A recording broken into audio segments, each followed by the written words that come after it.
pleaded. Let's go on the record the matter of State versus Grist, case number 241101170. Our last two jurors just showed up, counsel. They should be out shortly.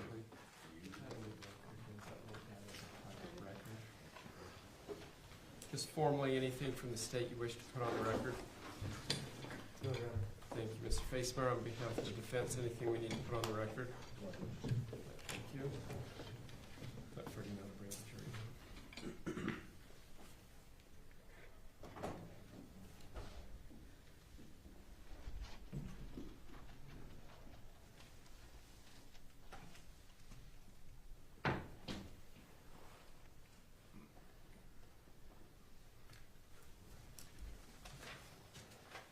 Counsel, do you want to come get a copy of the jury instructions for you? Mr. Brown, if you want to give one to Mr. Facemeyer, please. Thank you.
I see that you filed the amended instructions. Are those the cleaned up ones that I gave back to you from yesterday? Yes, Your Honor. All right, thank you. Mr. Facemeyer, have you seen the amended ones, the cleaned up ones? No. The ones that had the typos in it. Right. Okay.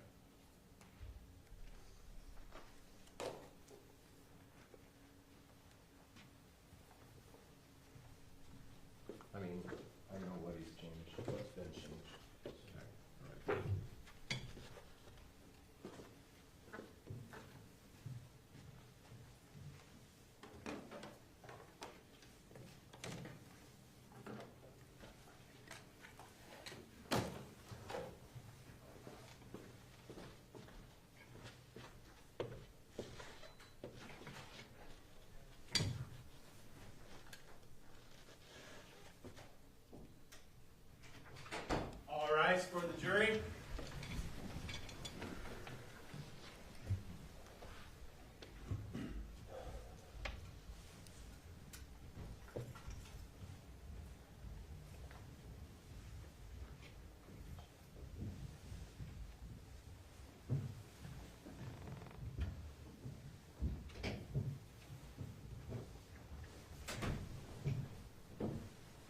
please be seated.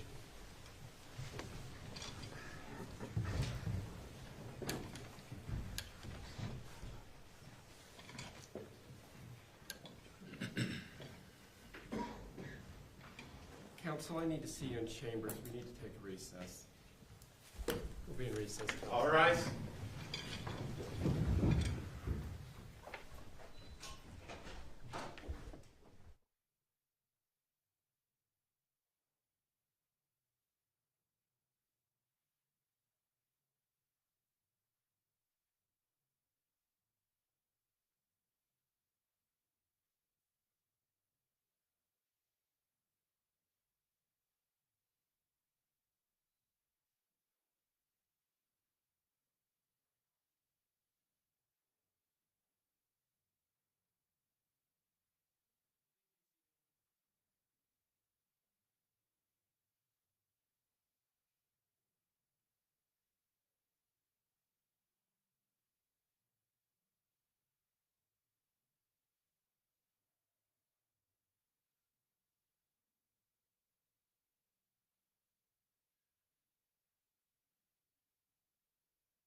Thank you. Please be seated. Let's go on the record of the matter. State versus Grist, case 241101170.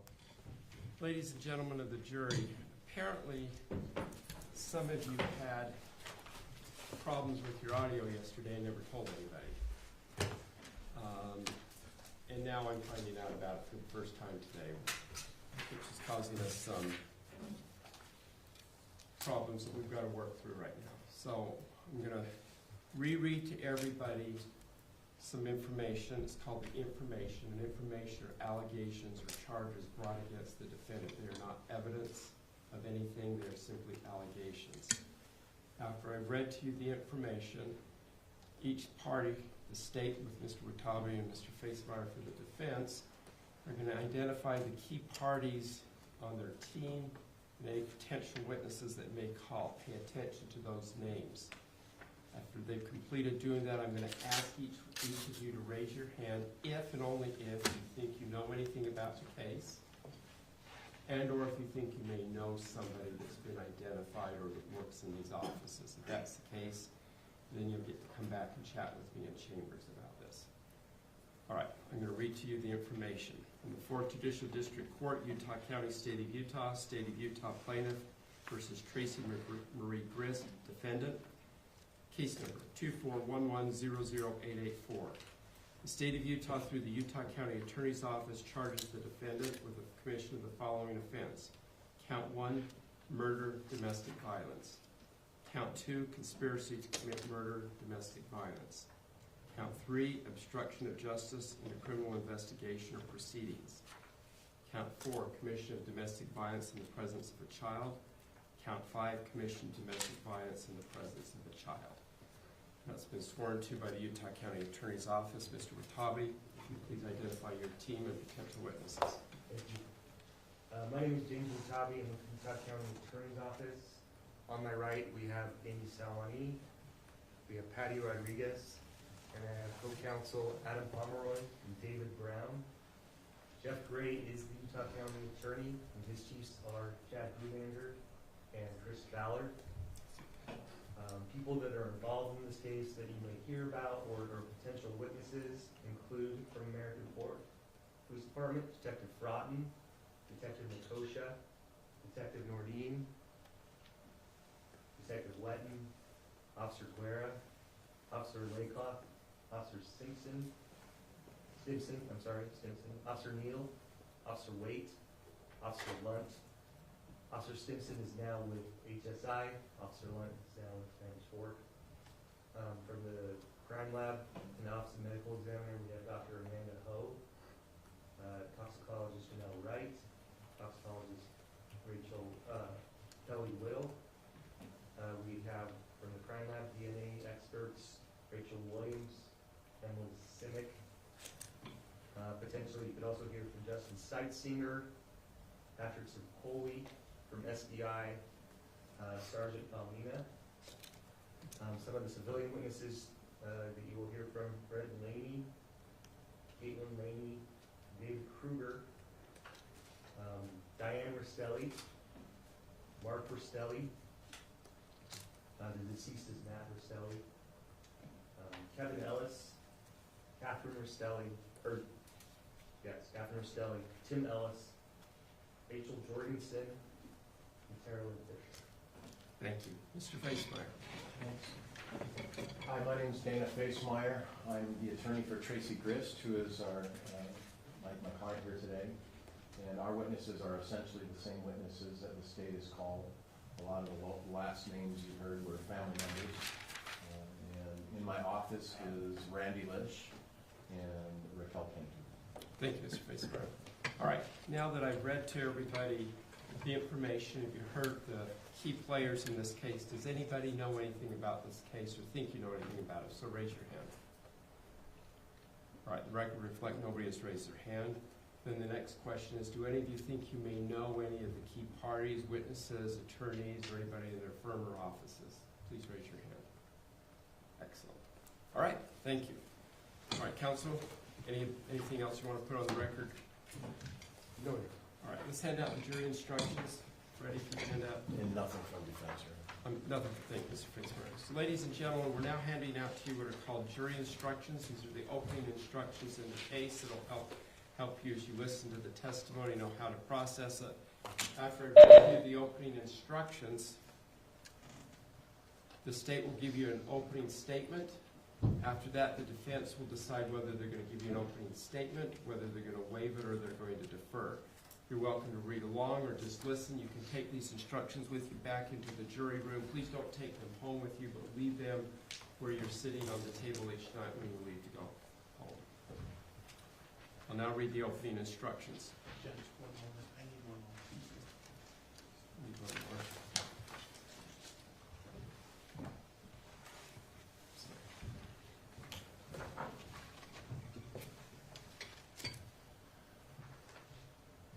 All right, instruction number 1, introduction. Members of the jury, you have been selected and sworn as the jury in this case. The defendant is accused of committing one or more crimes. You will decide if the defendant is guilty or not guilty. I will give you some instructions now and some later. You are required to consider and follow all my instructions. Keep an open mind throughout the trial. At the end of the trial, you will discuss the evidence and reach a verdict.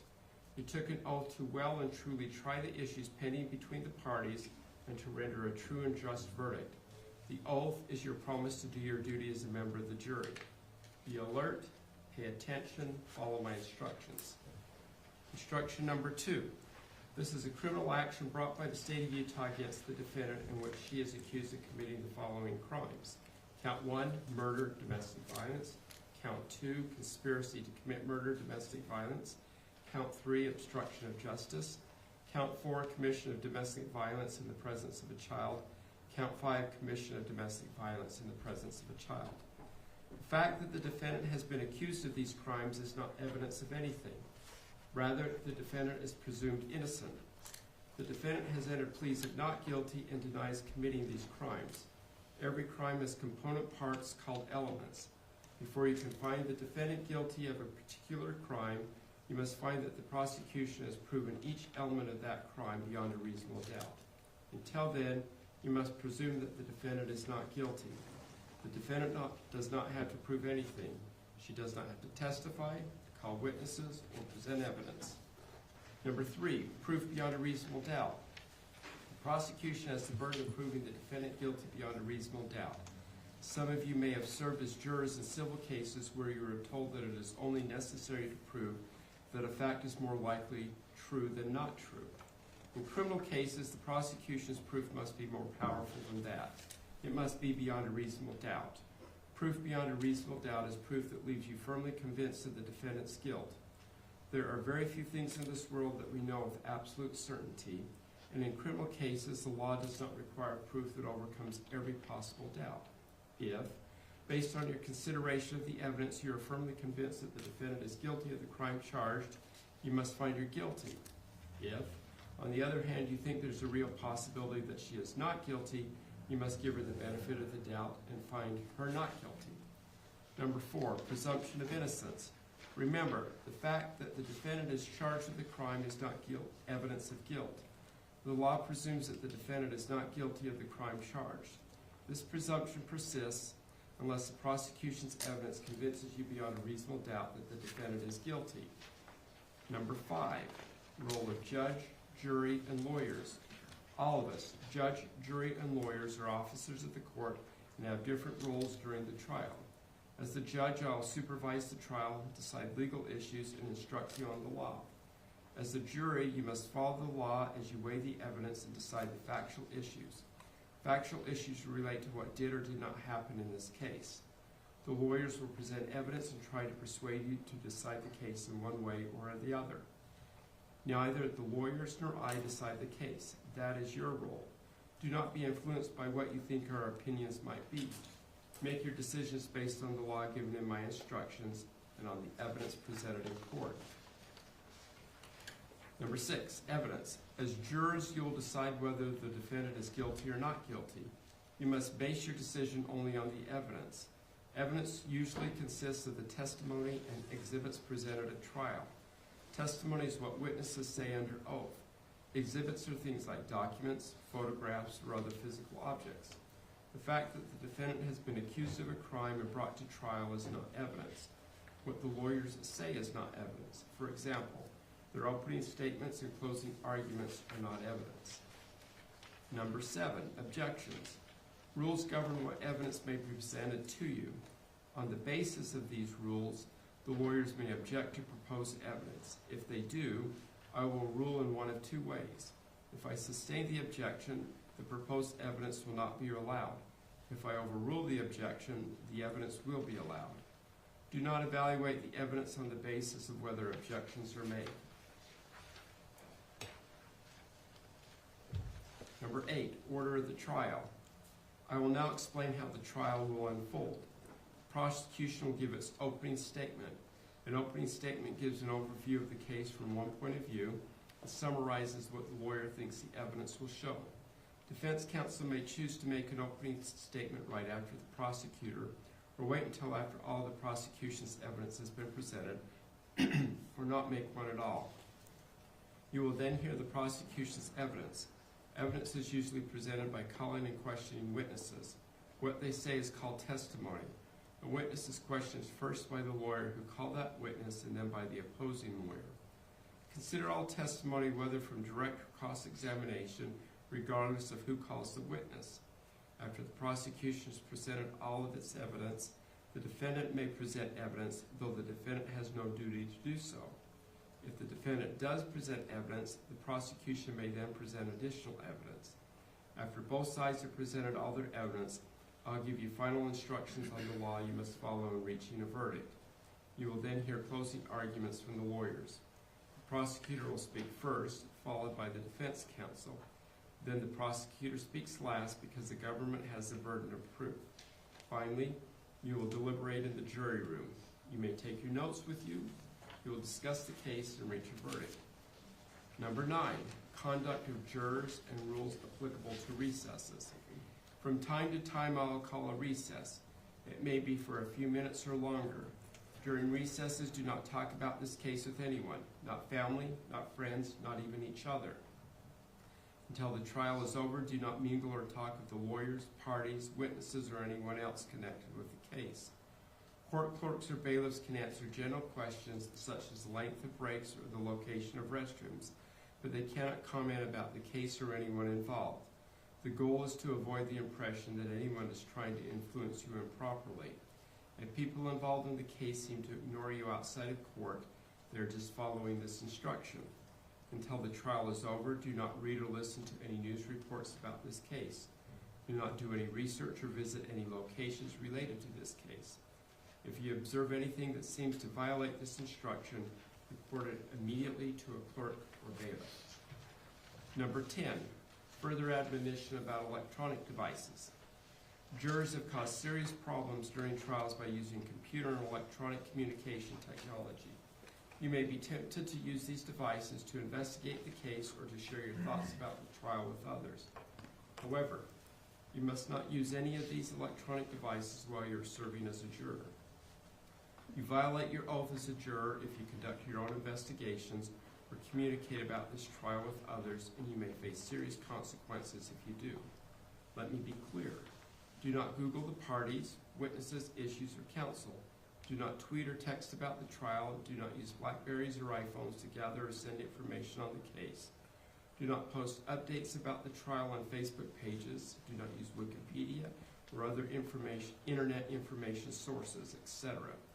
Even using something as seemingly innocent as Google Maps can result in a mistrial. Please understand that the rules of evidence and procedure have developed over hundreds of years in order to ensure the fair resolution of disputes. The fairness of the entire system depends on you reaching your decisions based on evidence presented to you in court, and not on other sources of information. Post-trial investigations can occur.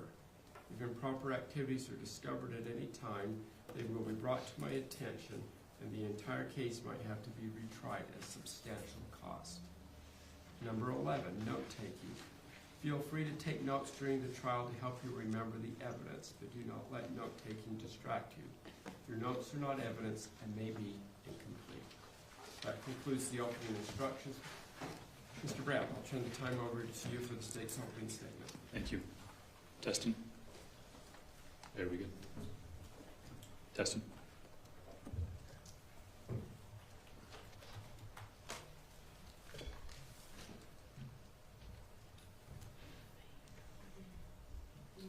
Can you allow us to present?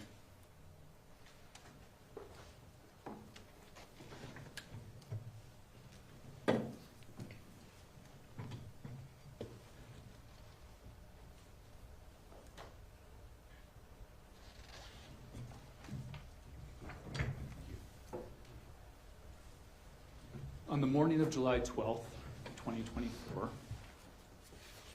Matthew Restelli woke up in his home outside of Temecula, California.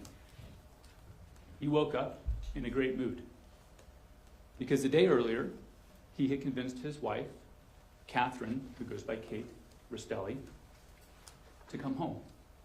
You see, 3 weeks earlier, she had taken their 2 children, Cheyenne and Steele, and left the home in California and driven to her mother's house in American Fork, Utah. Her mother is Tracey Grist. He had made arrangements. He had arranged a rental car for her to drive home. He had put money into her, by her I mean Kate, into Kate's account so she could finance the trip to come home. Little did he know that that agreement to come home was a ruse. She had no intention of coming home. Over the course of the morning of the 12th, Matthew learned from Kate that she couldn't rent the rental car that he had arranged for her. So she couldn't come home. Thinking she still wanted to come home, he went to work. He put new tires on the family truck. He obtained a travel permit so he wouldn't get pulled over. He replaced the starter in the car. And by approximately lunchtime on the 12th, he began the 12 to 10-hour trip to American Fork, Utah. Over the course of that drive, he spoke to Kate several times. We know this because there were several calls recovered from Kate's phone that you will hear. You hear the content of those calls. Because of the content of the calls, it likely wasn't a surprise to Matt that when he showed up at 10:06 p.m. to Tracey Grist's home, that the interior lights were off, that the door was unlocked, and that there was nobody there. He entered the home as he had been instructed to do, took off his shoes at the entryway for his sandals, and within mere moments of stepping into that home and removing his sandals, he was shot 7 times by his brother-in-law, Kevin Ellis. And he died at the foot of the stairs while Kate and the 2 children were upstairs. Now, the events of what happened that day and the weeks leading up to it is what brings you here today. The judge just read to you the charges that Miss Tracey Grist faces, namely the murder of Matthew Restelli, conspiring to commit that murder, and the obstruction of justice. As you listen to, it's the state's job and burden to prove that she committed each of those crimes beyond a reasonable doubt. That's a burden that we willingly bear. Your job is to pay attention. Take notes. Take notes to the evidence that you will receive. All evidence is going to come to you through this jury stand. Through witnesses, through exhibits, digital, forensic evidence. It will all come to you through that stand. And as you listen to this, I want you to consider the following questions. Did Tracey's actions lead to the death of Matthew Restelli? Did she reach an agreement with her daughter Kate or Katherine Restelli and her son Kevin Ellis that Matthew would be killed? And did she did she take actions that prevented the investigation or prosecution of what happened that night? As you're thinking about that, I want to kind of put in your minds an instruction that you'll receive at the end. So just like you received instructions here, you'll get another packet at the end that contains all the law that you need. One of those instructions is going to discuss the party to the offense. Someone is a party to the offense if they aid, encourage, solicit, or participate another to commit a crime, and that crime happens. So keep that in mind as you're listening to the evidence. Over the next several minutes, I'm going to give you an overview of how I expect that the state's evidence will answer each of those questions in the affirmative. Now, remember, what I say in this opening is not evidence. It's just a roadmap. Okay? It's not going to include everything that you're going to hear, but it is the state's expectation of how the evidence is going to play forward coming from that stand.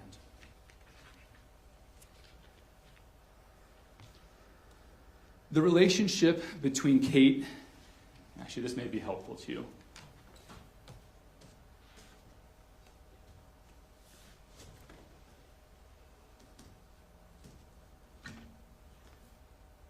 I'm going to refer to a lot of the people on this, and so it'll be helpful for you to refer to this and say, okay, that's where this person fits in.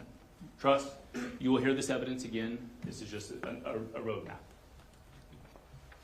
In January of 2024, the relationship between Matt, the deceased, and Kathryn, or Kate, his wife, had become very strained.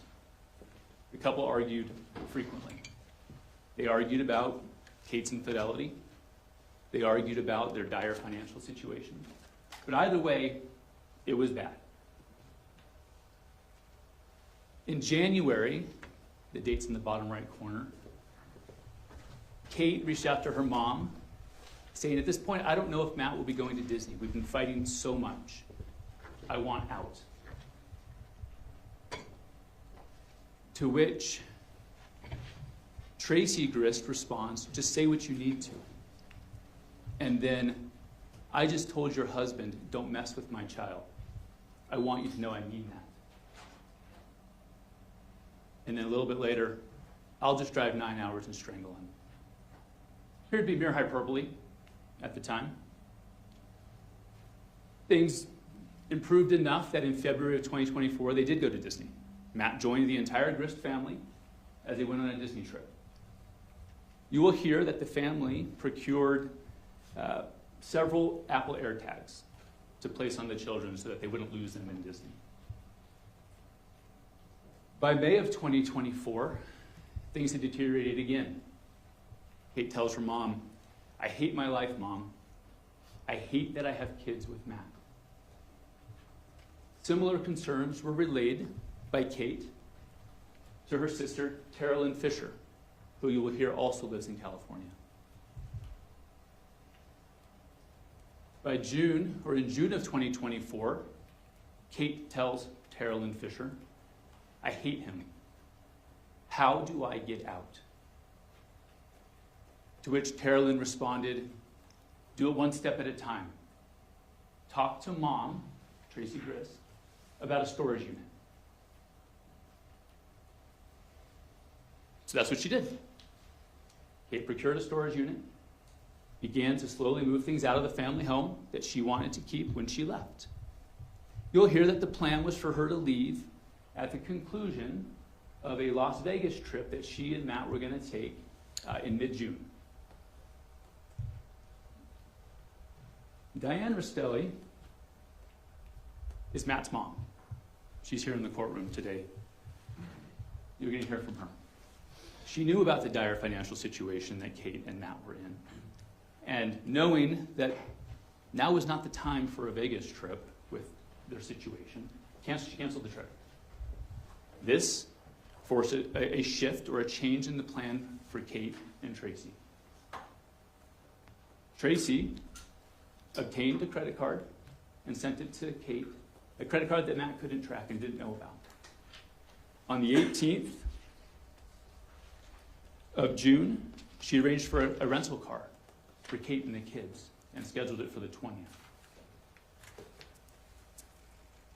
On the morning of the 20th, on the 16th, you also start to see lengthy conversations between Tracey Grist Carolyn Fisher, Rachel Jorgensen, and Kate. A lot of activity. You're going to see that come forward. During those conversations, on the 16th, Tracey Grist's web search history shows that she searched, first, Utah gun law registration, and second, Utah shoot break-in. She also started looking about establishing residency in Utah, the divorce procedures. And as I said, 2 days later, she arranges the rental car, which would be set for the morning of the 20th. On the 20th, in the early morning hours, Carolyn Fisher texts Tracey Grist and asks if she can see the air tag that she had switched the name to Truck. Tracey confirms that she'll look. That same day, this is the 20th, Kate is going to meet Carolyn at the storage unit and at the rental car agency. Carolyn tells her, I used the Apple AirTag, use some Gorilla Tape or something else to stick it somewhere in the truck. Okay? Kate, at the bottom, you'll see she expressed some reservations about this. Not sure she wants to do it. But on the 20th, she drives the family truck into town, leaves it at a shopping complex, and decides last minute, actually, you know what, yes, I am going to put the AirTag in there. She places it in a bin of trash on the floorboard of the truck. Picks up the rental car, goes to the storage unit, fills it with whatever she wanted to take, and begins the drive to American Fork. No warning to Matt that she was leaving. That same day, you will see that the family created a Facebook chat that involved Tara Lynn, Tracey Grist, Rachel Jorgensen, and Kate that allowed them all to monitor the location of the AirTag. And they discussed frequently its location. During Kate's drive on the 20th, Tracey Grist asked Carolyn Fisher to draft a text to send to Matt to explain that this was just a breather. She does that, and Kate sends it as drafted to Matt. Kate arrives to the home of Tracey Grist the evening of the 20th, enters the gated community where Tracey lived, and set up shop in Tracey's home. Over the next several days, Matt gets over his initial anger about Kate picking up and leaving with the kids without warning. Part of this is because he was being led to believe that this was just a breather. This was just a temporary vacation. Tracey Grist, you'll hear, went so far as to call Diane Restelli and tell her the same thing. They just need a breather. They just need some time. The entire time that Matt is being led to believe that this is a breather, the family's monitoring him. By this point, June 26th, Kevin Ellis, who also lived in the home, was given the ability to monitor the AirTag. We see on the 26th, Kate asks him, what day are you coming back? Wondering for Olaf. Olaf is a nickname that they gave to Matt when they wanted to talk about him. Friday, late, he says. Okay, cool. And then he assures her the tag is still active. Really? She asks. He responds on the 26th, if I have to rush back, I can make that happen.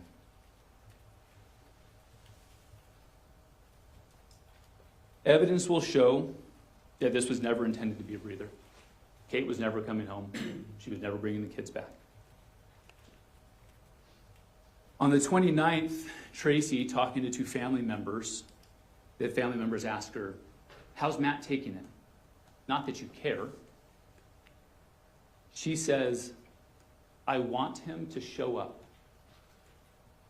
He still thinks it's only for another week.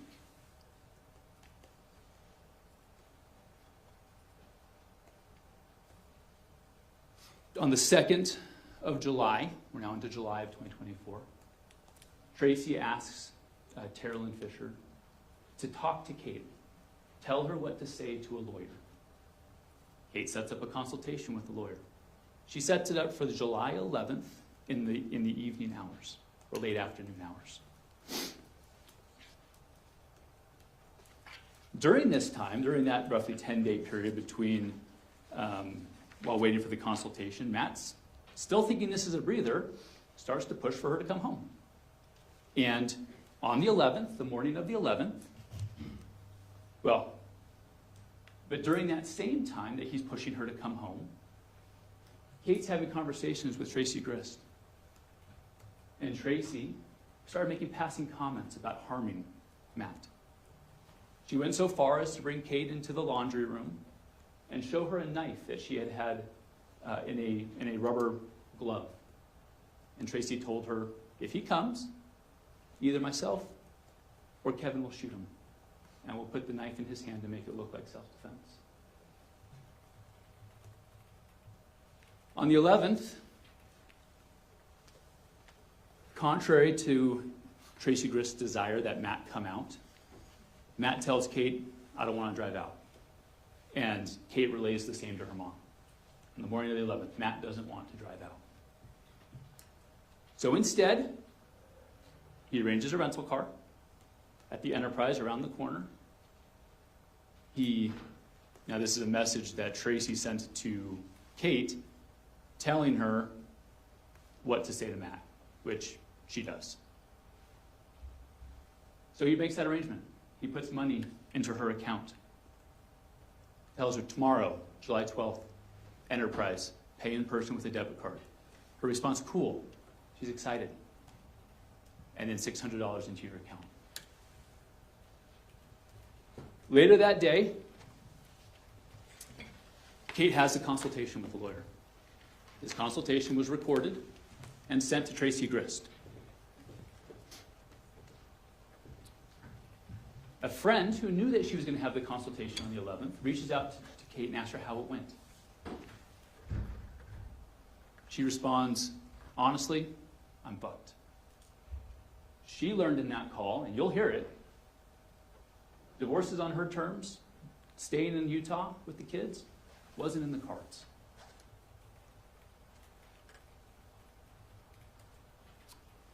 So that takes us to the 12th. Matt still thinks she's hopping in the rental car. Matt still thinks that she's going to start driving home that day. She continues the ruse. Good morning, getting up, getting moving, excited for today. Now you'll see text messages between her and her mother from the 11th. That was never going to happen. She was going to fake a sprained ankle, or she was going to go ask the rental car agency and pretend that she can't rent the car. He's excited. I'm over the moon. Can't wait to hug and kiss you all. Now, the day of the 12th, you are going to see a lot of digital evidence. A lot of conversations between Tracey Grist, Carolyn Fisher, Rachel Jorgensen, and Kate. I'm only going to go through a couple of those. From Kate's call log, early morning of the 12th, she calls her mom and talks to her for 4 minutes. Immediately after that, she has a phone call with Matt Restelli. Then, around here, she has a conversation with Kate. She's having a text message with her mom saying, it would be more believable if you go to the rental agency and tell them and do it in person. So she does. She talks to Kevin, says, hey, I need to go make my story more believable. Can you watch the kids for me? She does that, comes back, and has another conversation with Matt at 8:55. These next 3 calls with Matt are recorded. They were recovered from Kate's phone. You'll hear them. You'll hear that she tells Matt they won't rent her the car. Matt's still thinking she wants to come home. He starts to talk about options. Cars that he could borrow. Other arrangements. Sending more money so someone else could rent the car. Options. All these are denied. Forcing him to have to drive out. And you'll hear her convince him not to borrow a car, not to get one from anybody else, but to bring the truck that had the air tag in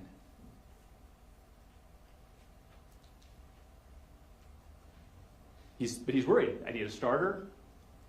I still need a travel permit. So he makes those arrangements. By 9:15, he calls her and says, I got the permit. I'll go into town, get the starter.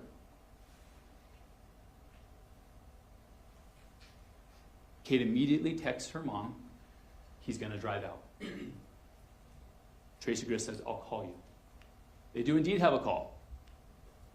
11:39 for 5 minutes.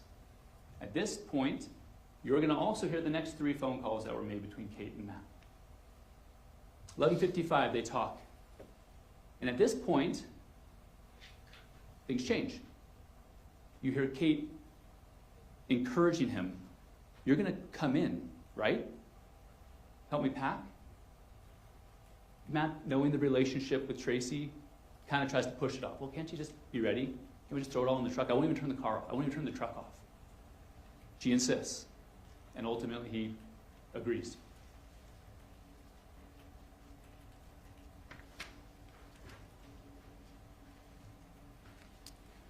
As the afternoon approaches, the 4 sisters, or the 3 sisters and Tracey Grist, are continuing to have extensive conversations. At 12:48, you'll see a call between Rachel Jorgensen and Kate Restelli. That lasted for about 20 minutes. In the middle of that call, Tracey pops in on a group call for 7 minutes. After this, you see a call between Tracey Grist and Kevin Ellis at 2 p.m. She responds to Kate at 2:07, I am meeting Kevin for sushi. While there, she's continuing to text Kate, and you'll see those eventually. But she also, at 2:13 p.m., while waiting for Kevin to arrive at sushi, searches, this is Tracey, searches the It's Happening meme.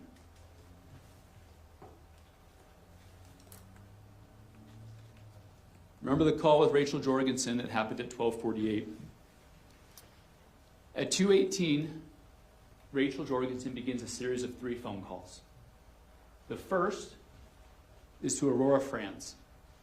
Aurora lived in Tracey Grist's home with Kevin and Kate. You'll hear that she made arrangements for Aurora to leave the home and come to her house in Ogden that night, despite never having been there before.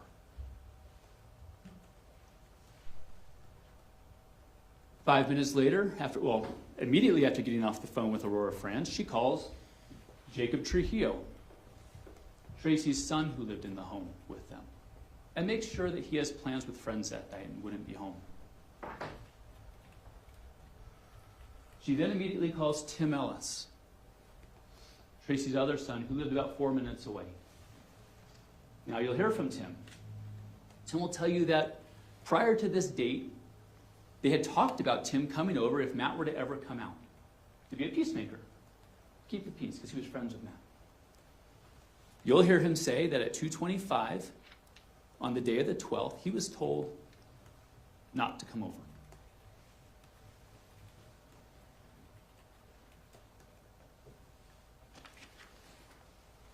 With the house, you will hear that after sushi, Tracey Grist and Kevin Ellis returned to the home, had a conversation with Kate.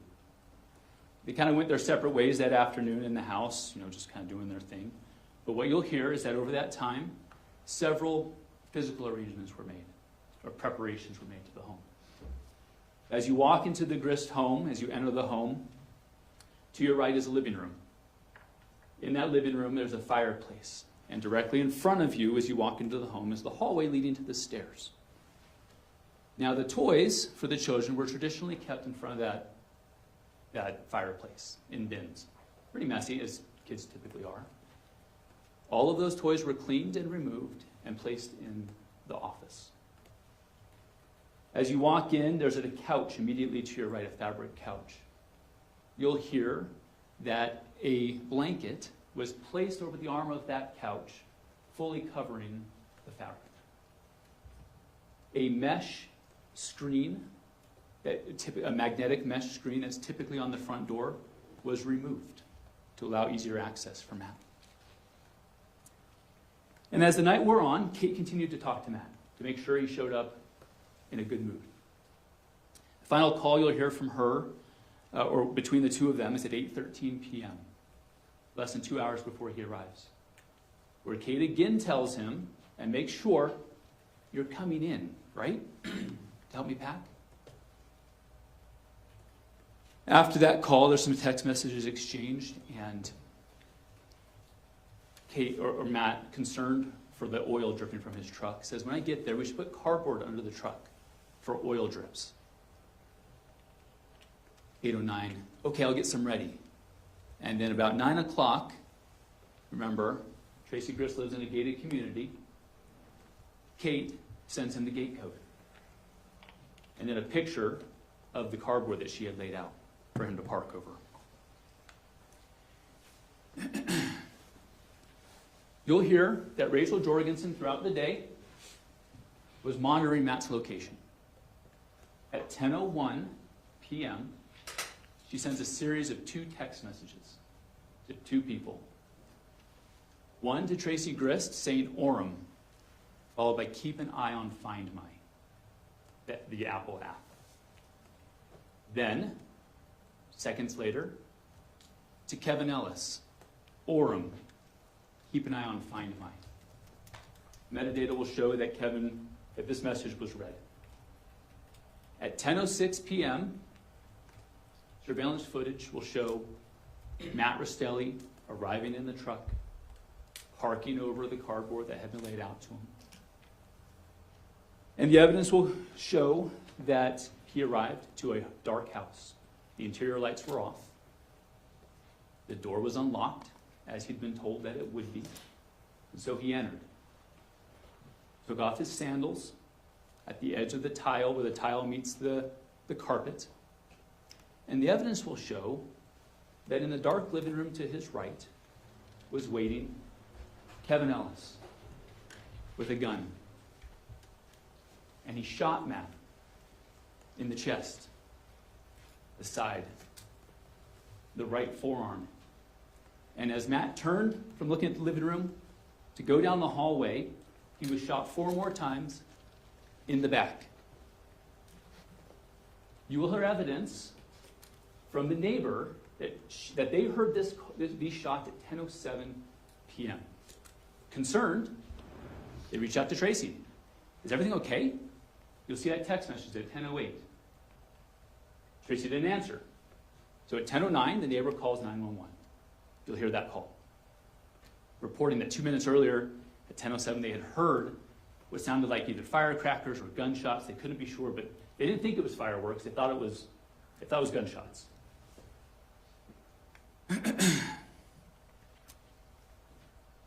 6 minutes after the neighbor calls, 8 minutes after the gunshots are heard, Tracey Grist calls 911 and reports that Matt had been shot. Now, in that 8 minutes, the evidence is going to show that Kevin left the living room, went and placed the gun in the front on the countertop, and that a knife, and that he was overheard to say, "Be careful, he might still be moving." And that a knife, that same knife that was shown to Kate in the laundry room, was placed in his hand. Now, you will hear 4 pieces of information about this knife that are suspicious. And first, it was placed in his non-dominant hand. Matt's left-handed. The knife was placed in his right hand. Second, the blade of the knife, the sharp part, was facing towards Matt. And the spine was facing away, meaning the grip was backwards. And you'll see images of this. Third, it was the same arm that had been shot in the forearm. through the skin, through the tendons, through the tissue, through the bone. All things required for grip strength. And fourth, you will see evidence that the blood stains are consistent with the arm being moved after his death.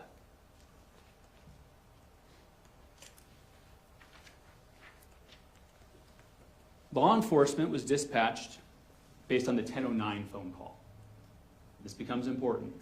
You'll see that 2 minutes into Tracey's call at 10:15, when she called at 10:15, she's surprised because she hears knocking on the door, because law enforcement had already been dispatched, and they got there. Law enforcement comes in, and at this point, Kevin had resumed his position in the darkened living room to the right. And pay attention to what he says on the body cam when law enforcement walks in. He says something to the effect of, "That guy had a knife and I," before his voice is drowned out by law enforcement. The investigation unfolded. You'll hear the varying stories between what Tracey Grist says happened that night, between what Kate says happened that night, between what Kevin Ellis says happened that night. It will become clear that they did not account for the neighbor hearing the shots at 10:07 and calling law enforcement. The day after the murder, Kate has a phone call, or is supposed to have a phone call with Diane Restelli. You'll hear those phone calls. You'll also see that immediately prior to that call, Tracey told Kate, "Don't say anything. It can be used against Kevin." No details about what happened. But Tracey Grist has two lengthy phone calls with Diane Restelli. Pay attention to what she says happened. Over the course of this trial, you're going to hear from several members of law enforcement. You're going to hear from a DNA expert. You're going to hear from a medical examiner. You're going to hear from a crime scene expert. You're going to hear from several members of the Grist family. You're going to hear from Rachel Jorgensen. You're going to hear from Tim Ellis. You're going to hear from Tara Lynn Fisher. You're also going to hear from Kate Restelli. Now, Kate will be your first witness. She's been transported here from prison. She's in prison because she pled guilty to murdering Matt Restelli, conspiring with Kevin Ellis and Tracey Grist to commit that murder, as well as an additional charge for the discharge of a firearm that resulted in serious bodily injury. Now, to be sure, Kate, in exchange for providing evidence and information to the state, she received a plea deal. A plea deal that will result in her having the eligibility of parole sooner than she otherwise would have. As with all witnesses, your job is to weigh their credibility, okay? And you don't check your common sense at the door. You still know when people are telling the truth, when they're not. You weigh her like everybody else.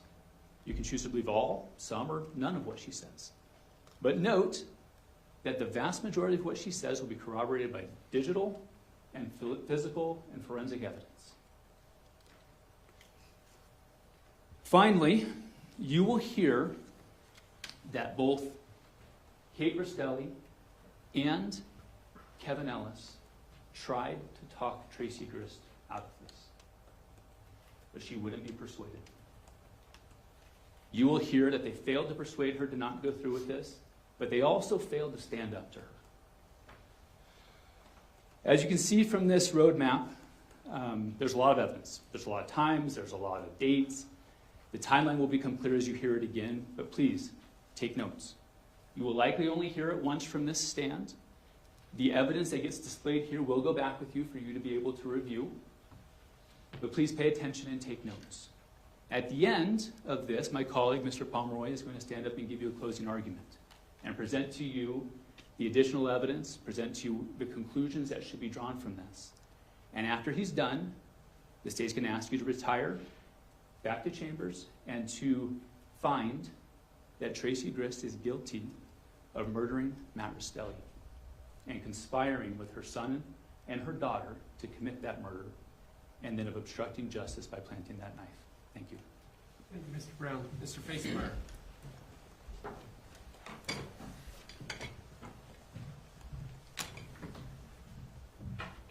Ladies and gentlemen of the jury, my name is Dana Facemeyer, and thank you for being here today. I know that you've all seen jury trials before, because we all own TVs. So we've seen jury trials, but they're much different. Yesterday, I don't know if you've ever seen that on TV, where judges will ask questions and lawyers will ask questions. Some are personal and some are not personal, you know, some are just, who are you? Is this working? Hello, hello? Yeah. And so this is how real life trial work is. It's sometimes very planned out, and sometimes things aren't planned out. Sometimes things happen during a trial that no one expects. But today, this case is about a murder. And that's a pretty horrific thing. When I first became a lawyer, I had the chance to get involved in a murder, and I was surprised at the photos I had to view. They're gory, and there will be some here. And I apologize that you have to view them, but as the jurors, that's your responsibility to view and review evidence. However, one thing that you need to know is that almost everything presented to you in this trial, we all have known for a long time. We've been working on this case for a long time. We've had hearings before the judge. We've had hearings where witnesses have taken the stand. We've had pretrial stuff going on. And so all of these text messages and recorded calls and pictures of the crime scene, and we've seen it for a long time. So if you feel like we're a little desensitized from what you're seeing, just know that it's because it's the 50th or 100th time we've seen this stuff. And so our desensitizing of some of these horrific things is just because of repetition. This case, in large sense, is what the opening statement presented. However, I was so confused in the opening statement because I know a lot of what he was saying, but it's still really confusing. And so he asked you to take notes and to, keep things together because it is confusing. There's a lot of things that are at play in this case, including things after the murder occurred. This is the family. That's the easiest part of every exhibit in this whole case. This is my client, Tracey. These are her kids. And this is her kid, Kate. And Kate sort of comes in between Kevin and Tim. And she married Matthew. And they have 2 kids. And then Matthew has mom, Diane. That's the easiest exhibit we'll have. Everything else is a little bit hard to see and hard to differentiate. I think the thing that will be most apparent in this case is that as this case moved forward, there became a narrative. This is what happened. This is what happened. This is how it happened. And this is what happened. The problem is their narrative decided the evidence. And they've never left their narrative. They never allowed for the evidence to speak for itself and then determine what really happened. The narrative has continued to press how the evidence is interpreted, is decided. And that's an error. That's an error in police work. You don't let the narrative decide the case. You let the evidence decide the case. Interesting fact about this case is that the murder occurred, and then Kevin was arrested, and then many months later, Kate and Tracey were arrested. And it was because of law enforcement, really the gritty part of work. They went and they started scouring things and looking at things, and they said to themselves, hey, we don't just have Kevin killing a guy, we have this conspiracy between Tracey and Kate, and therefore we need to arrest them. And they arrested them. What happened in between the actual time of the murder and when they were arrested, we're going to hear about some things there. Then you're also going to hear about some things that happened after they were arrested until finally many, many months later, after many, many, many hearings later, after witnesses had testified and all of these pictures you've already seen have been shown and things of that nature, Kate decides to enter a plea. And she decides to enter a plea not a year after she's been incarcerated, but a little bit less. So she's known about the evidence in this case. She's known what they're saying against her. She knows what they're arguing, that you're part of the conspiracy. She's talked to her lawyer about it. They've come up with a plea deal. And she has decided this is the best way for me to move forward in this case. And the best way for me to move forward in this case, given everything they have, is for me to enter a plea and come up with as close of a cap of jail time, prison time, that I'm going to serve. And she has that right. You know, very few cases go to trial in criminal work. Very few. The vast, vast majority, almost 90+%, don't go to trial. And Kate's was one of those. Hers didn't go to trial. Kevin's, on the other hand, did go to trial. Kevin's case went to trial a couple months ago. And so the big whodunit is not part of this case. Frankly, we all know who did it. Everybody. We all know Kevin shot Matt. The murder in and of itself is decided. Completely decided. And the state will have an opportunity to show you pictures and show you a medical examination and show you all this stuff and blah, blah, blah. And frankly, Kevin has already been found guilty. Kevin's already been sentenced to prison. And so we'll spend time going over that part of it. But what we're here today is about whether or not my client conspired with Kevin and Kate to kill Matt. And I think as you go through this case, you will say to yourselves, this is the messiest conspiracy I've ever seen. These guys are up and down and sideways and leftways. They sort of sound like a family who doesn't really function great, but they function. Who goes to Disneyland, you'll hear about that. As a whole group, they go to Disneyland. And yet the marriage is on the rocks, marriages is tough. Kate and Matt's marriages is like really, really strenuous. You'll hear Kate testify in just a few minutes. And when she testifies, you will see how her testimony is determined by the narrative already decided. You must plead to conspiracy, Kate. You must plead to conspiracy because we need our other conspirator, Tracey. So we must gravitate the evidence so that we get all of our people, Tracey and Kate. We'll leave Terralyn alone. We won't charge her, even though the officer at one point said, I sort of thought we should have charged her. And Rachel, we'll leave her alone. And the officer said at one hearing before, I sort of think probably should have charged her. Maybe charge the whole family. I don't know what their thought was. But I think what you'll see in this case on July 12, 2024, is that a guy who's coming up from California to see his two kids for the first time in a few weeks, after his wife left him a note, a text, and he's coming up to see him. And you'll actually hear phone recordings between Kate and Matthew about the anxiousness of coming to see each other. You'll hear it. And hours later, he'll be killed. It's a crazy deal. You'll hear about Kate's desire to look at a divorce as an option. Look at a divorce as an option? Like, that is the option. As opposed to murder? I don't know if you know, but people get divorced all the time. I know people divorced. This building knows lots of people divorced.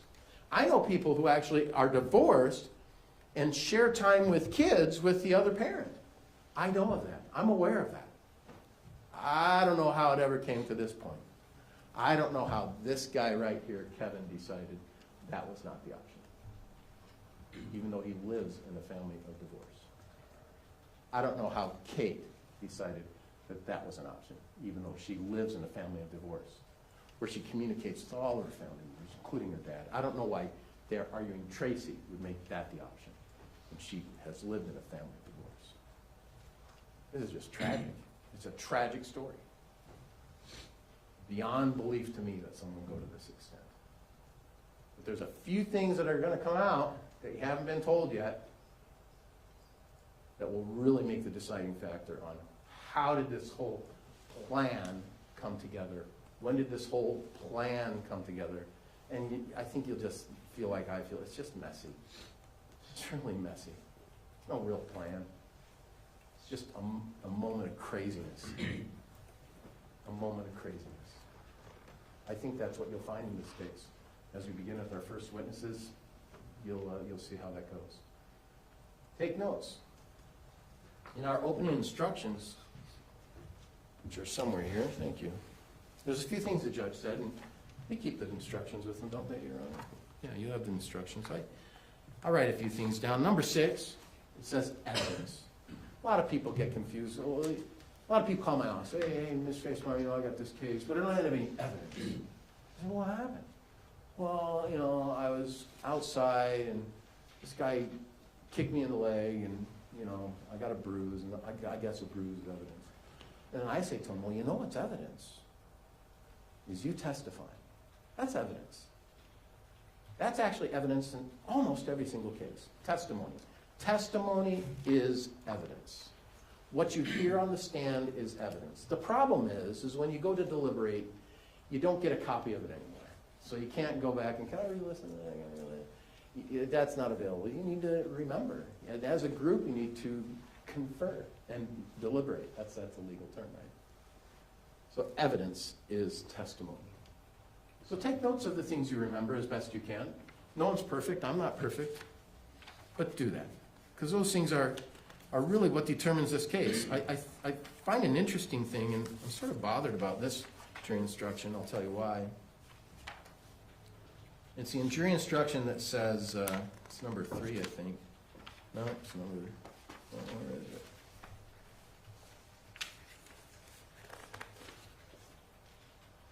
Yeah, number 5. Role of judge, jury, and lawyers. You know what my role is. You know what the lawyers' roles are. Our roles are to advocate for our client's position, right? But it says here, all of us, judge, jury, and lawyers, are officers of the court. I had to go to law school. I had to take a bar exam. I had to get sworn in to be an officer of the court. I'm an officer of the court. You guys are an officer of court because we chose you. You got the easier road, but yet you have to sit through a jury trial. We're all officers of the court here. We're all part of the process. As a judge, he supervises a trial. As a jury, you are what we call fact finders. You determine facts. In the end, your deliberation and your decision determines facts as best as can be. And so because you're the fact finder, no longer is a judge our fact finder. We certainly aren't fact finders. You guys are. And because you're fact finders, what you remember, what you recall, what you write down, what you pay attention to, what you see, you will have to come up with the facts. However, there's a caveat. And that caveat is based on the United States Constitution. In the United States Constitution, we have certain rights and privileges. Bill of Rights, I'm sure you've heard of them. One of those rights is the defendant has no burden of proof. When you're charged with a criminal case, the burden is upon the state. The state has the burden to prove their case beyond a reasonable doubt. That's the law. There's nothing in the Constitution that says the defendant has to prove anything. Indeed, after a state's case is concluded, the defendant can just say, I'm done. Thanks. Did they do it? Did they prove it? Because that's our constitutional rights here in the United States. And so as you go through your fact-finding part, it's the burden of the state to determine whether or not they prove the case. Lastly, we had a big trial here in Utah not too long ago, and my daughter was all into these trials, and she listens to them. And one day she said to me, Dad, she's older, she's 36. Dad, the defense didn't call a witness. What does that mean? Now, my daughter's known I've been a lawyer pretty much all her life, so surprised she said. I said, honey, on almost every single case you have, all the witnesses are known to everybody. I don't know who the witnesses are. I've known for ages who these They're all witnesses that each party is going to take advantage of their opportunity to testify. And so whether I call them as a witness or don't call them as a witness, the fact that they're here and that they're involved in the case is why they're here. So whether the defense calls a witness or doesn't call a witness, it's not because of anything more than we all know who the people, the players, we all know who the players in the game are. All of us. It's not a surprise. So as you listen to this case, don't be surprised that we know these witnesses and we are able to talk to them because we've done it before and we will, on other cases it will continue that thing. I don't know how long exactly this trial is going to take. It's scheduled for 3 weeks. But the evidence will be presented to you over time. And as you go through this process with binders of exhibits, you have an opportunity to what I think you will find. This is just a messy deal that just got out of hand. And one guy murdered a guy. Thank you. Thank you, Mr. Facemer. Counsel, could I see you up here for a second, please?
Ladies and gentlemen of the jury, we're going to take a brief break for you to do a restroom break. When you come back in about 10-15 minutes, we're going to call our first witness. We'll go to about noonish, and then we'll take our lunch break, and then come back and do our afternoon session.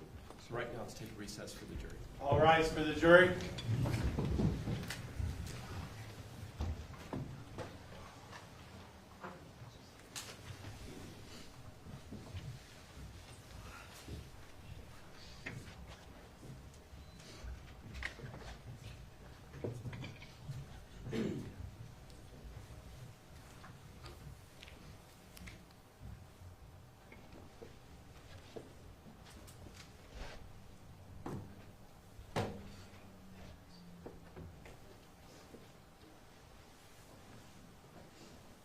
Please be seated.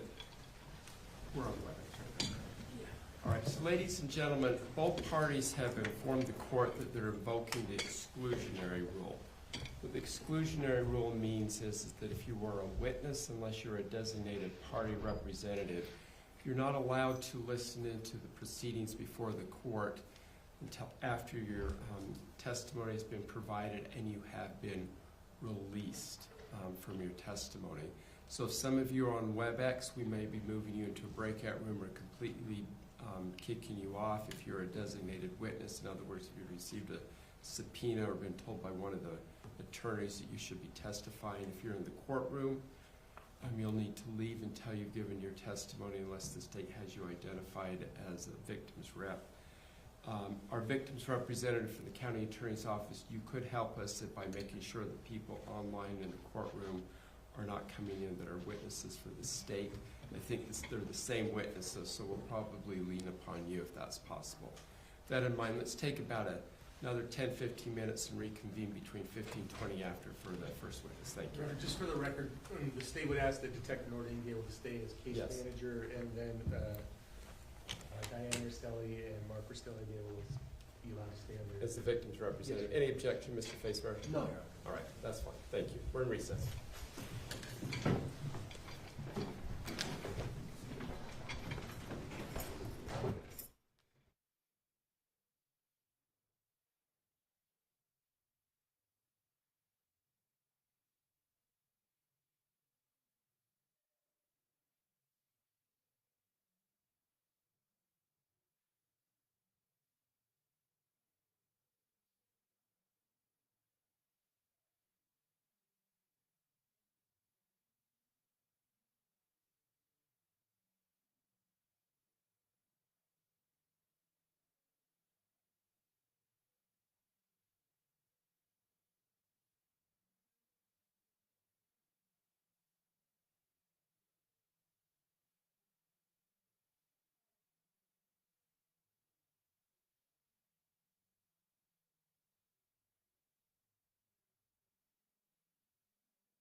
I'm in business. You.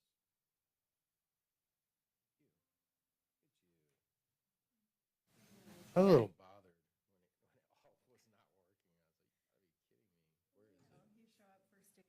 So where is this case? That instead of the other one? Straight, so if I don't call you Miss Grist, I don't mean any disrespect, so. So do you need to bring this? There's a lot of names, and so I don't, if I say her, I don't mean any disrespect by that, so. A lot of names, so.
presiding.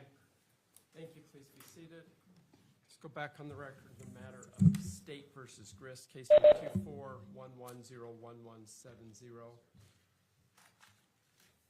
There you are. Good morning, Mr. Brown. Thank you for coming down. We're ready to bring out the next witness. We are. Mr. Brown, that's going to be confusing for the record. It was last time as well. All right, let's bring out the jury, please.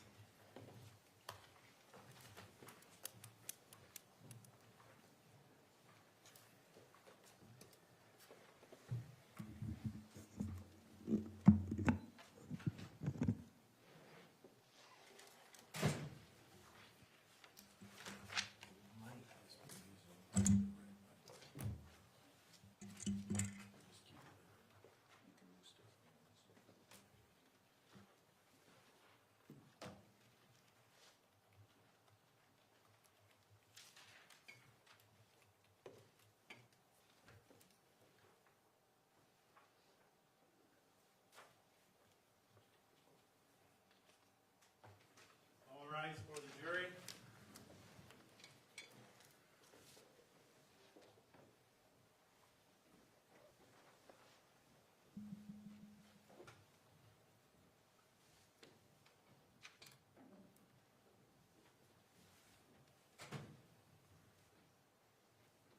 There's no assigned seats. Just grab whatever seat you want.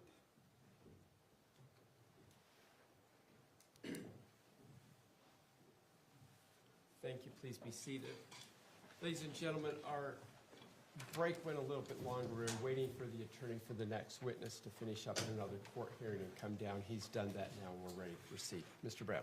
The state would call Katherine Restelli. Bring up Ms. Restelli, please.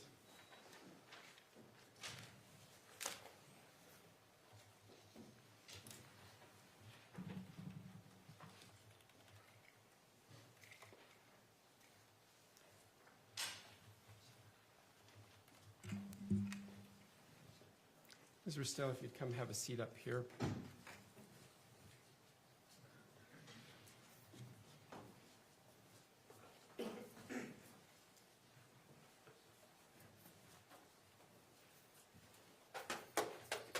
Please have a seat there.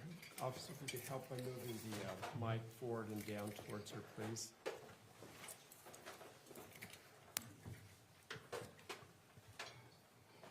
All right, Ms. Restelli, I know you've testified before. Just keep in mind to let the attorneys finish asking the question before we respond, give direct answers, and give verbal responses, please. Yes, Your Honor.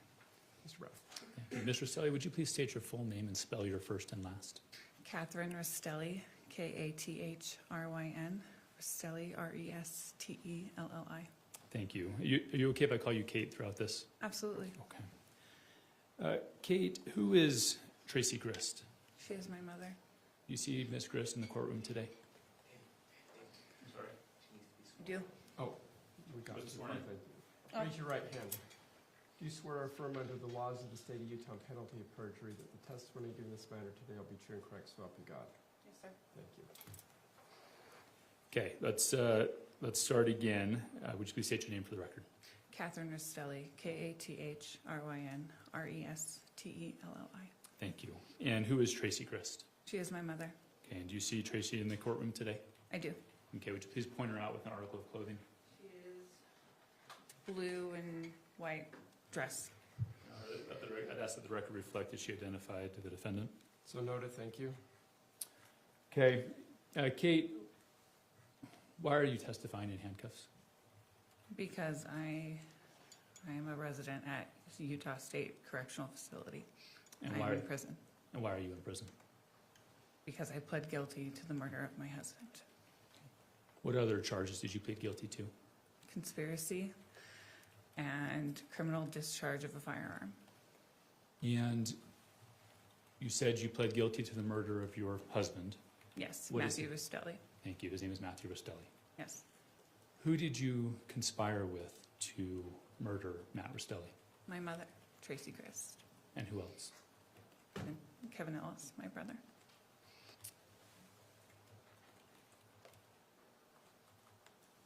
Now, you said you're in prison. Is it fair to say that you reached you pled guilty, correct? I did. And why did you plead guilty?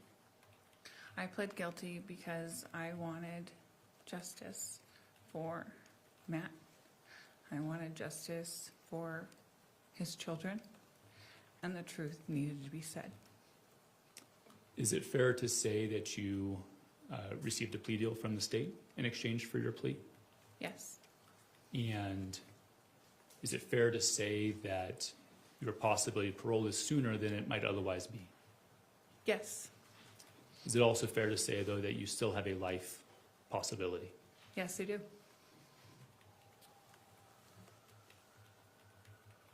Which was the more driving factor for you? The reduced possibility of, or the more favorable possibility of release, or the truth coming out? I went to my attorney and I told him I wanted to tell the truth. I did not know what deal would come out of telling the truth. I wanted the truth. And are you here to tell the truth to the jury today? Yes. Let's back up a little bit. Tell me about your relationship with Matt. It was, Your Honor, may I approach the witness? Yes, thank you. You got that? thank you. And if you need a water or something, just let us know. I have one in front of me, thank you. It wasn't the best marriage. Let's It talk was hard. timelines. When did you guys meet? We met in November of 2008. Okay, and how long did you guys date before getting married? We got married in November 2016. I think that was 8 years. Not, About? yeah. And did you and Matt have children? Yes, we did. Okay, and how old are they? And what are their names? Matthew has a son from a previous relationship. His name is Lucas, and he's 21. And then we have a daughter who is Cheyenne. She's 8, and a son who is 5. His name is Steele. You said you got married in 2016. When was Cheyenne born? August of 2016. August of 2017. I was 2 weeks pregnant at the wedding, and I had no idea. Okay. Let's talk a little bit about that relationship. You said what was the word you used? It was hard. What did you say at the beginning? It wasn't perfect. It wasn't the best. Okay. How did it begin at the beginning of the marriage? How were things? At the beginning of the marriage, it was so-so. We had our arguments, but it was something that I was stubborn and I wanted it to work. And how did the relationship improve over the years, or did it deteriorate over the years? It stayed pretty steady, but when COVID hit, it really got strained. How so? Spending a lot of time together and financial burdens really took a toll on our marriage. Would you guys fight often? Yes. Would those fights become physical? Never physical. I don't recall any pushing, but it was very verbal. A lot of yelling. A lot of yelling, yes. Name calling Yes. from both sides? Yes. Tell me a little bit about where you and Matt lived. We lived in Temecula, California. To be more specific, Awanga, California. It was a rural little piece of property. It was about 7 acres. And for the first part of our marriage, first part of our relationship, we lived in a fifth wheel, and then we were given a home by his parents. You said it was rural. How rural are we talking? The nearest neighbor was about a mile away, but it was right off of a 1-lane highway. So it was about 15 minutes to the nearest gas station, Walmart. Okay, so town was about 15 miles or 15 minutes away. Yes. You said it was 7 acres, Yes. and the closest neighbor was about a mile away. Yes. Did you have neighbors all around you, or how was the property laid out? It was pretty spread out. The property is surrounded by Cleveland National Forest. Did you guys have wildlife there? Lots of it. What are some of the wildlife that you had there? Bobcats, cougars, wild turkeys, quail. We had a couple dogs. I don't recall any other wildlife off the top of my Yeah. head. Would you see the wildlife often? Occasionally. We saw a bobcat the night we brought home my daughter from, no, it was my son, excuse me. It was my son from the hospital. We saw a bobcat, and Matt actually shot and killed it because he thought it was a bigger cat. Like what? Like what would be a bigger cat? A bobcat, or not, excuse me, a cougar, like a mountain lion. Did you guys have mountain lions in the area? Yes. Did you ever see one? Yeah, I saw one across the street in a big field. During the day, we took our binoculars and we were watching it. What about Matt? Did you ever run into mountain lions? I believe so, yeah. Even in Orange County, where his parents live, he had a pretty big encounter with a mountain lion. Tell me about Matt. What were his hobbies? He liked to bike ride. He occasionally liked to fish. He liked being outdoors. He liked to work on mechanics. Anything with his hands. And would he report having, well, I'll strike that. You said COVID, things got really hard, Yes, right? Spending a lot of time together. yes, Financial situations were hard. yes. Ultimately, did you step out on the marriage? Yes, I did. When was that? It was about a year before the murder, in June of 23. Was that an additional source of contention between you two? I never was truthful with him. He had an idea, but I never confirmed it. But were there accusations made? Yes.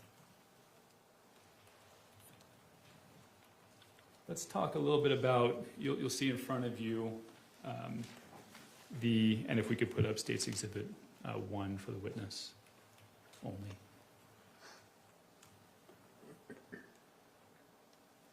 You see that in front of you? Yes, I do. Okay, and does that match this demonstrative exhibit that's right here to your left? Yes, it does. Okay. If we could, say we move to admit State's Exhibit 1. Any objection? So admitted, thank you. If we could publish to the jury, please.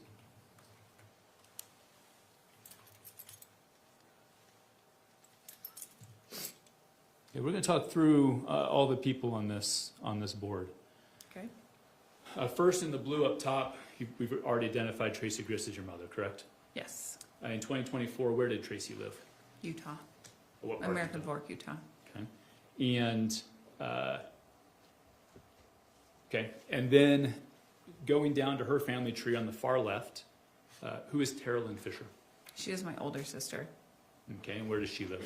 Or where did she live in 2024? She lived in Carlsbad, California.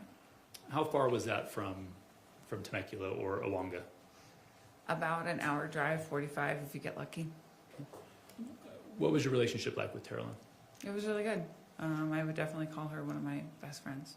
Would you confide in her the problems you were having? Absolutely. Okay, next to Tara Lynn, who's Kevin Ellis? Kevin Ellis is my younger brother. Okay, and in 2024, where did Kevin live? He lived in American Fork with my mother. Logistically, how was Tracy's house laid out? Where were the rooms? So it's a 3-story, well, I guess it's a 2-story with a basement. On the ground level, there's an office that Rory would use to have her games. Downstairs is a basement, and Jacob had the downstairs bedroom, and there was like a game room and a extra living room. And then going all the way upstairs, it's, when you come to the top of the stairs, it's Rory's bedroom, Kevin's bedroom, a bathroom, and then my mother's room. So obviously you're Kate Restelli, and then to the right of you is Tim Ellis. Who is Tim? Tim Ellis is my younger brother. And in 2024, where did Tim live? In Pleasant Grove, Utah. How far would you say that was from your mom's house, if you know? 2 to 3 minutes. And then to the right of Tim is who? Rachel Jorgensen, my younger sister. Okay, and where did Rachel live in 2024? In Ogden. And then to the right of her is Jacob Trujillo. Yes. And who is that? He is my younger brother, and he lived in American Fork downstairs with my mother. You indicated he was in the basement, right? Yes. Okay. It's a finished basement. So. Okay, yeah. So rooms down there and carpet and, yeah.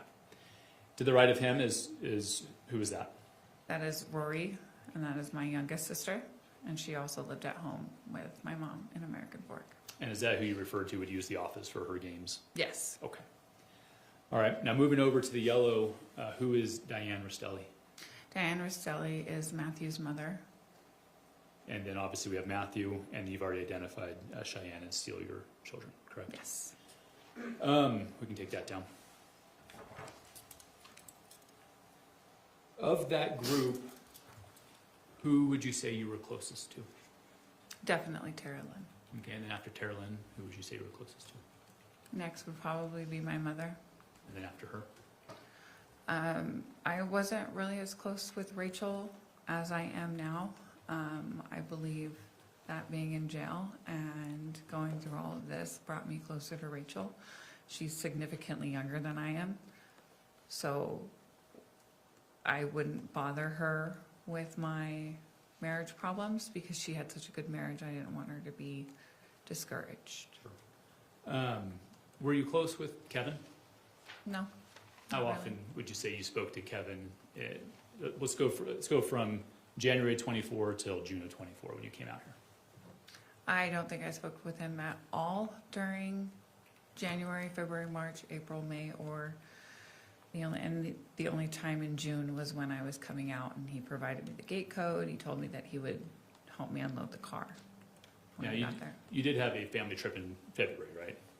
Yes, that's right. Did you talk to him then? Briefly, yes. Okay. But you weren't close. No, I don't think so. Would you confide in him your problems with Matt? Absolutely not. And what about Tim? Tim, I barely talked to him. I did speak with him in February because we're both huge Disney fans, so we bonded over that. But other than that, And Rory and Jacob? same thing. Just brief conversations, nothing really substantial. Is it fair to say that Kevin, Tim, Rory, Jacob weren't in the same stage of life as you were? Correct. And so there wasn't a whole lot to talk about. Is that fair? Yes. Beyond normal sibling things. Yes. Okay. Would you confide in any of them, those four, your problems with Matt? No. So really, is it fair? So Carolyn and your mom were the two you confided in? Yes. And not Rachel, because you said you didn't want to burden her or taint her view of marriage, right? Yes. Okay.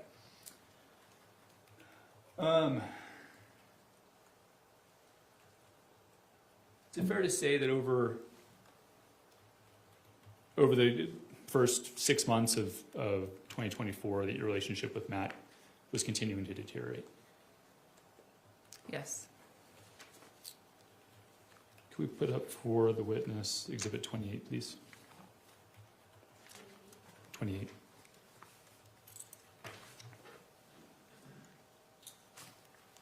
You have a binder up there. If you want to refer to it, you can, but if not, it will show up on your screen.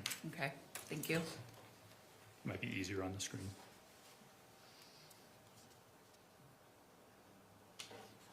Okay, you just take a look at that exhibit, and when you recognize what it is, just look up and let me know.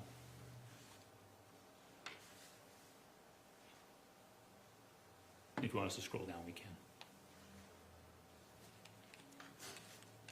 Okay, do you recognize that? Yes, I do. What does that appear to be? That is a text message between me and my mother.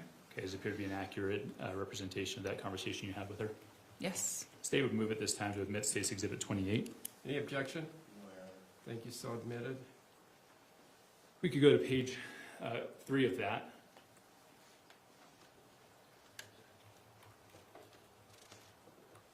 Thank you.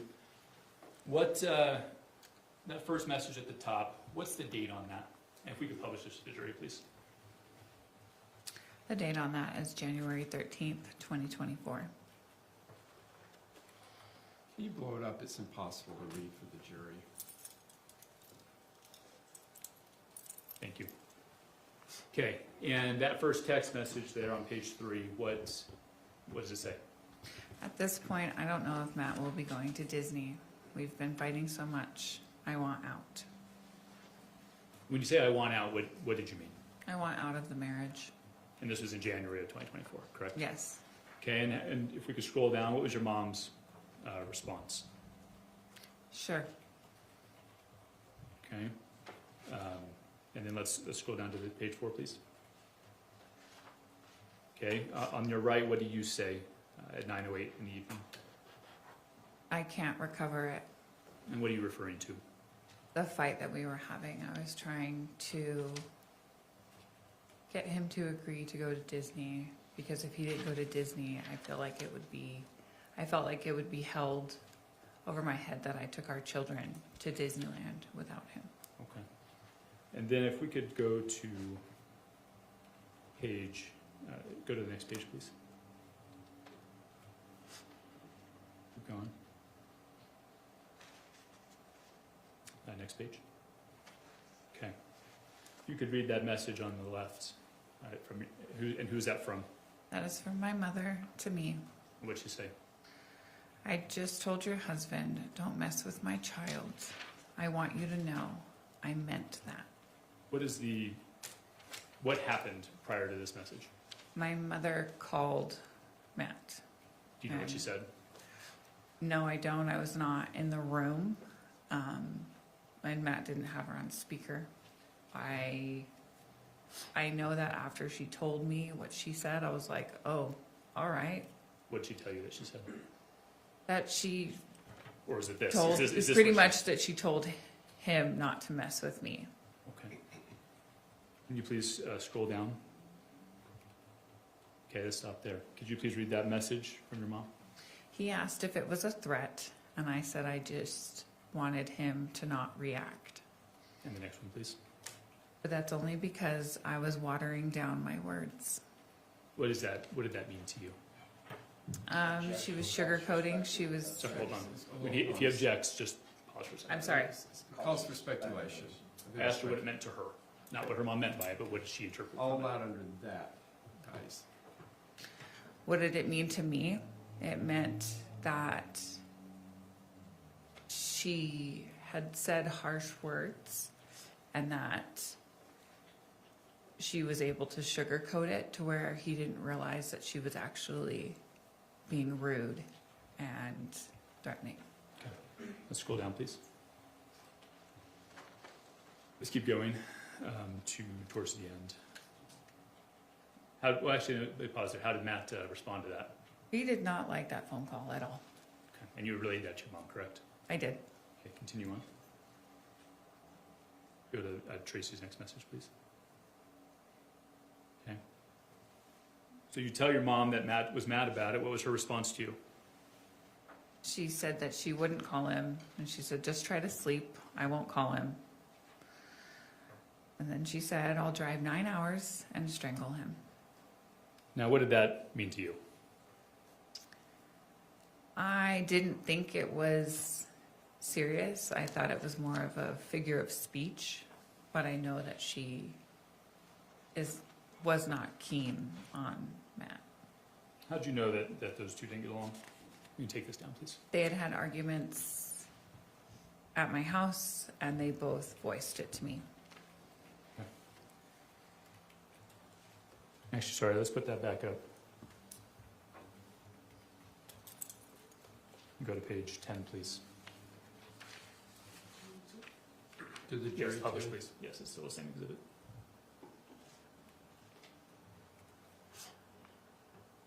Okay. What's the date on this text message?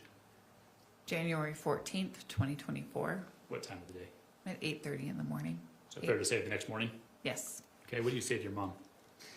Matt's really upset that you quote unquote threatened him. He wants to call you and make sure that you battle the shit out of threatening him. And I believe I misspoke on that, and I think I meant to say backpedal.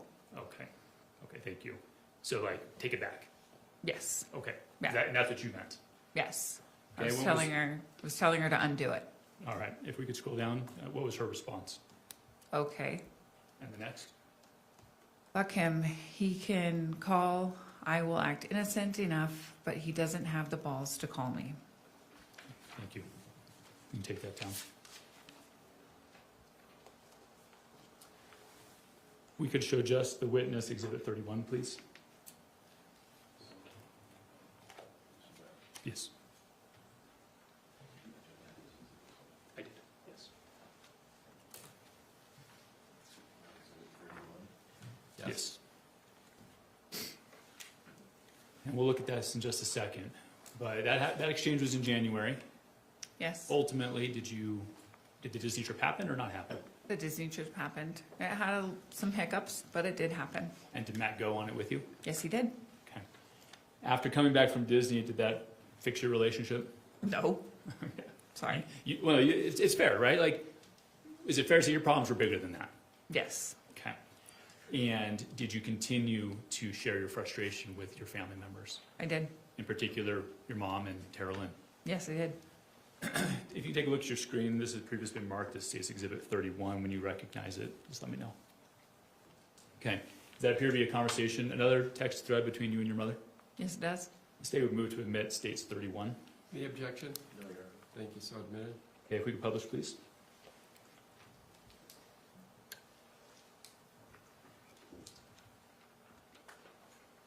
You And can if we vote blow up. that up, please. Thank you. Okay, what's the date on this text thread? May 22nd, 2024. Okay, and what do you say to your mom? I hate my life, Mom. And the next one? I hate that I have kids with Matt. Do you remember what was going on around this time? Just another argument. I can't tell you what the argument was about. I don't remember. We go to the next page, please.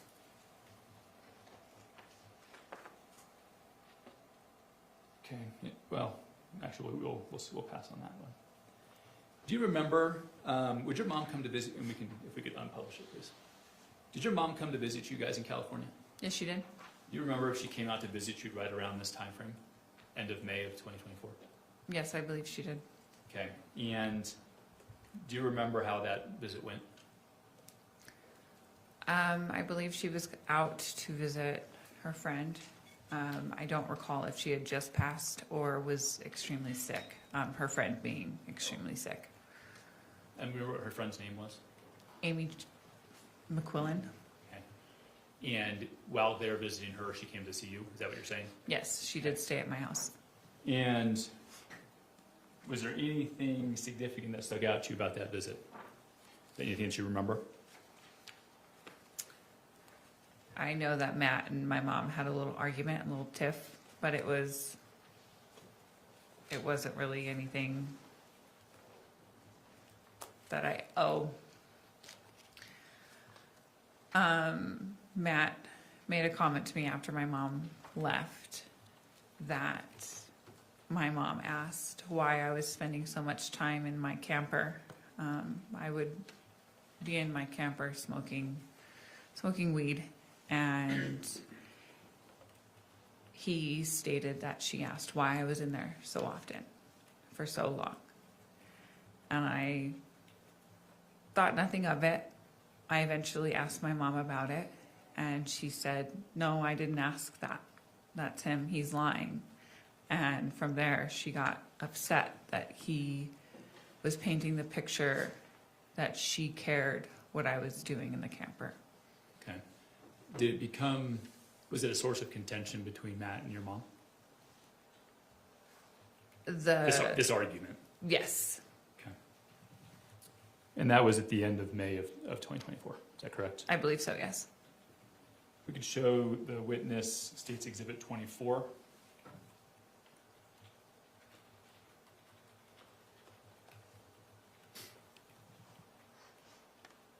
Okay, do you recognize this exhibit? Yes, I do. This appears to be a conversation between you and Tara Lynn Fisher. Yes, it does. Your Honor, the state would move to admit State's Exhibit 24. Any objection? No, Your Honor. Thank you, so admitted without objection. If we could publish, please.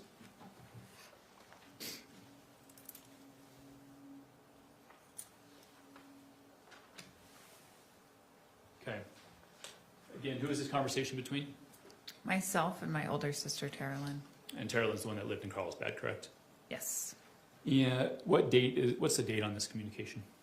June 6th, 2024. If it says June 8th, would that be? Sorry, I'm sorry. Yeah, No June worries. 8th. My apologies. What do you say to Tara Lynn? I hate Matt. I need out so bad. Do you remember why you hated him so much right then? Another argument. Just something that he was just belittling me about. Just another stupid argument. If we could go to page 2, please. Keep going. Let's stop there. 5:55 p.m. that evening, what do you ask Tara Lynn? How do I get out? And if we could scroll to the next page for her response. Keep going. Keep going. Right there. Could you please read that third one down? You literally have to do it one step at a time. I think talking to Mom about that storage unit, a very small one, putting most of your valuable things, the few favorite toys of the kids or whatever, for outfits, whatever you need, to start pre-planning. What did you understand for pre-planning? Pre-planning to go to Utah to go be with my mom and take my kids. And did you talk to your mother about that storage unit? I don't know if I actually talked to my mom about the storage unit. I know that Tara Lynn and my mom talked about the storage unit, and Tara Lynn is the one who ended up renting the storage unit for me in her name, so it would have no paper trail back to me, and Matt would have no idea. Okay. What did you begin to do when we could unpublish this? But what did you begin to do with that storage unit? I put anything that was near and dear to my heart. A lot of the children's clothes. I enjoy doing letterboards. Letterboards are little felt boards that you put letters on. I put all of them in there.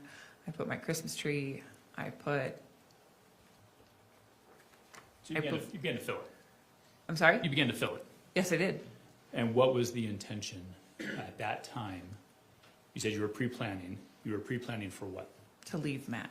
And did you have an anticipated time you were going to do that? We were trying to work out the details. It required my mother sending me a credit card that she was putting me on to be able to rent a vehicle to drive out to Utah, because Matt and I did not have money to do that. Do you remember plans to go to Vegas around that time? Yes, I do. And what was your plan after the Vegas trip? I was actually going to leave from the Vegas trip to my mother's. And who had you talked about that with? My mom, Anybody else? Tara Lynn. If we could show to the witness Exhibit 25, please.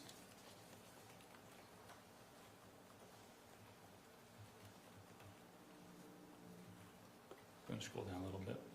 Okay, once you recognize this, same procedure. You recognize that? Yes, I do. And does that appear to be a conversation between you and your mother? Yes, it does. Does it appear to accurately reflect that conversation? Yes. If I could say we move to admit State's Exhibit 25. Any objection?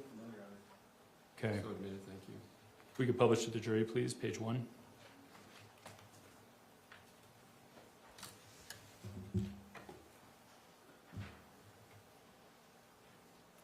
Okay, can you please read that message that you, oh, actually, what's the date on that message? Blow it June. up, please. Can you blow it a little bit more? Thank you. June 15th, 2024. Okay, and who are you talking to here? I am talking to my mom. And what do you say? Diane just said we probably shouldn't go to Vegas. And you've identified this earlier, but who is Diane? Diane is Matt's mother. Okay. If we could go to page 3, please. Scroll down, right there. Later that day, what did your mom ask you? Hey, what is your SS number? What was the purpose of this, if you remember? Being able to put me on her Costco credit card. Okay, you can go ahead and unpublish that.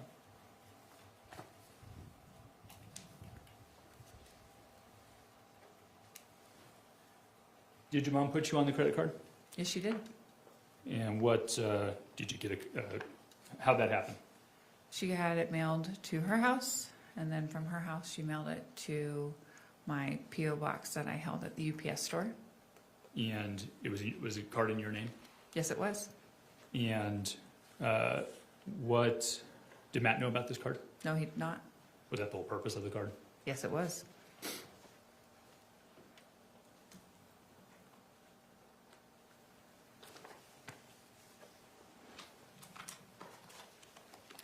Okay, so where we're at is you've got a storage unit.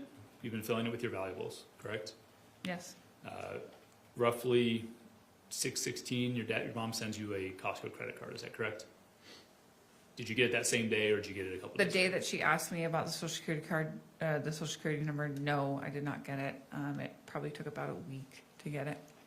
A week, so that would have been the 23rd of June, or? I don't recall.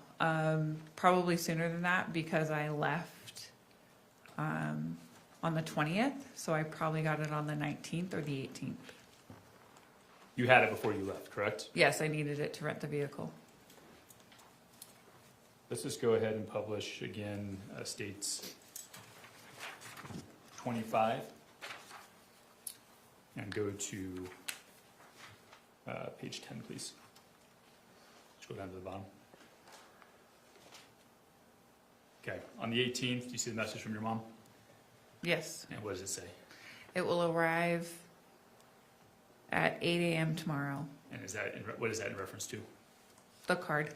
Okay. So is that consistent then with what you just said? You probably would have gotten it a day or two before. Yeah, I believe I got it on the 19th. Okay. If we can go to the last page of that exhibit. Scroll down, please. Okay, that message at 4:15 p.m. on the 18th, what is that? That is the information of the rental car place that I was going to use to rent the vehicle. Okay. Could you have rented the car without your mom? Without her credit card, no. I don't believe so. Could you have gotten to Utah without her? No.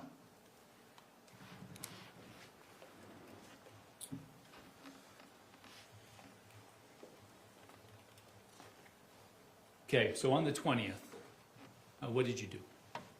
Then, or June 20th? So June 20th, I got up like normal and I told Matt that I was going to go to work. I was working with one of the women at the school that my daughter attended, doing personal assisting, helping her manage her Airbnbs. So it was an under the table job. So I was able to bring my children, and I told Matt that I was going to work and that I was going to bring the kids and we were going to have a fun day. Okay. Were you going to work? No, I was not. What did you do? I drove down to the rental car place. Carolyn met me down there.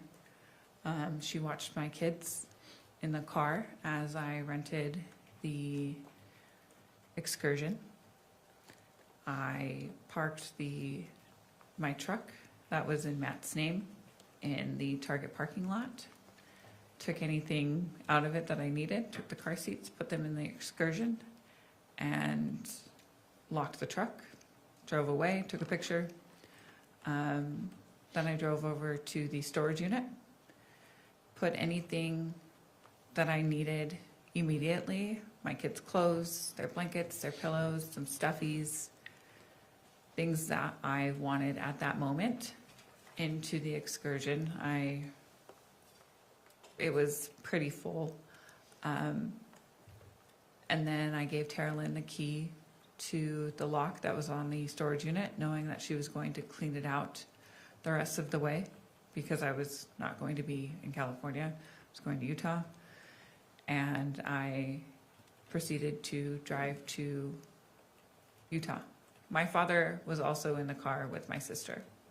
So at the time that you were cleaning out the storage unit and filling the Excursion, were you coming back to California? I had no intention of doing so, no. You talked about taking the car seats out of the truck, put them into the Excursion. Did you leave anything in the truck? Yes, I dropped an Apple tag in the truck. Okay, if we could show the witness Exhibit 26, please. Where did that Apple AirTag come from? Tara Lynn gave it to me. Let me show you what's been marked as State's Exhibit 26. You recognize that communication? I do. Is that a conversation between you and Tara Lynn on the 20th of June? Yes, it is. Say we move to admit State's Exhibit 26. Any objection? Thank you, admitted. We publish that for his right. Thank you. If you could please read that first. Let's blow it up. A little more. Thanks. If you could read that first message, please. I used the Apple AirTag that I had on Tabitha, so Mom and Rachel already had links to it. This is a screenshot from Rachel, whenever you want to put it, make sure that it's you either have alcohol or the Gorilla Tape or a good spot to slip it in the truck. I think in the truck may be better, maybe in the seat or something in the back seat. That way it doesn't get lost or fall off. Okay. How did you, so you got that message at 8:30 in the morning. You could Yes. scroll to your response, please. How did you initially feel about putting an AirTag in the car? I don't think I want to leave the tag in the truck. It gives me a bad feeling. You remember why? I didn't want Matt to find it, but my bad feeling was probably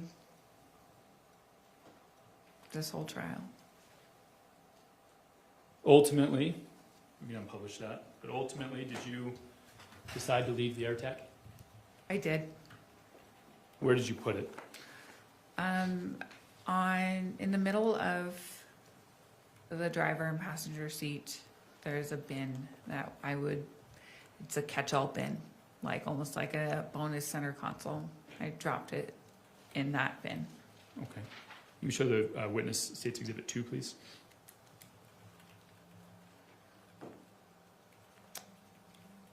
Is that an accurate representation of where you left the AirTag? Yes, it is. State would move to admit Exhibit 2. Any objection? Thank you, so admitted. You can publish it to the jury, please.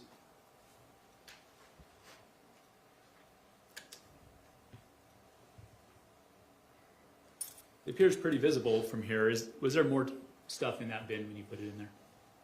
I believe so. And why did you put the AirTag in the truck? Because I was fearful of Matt. I wanted to know where he was, if he was going to follow me out to Utah, if he drove the truck. Okay. I wanted to see where he was going, if he was going to the bar, or I wanted to keep tabs on him. And that was the initial reason you left, is that correct? Of his alcoholism? No, because you wanted to keep tabs on him, see if he followed you, see if he went to the bar. That was the initial reason you left the AirTag, correct? Yes. Did ultimately you end up using it for something else? Yes, we did. Who had access, we can unpublish this, who had access to monitoring the AirTag on the 20th when you left California? Tara Lynn had it on her iPad, Rachel had it on her iPhone, my mom had it on her iPhone, and Kevin had it on his iPhone. I'm going to show you what's been marked as State's Exhibit 3, and see if you recognize that. You said 3. 3, please, yes. We can go and blow that up. Thank you. You recognize this? I do? This appeared to be a Facebook thread between you and some of your family members. Yes, it does. It appeared to be an accurate representation of that thread. Yes, it does. State would move to admit State's Exhibit 3. Any objection? Thank you, so admitted. We can publish the top of that first page.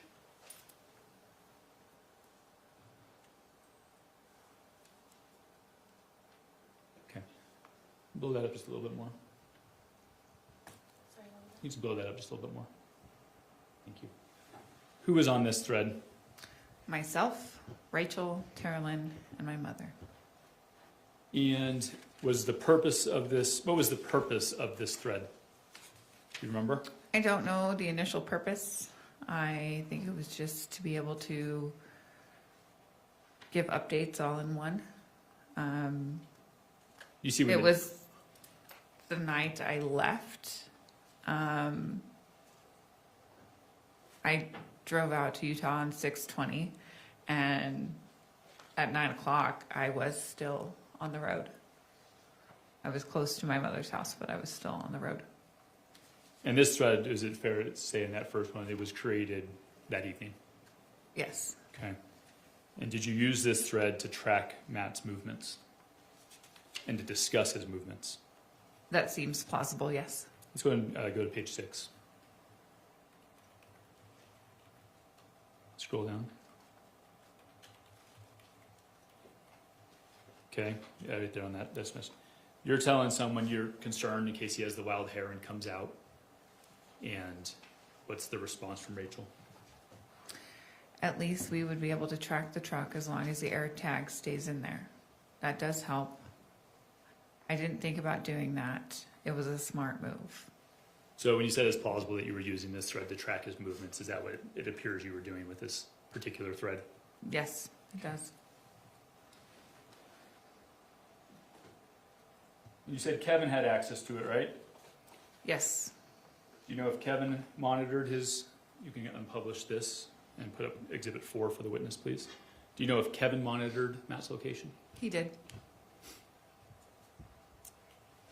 Let me show you what's been previously marked as state's exhibit 4. You recognize this? Yes, I do. It was this, does this appear to be text threads between you and Kevin? Yes, it is. Let's go ahead and start on page 1. If we could, state would move to admit state's exhibit 4. Any objection? Thank you, so admitted. Will you publish, please?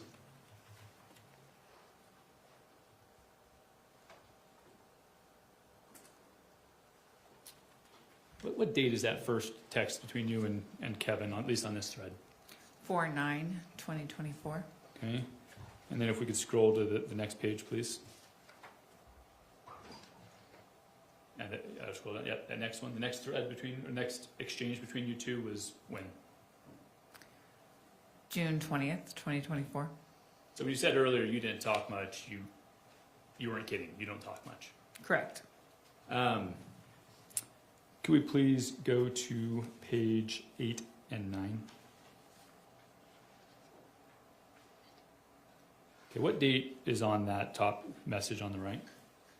June 26th, 2024. Okay, and what do you say? What day are you coming back? Wondering for Olaf. Okay, and hold on. Who's Olaf? Or what is Olaf? Olaf is our code name that we gave to Matt. Why did you give him the name of Olaf? It was Disney. I don't know if there was actually a reason behind it. I've heard. Speak to your reasons. I don't remember there being an actual reason. It was just a name that we could give Matt, so that when I was talking about Matt to somebody, I would say Olaf, and my children would not know who I was talking about. Okay. But your children weren't present while you were sending this text message, right? Correct. Okay. Okay, what does he respond with? You asked him when he's coming back, let's do this. Do you know where he was? Where Kevin was? Yeah. I believe he was in Wendover. Okay, and what does he tell you there? Friday late. Okay, and scroll down, please. And your response? Okay, cool. Okay, keep going. And what's he tell you next? The tag is still active. And to your knowledge, what is he referring to? The Apple tag that was in the truck. Okay. And that's on the 26th of June still. Yes, it is. Okay, if we can scroll down, please. And what do you ask? Really? Had you kind of stopped monitoring it at this point? I did not have direct access to monitoring it. I had to ask Tara Lynn, Rachel, my mother, or Kevin to see it. I did not have direct access to it. You didn't have an iPad that had access to it? No, I did not. Okay, scroll down. What is his response to you being surprised that the tag is still active? If I have to rush back, I can make that happen. Okay. Rush back for what? In case Matt came out, at this point, there was no plan in place. This was for my peace of mind because I was very fearful of Matt. So when you say no plan in place, no plan to do what? No plan to murder Matt. Okay. That hadn't formulated yet, is that fair? No, I had not. but he expressed a willingness to come back and protect you. Yes.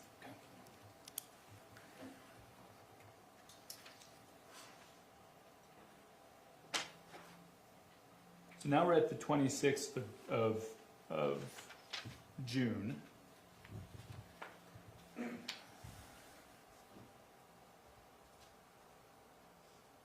You said the plan hadn't been formulated yet to kill Matt. Correct. When did that start to come together? I believe about a week and a half before he actually came out. Okay, so if he came out on, well, what day did he come out? He came out July 12th, Okay, so you're saying a week to a week and a half before that, in the And- beginning of July. so early July. Yes. And how did that plan begin to come about?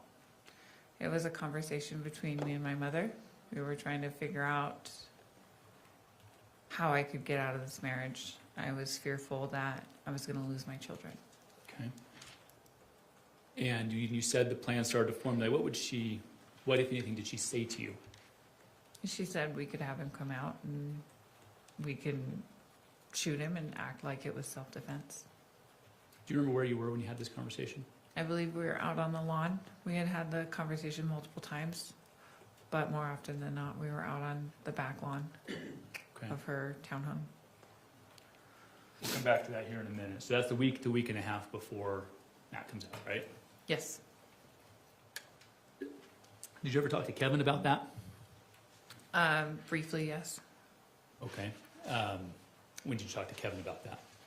I believe it was a couple days beforehand, if not the day of. So when you say a couple days beforehand, you mean a couple days before the 12th?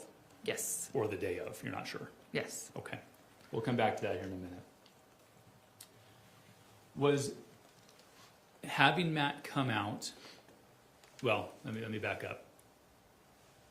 What did she tell you would happen when Matt came out? That she or Kevin would hurt and or kill Matt. Was that the only plan that you and your mom were talking about to separate from Matt? I had a conversation with an attorney trying to figure out my options, and I realized that my options were very limited. Okay. Let's talk a little bit about that. Do you remember what day you talked to that attorney? July 11th. So the day before, I believe July 11th. I may be mistaken. okay. The day before Yes. Matt came out, is that right?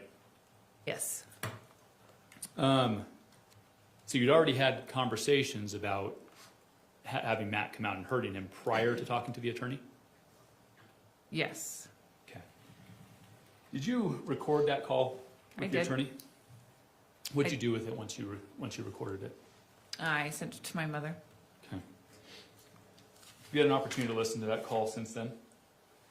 No, I have not. At least part of that call? I believe here in court. Okay. State would move at this time to admit State's Exhibit 5. Any objection? So admitted, thank you. State would move to publish the first 4 minutes of that phone call. Any objection to that? No. All right, thank you.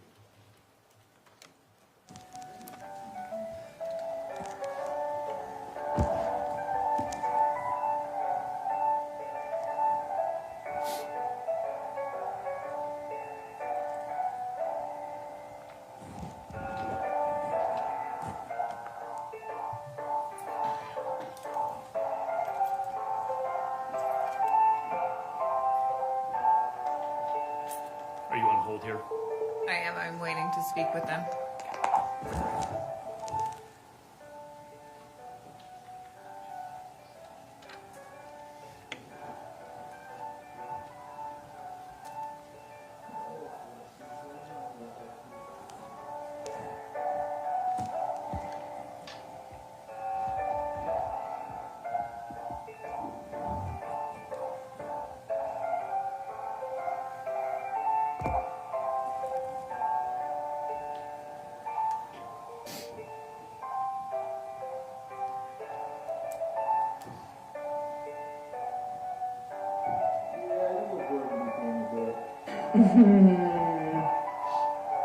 Learn from his dad.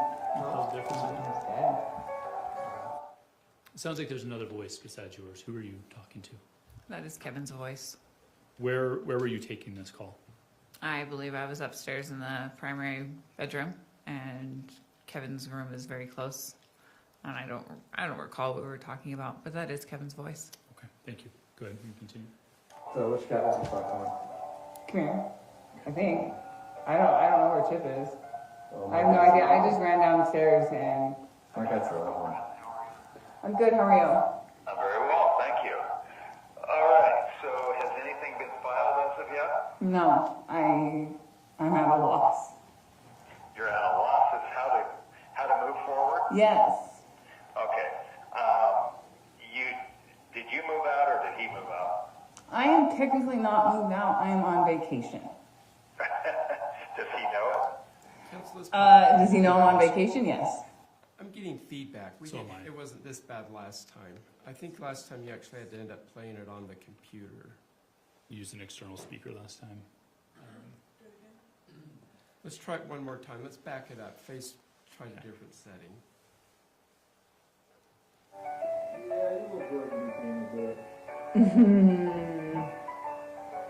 Learned from his dad. Huh? Learned from his dad. Which cat was he talking about? Come here. I think. I don't know where Chip is. Well, I have no idea. I just ran down the stairs and I got through that one. I'm good. How are you? I'm very well, thank you. All right, so has anything been filed as of yet? No, I'm at a loss. You're at a loss as how to move forward? Yes. Okay. Did you move out or did he move out? I am technically not moved out. I am on vacation. Does he know it? Does he know I'm on vacation? Yes. No, does he know that you're leaving? No, and that's because I'm so scared. All right, so let's start off. Has there been domestic violence? It's a lot of verbal abuse. He hits the kids, and so Are we talking about spanking? just aggressively grabbing the kids. I don't know. Okay. Do you have financial help to get out? So I'm at my mother's house in Utah, and I don't want to go home. In Utah? Yeah. Yeah, and also if you left Utah and he wasn't happy about it, he could file something and yank you back really quick, or at least yank the kids back. And where the kids go, you will go. So going to Utah is, unless he gives you permission, like, for example, he says, okay, Leah, let's take a time out. You can go to Utah for a while with the kids.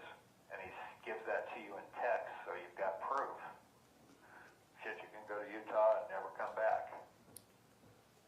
As long as you get them established up there, get your 6-year-old started in school and get your life established there before he files anything or starts to think about doing anything, then he has a much harder time of getting you to come back. So That's assuming you want to be in Utah. no, I do want to be in Utah. In Utah, it takes 3 months to establish residency as an adult, and then 6 months for a child. Okay. If he... Okay. I want to talk about a couple things we discussed with the attorney. First, you told him at the outset that he hits the kids. Yes. Is that right? Yes. But then you clarified. What did he actually do to the kids? He grabs them aggressively. And Like how? just pulls them out of a chair too hard. Like by the arm? Yes. Okay, but doesn't hit them. No, doesn't hit them. Spanks them, but doesn't hit them. Sure. And you clarified that he doesn't hit you, Correct. but a lot of emotional abuse. Yes.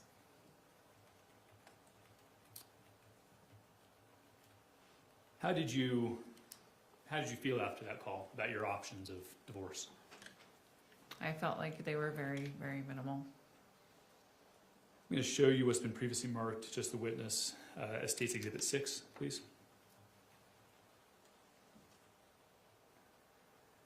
that on your screen?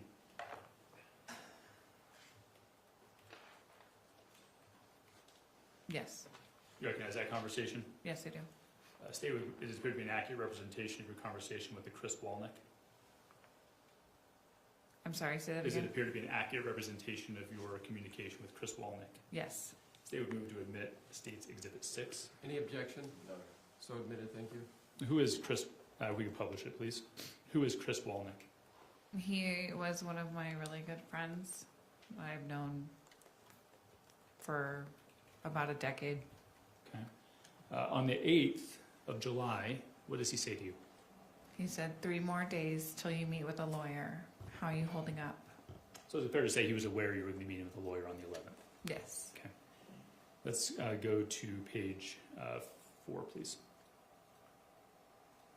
Scroll up one more page, so 3. Okay. What does he say to you on the 11th? He asked he said, how did your attorney meeting go? Okay, and scroll down to the next. What was your response? Honestly, I'm fucked. So, you didn't feel like you had a good chance to divorce and keep the kids with you in Utah, did you? No, I did not.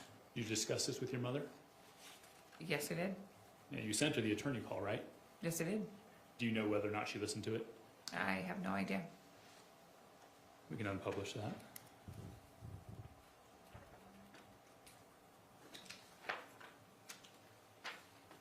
Did you send that recording to anybody else? I believe I tried to send it to Carolyn. I don't recall if it actually went through to her, but I do remember wanting to send it to her. Did anybody help prepare you for that phone call? I don't recall. Okay. You didn't talk. Did you remember if you talked to anybody in advance of what you should tell the lawyer? I probably said things in passing with my mother. Okay. So to be clear, this is the evening of the 11th. You find out that, in your words, I'm fucked. Right? Yes. Earlier that day, had you been having communication with Matt? I believe so, yes. And what was the content of that communication? That he wanted me to come home. Okay. And what did you say? I agreed. We could show State's Exhibit. I'm going to introduce these in a batch, if that's all right, Mr. Facemeyer. If we could show hers Exhibit 7 through 10, please. We'll take them one at a time. This is what's been marked as State's Exhibit 7. This appeared to be a conversation between you and Matt on the 11th. Yes, it does. State would move to admit State's Exhibit 7. Any objection? No. Thank you, so Okay, admitted. and if we could show her 8, please. This appeared to be a continuation of that conversation on, if you scroll down, please, with Matt on the 12th. Yes. State would move to admit State's Exhibit 8. Any objection? No. Thank you, so admitted. Then number 9, please. This appeared to be a continuation of that communication with Matt the evening of the 12th. Yes, it does. State would move to admit State's Exhibit 9. Any objection? So ordered, thank you. Then finally, State's Exhibit 10, please. Scroll down, please. Okay, does this appear to be a communication between you and your mom Yes, it does. on the 11th? Yes. Okay, State would move to admit State's Exhibit 10. Any objection to that one? Thank you, so admitted. We're going to go through these if we can.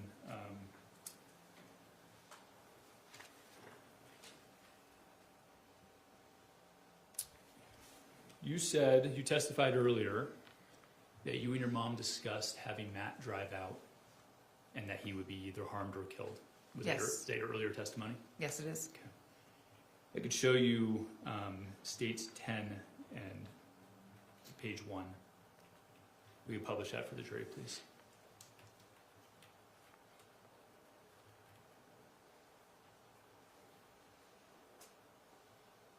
Okay, scroll down to the 11th, please. Okay, what is that text message? What time is that text message sent? On the July 11th at 8:07 a.m. And who are you talking to in this text message? It's a text message to my mom. Okay, and at 8:07 a.m., what do you say to your mom? It said Matt doesn't want to drive out. Is it fair to, 1 second, please. You said that's page 11? page 1, on the 11th?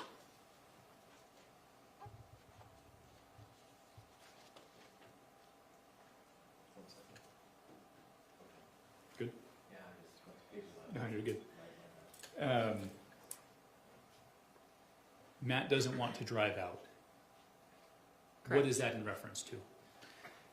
Matt not wanting to drive out to Utah. Had you been talking about it with Matt? We had talked about me coming home. Okay. And was one of the options for him to come get you? Did you present that to him? I did present that to him.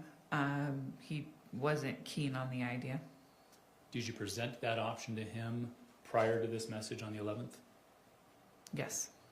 And after your conversation with your mom about what would happen if he came out? I'm not sure I understand your question. You had the conversation a week to week and a half before he came out Yes. about what would happen if he came out. Yes. And on the 11th, you're telling your mother he doesn't want to drive out. Correct.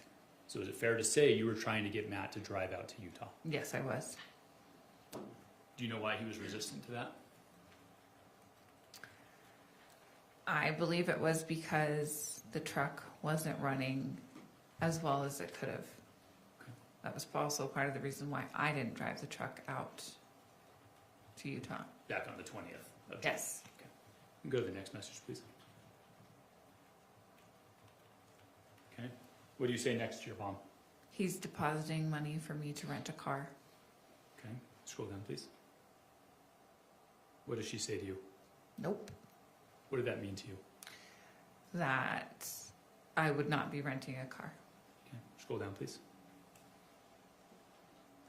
You read that message? Well, we will just stay with you spraining your ankle. She says stay with you. Had you talked about spraining your ankle prior to this? Not literally spraining my ankle, but acting like I had sprained my ankle, my right ankle to be exact, that I could not drive a vehicle with a sprained ankle. And you and your mom had talked about that before this text exchange. Yes. Okay, scroll down, please. Next, can you read that next one, please? And just keep putting him off. And this is all the morning of the 11th, correct? Yes, it is. And you had the conversation with the attorney on the evening of the 11th. I don't recall what time I had the conversation with the attorney. Okay, fair enough. Next one, please. She says what? It's fine. Okay, scroll down to the next. And what do you say in response to that? Yep, if you deposit money, then I can use it to pay for the lawyer. And scroll down. What does that say? I corrected myself. So what did you mean to say in the text above? That he would be depositing money, then I would use it to pay for the lawyer because the lawyer was charging for the consult. Okay. And scroll down, please. And what did your mom say in response to that? Yes, sir. Go to the next page. My What mother's, does your mom say there? it would be $550 for the rental, $550 deposit, and $300 gas. And what time does she send that to you? On the 11th at 9:25 in the morning, Okay, and what's your response to your mom? I'll tell him. And is that what you did? Yeah, I believe I copy pasted that message right into a message to him. We could publish state 7, page 1. Is that what you're talking about right there? Is that the copy and paste? That's exactly what it is. Okay, what time did you send that to Matt? At 10:03 in the morning. So after your mom had sent it to you. Yes. Okay, let's go back to Exhibit 10, please. Page 5. Okay. Continuing this conversation with your mom, what do you say to her? I said, yes, he wants me to leave tomorrow. Scroll down. I have to make arrangements for the car today. Arrangements being in quotes. Why'd you put it in quotes? Because I wasn't really going to make arrangements. Okay, scroll down, please. What does your mom say in response to that? Can't drive with that ankle. Okay. Again, this is the fictitious ankle that you were going to pretend sprain, Yes. making it so you couldn't drive to Utah, or to California. Correct. Continue on, please. What's your response? Exactly. Continue. Ouch, it hurts so bad. Excellent. And your mom says what? I'll find some crutches. Okay, keep going. I know we can wrap it and make it look swollen under the wrap. Okay, go read that next one. I need to shower and leave in 2 minutes. And this is from your mom to you, correct? That one was. That one was from my mom to me, yes. Okay, and your response on the next one? D, I have them. I has them. I don't know what I was. Could that be in reference to the crutches? DI. Oh, DI has them. Yeah. Yep, that's exactly what that is. Okay, control that. Keep going. Go to the next one, please. Okay, let's pause there. If you could please, so while you're having this conversation with your mom, are you continuing to talk to Matt? I am. Okay, if we could show states 7, page 2. Please publish that. Okay, who's this message from? This is from Matt to me. And what does he tell you? Tomorrow, Enterprise, 385 Main Street, American Fork, Toyota Corolla, $200 deposit, $182.33 rental is reserved. Pay in person with debit card at 8 a.m. All paperwork must be caped. Okay, and what time did he send that to? He sent that to me at 10:59 a.m. on the 11th. What did you do as soon as you received that message? I copy pasted it to my mother. Can we show, please publish states 10, page 8. Is that the message that you copy and pasted? It is. You guys continue to, in this text thread, continue to talk about the sprained ankle and not going back. I believe so.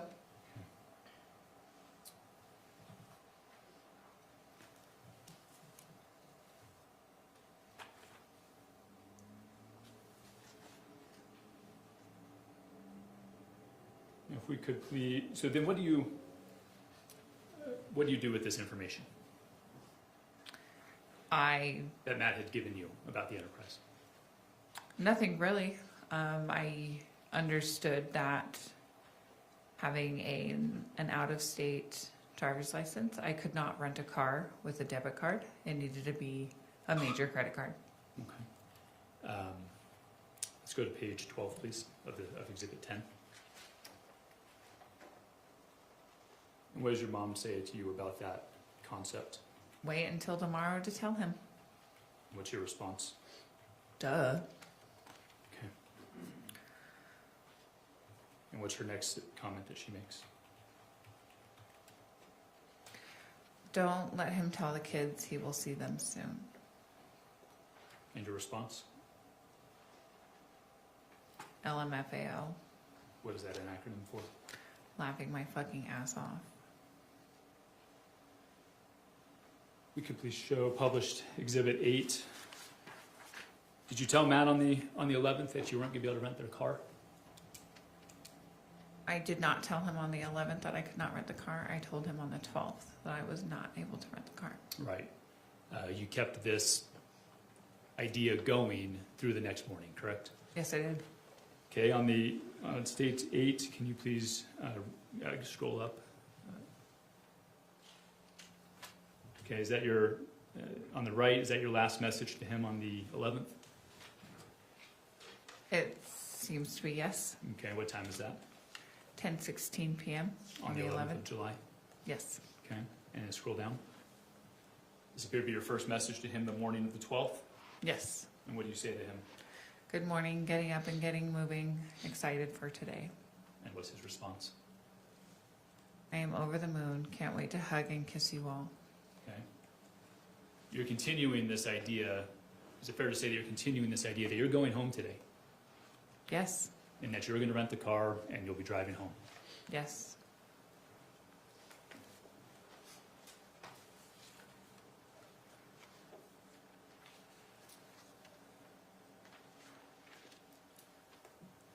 can go back to published exhibit 10, please, page 20.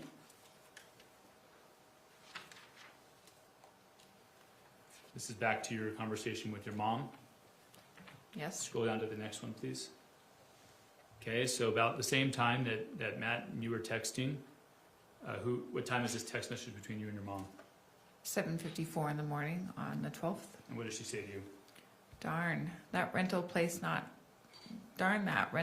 for not taking a debit card. Okay, and the next one, what's your response to her? I have to be more upset. And then if we could go to the page, bottom of page 21. Actually, sorry, go to the next two messages, please. Okay, skip this one, but then read that second one.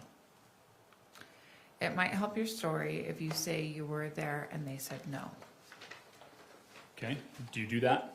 Yes, I drove over to the rental car place and I walked in. I said, "Can I rent a car with a debit card and an out-of-state driver's license?"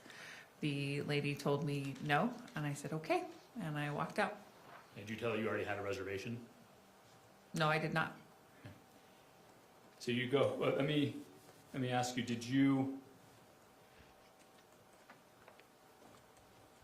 Have you previously heard an audio from the morning of the 12th of you at the home asking someone to watch your children? Yes, I recall that. At this time, the state would ask to admit State's Exhibit 11. Any objection? No, Your Honor. Thank you, so admitted. State would move to publish State's 11.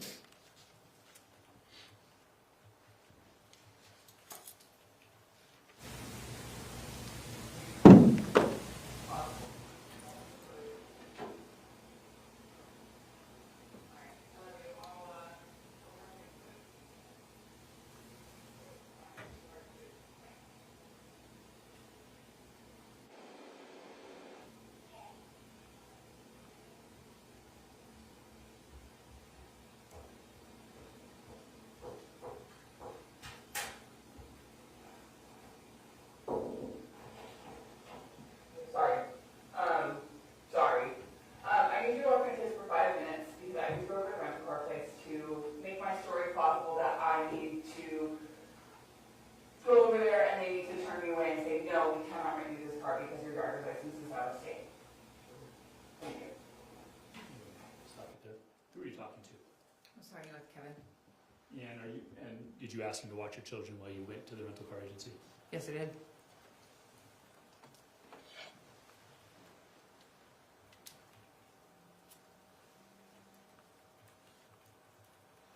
I'm going to show you what's been previously marked as State's Exhibit 12.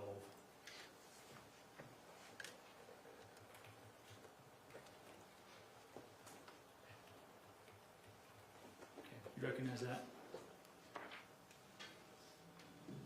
Yes, I do. It appeared to be your call log from the 13th and before. Yes, it does. Okay, State would move to admit State's Exhibit 12. Any objections? No, Your Honor. Thank you. You know, Mr. Facemeyer and I approach. Certainly.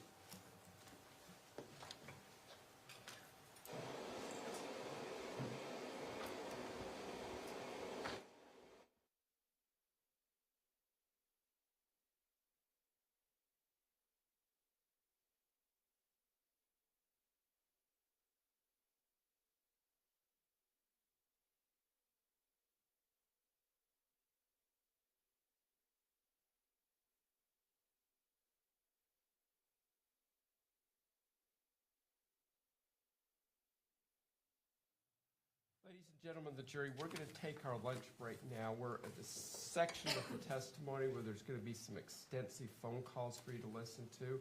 We think it'd be better to have lunch, get out and move around a little bit, and come back and listen to those this afternoon. We want to start at 1:30 sharp, so be back through security and enough through it that you can come up and be brought into the jury chambers before 1:30. If you're not familiar with the area, there are a lot of fast food places north and northeast, just all through here, or you can head south, but there's construction for the bridge over there to take overpass there. It gets a little harder to get down there, but you can also go east on Main Street, historic Main Street, and there's a whole bunch of restaurants from there. We'll be in recess until 1:30. Thank you. All rise for the jury.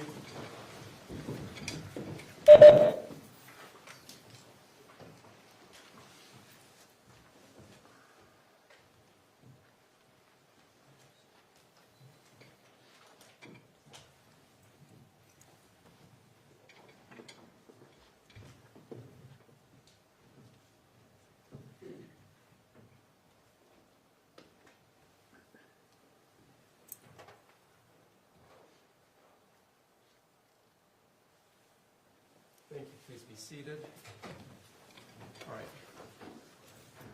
Mr. Brown, Mr. Vatabi, Mr. Pomeroy, anything we need to put on the record before we take our lunch break? Not from the state. Mr. Facemeyer? No. All right, you're welcome to leave all your stuff in here. It will be locked up. Mr. Brown, excuse me, on behalf of Ms. Restelli, anything you need to put on the record?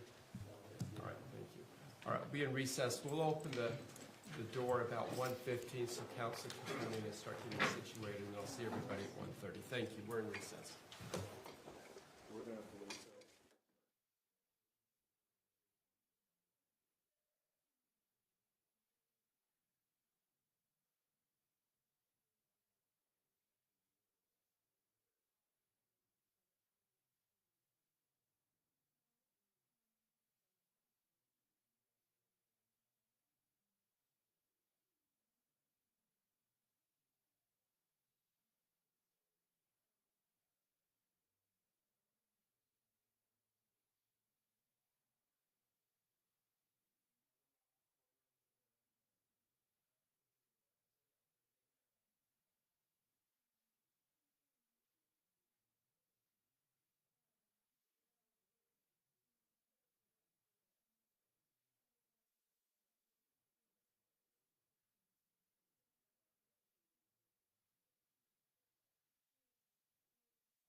Roger Griffin presiding.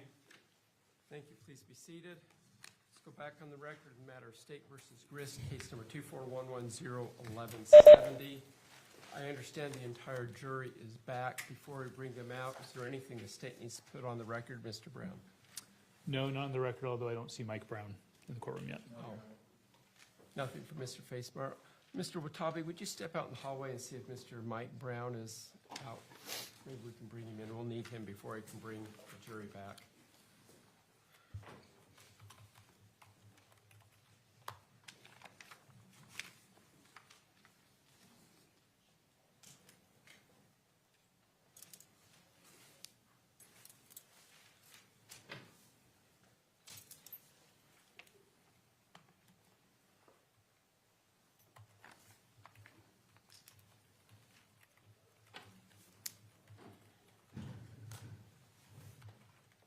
Mr. Pomeroy, you didn't see Mr. Mike Brown out there, did you?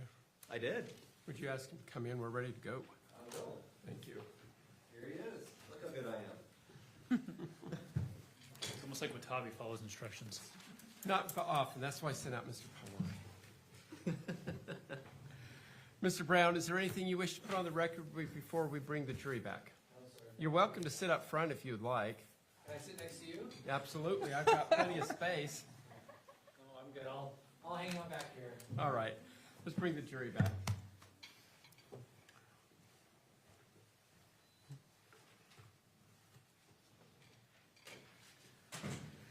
You could even use my gavel, Mr. Brown, if you'd like. You know.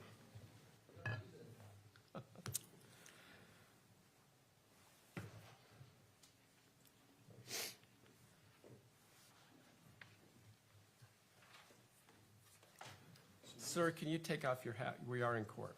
All rise for the jury. So I just admitted 12 before. Let me do 13 through 18 as a batch.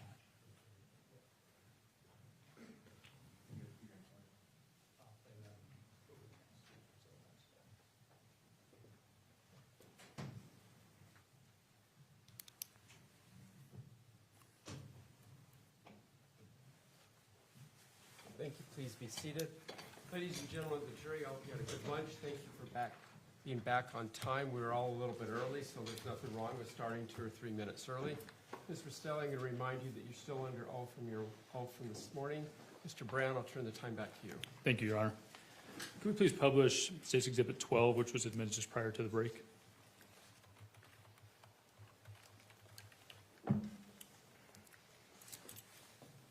Okay, and if we can please go to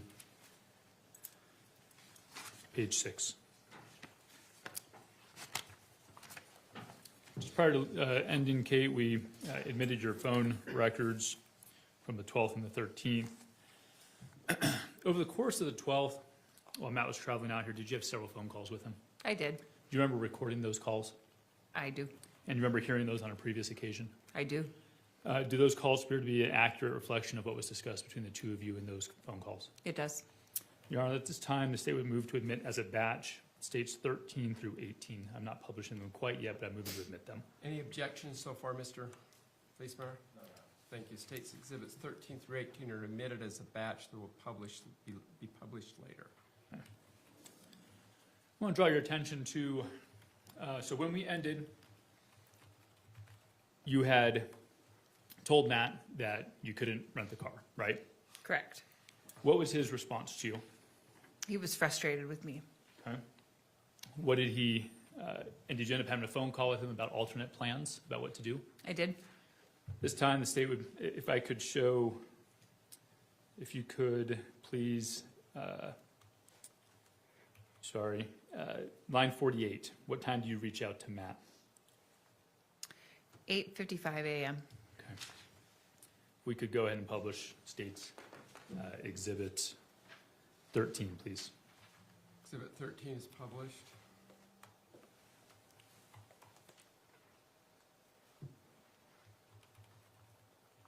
I'm at a loss right now, Matt. Okay, just chill out. They won't rent me the car.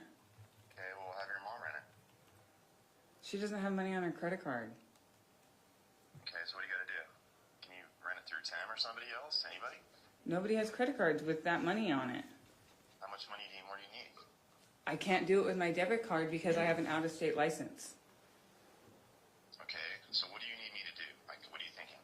I don't know. Okay, just chill out. Do you need to put money in a different... Can your mom call her credit card and extend it? No, they need money. So, do you need me to put more money in your account? No, because they won't rent it to me because I have a debit card and an out-of-state license plate, or an out-of-state driver's license. If I had an in-state driver's license and a debit card, they would do it. Like, they don't even care that I have a good driving record. They don't care that, like, I just rented with them 3 weeks ago. Okay, but that obviously that doesn't matter, so...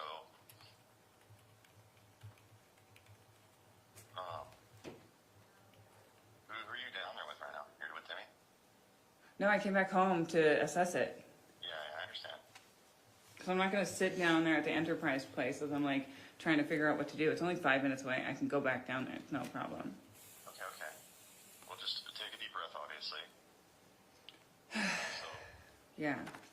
does Tim or Angie have a credit card? No. Okay.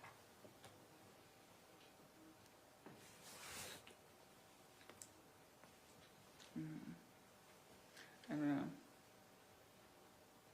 So, how can you rent a car with them yourself? I don't know. So, if your mom had money, like, how could she have money? How could she have money? It's like $1,000. Well, she's had a hard week this week because the water kept being turned off, so she didn't make as much money as she would normally. I know, I'm not trying to give you a hard time. I'm just I trying know to you're figure out not how to giving do me it. a hard time. I'm explaining stuff to you as best as I can.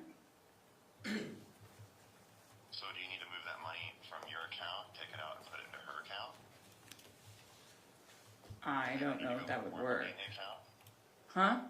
You need me to go at 9 o'clock and put more money in your account, and then send it all over to your mom's account,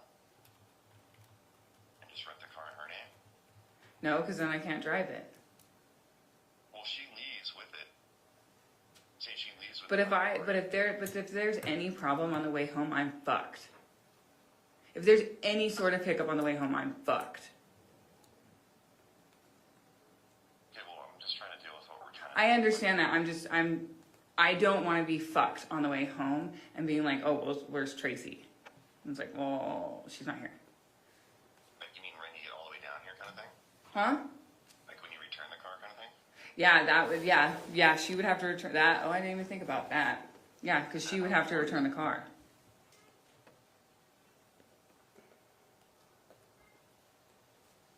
Wow.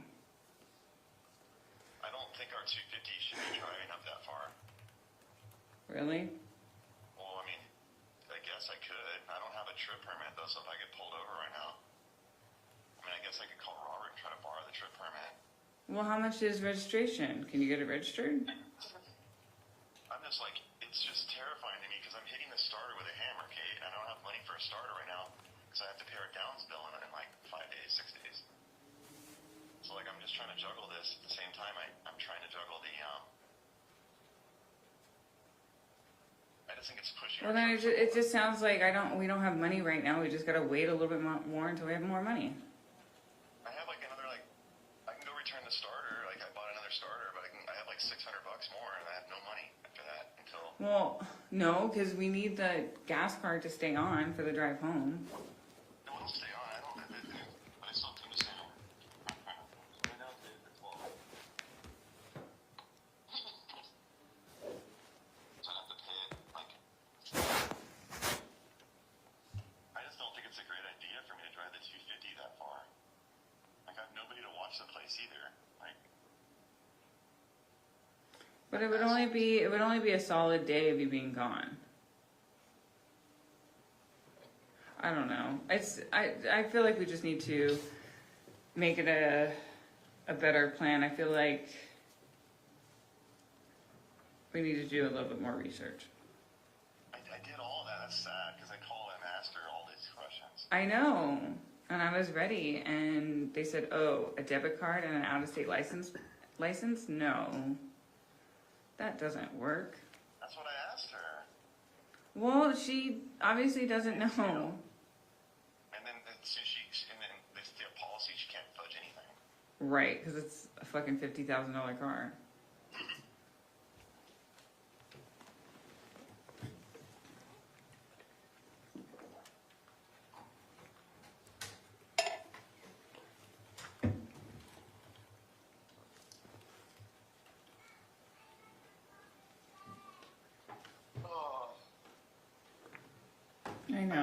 I know, I feel the same way. Katie, I have towels laid in the truck just so that I can lay underneath the truck and hit the starter with a hammer. Like, and it has a little oil leak. I mean, like, I'm like, even working for Robert, like, it's, you know, I'm sitting there terrified that I'm gonna break down the intersection still. Like, towing trailers and just trying to get this done. Stress is killing me right now. But it's not really about me right now, I'm just saying it's just harsh, you know? I get it. Tools in the back, I got straps, like I've just been like busting my ass. I have the truck parked in the shop area because if it doesn't start, I have to hit the starter and I'm laid on the concrete. Matt, I did what I could today. I mean, will Jack let me borrow her car? If it get you?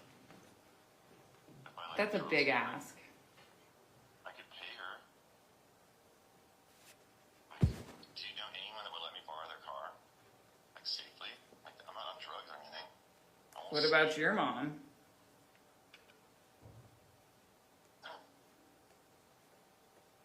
It just sucks that I have to go all the way to fucking Orange County to go get it. No?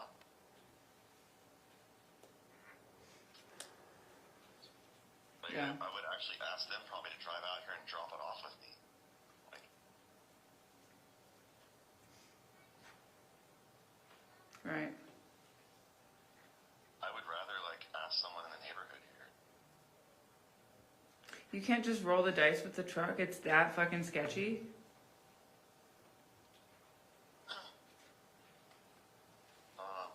I could call, just the thing is, here's what's going on. If I call Robert and ask for the moving permit, I'm just saying, like, he's gonna find out soon that I got the Ortiz deal, and he might not be very happy, but it's still my customer first, and I'm trying to avoid too much involvement, like, too much desperation with the neighbor right across the street, you know what I mean? Yeah, I'm sick to my stomach. Well, I mean, we have insurance. I wouldn't even, if I did that, I would basically drive straight there, and I wouldn't even turn the fucking truck off the whole damn drive. The truck would be on for 20 hours, so. You know? I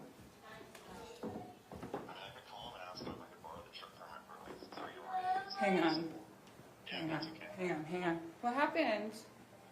What happened? Cheyenne, what happened? What happened? He was being annoying, and I just lost all my patience with him. Well, then you need to walk. At me. You're throwing his phone? No, I didn't. You're not gonna yell at me though. Shine Do not throw the phone because No! do not throw the phone because I will take away your iPad for the day. Do not give me a grumpy face. No, I am trying to figure stuff out today. Please don't do this. Be kind. Be kind. It doesn't really matter, but like, if your mom didn't pay that registration, she'd be able to do all this, right? I don't know. I think it was also. Yeah, whatever. No, it was the water being turned off that really threw the wrench in the gears.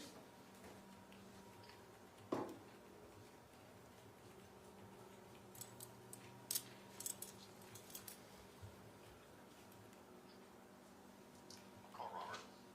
I don't have any other choice. But I really wish I could ask for, like, I wish I could just drive the damn Highlander to hold him. You know, but like you said, it's kind of annoying to ask all that if I'm just driving. It's a big ask. Yeah. Let me call you back in a minute, okay? Okay. Bye-bye.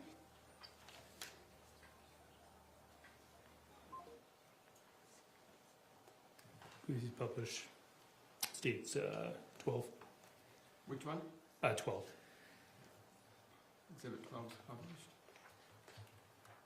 The $600 that he gave you, you could have put it towards your mom's credit card, right? The credit card was not the issue. But you could have rented the car with the credit card. I could have, yes. Okay. Immediately after getting off the phone with Matt, that call we just heard was at 8:55, so number 48 lasted 10 minutes. Immediately after getting off the phone with him, who do you try and call?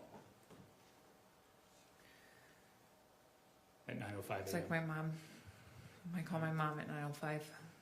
And then, you don't reach her though, right? Or it doesn't look like it. Yes. And then you talk to Matt again, correct? Yes. State moves to publish, states 14, phone call from 9:07. Any objection? No, Your Honor. Okay.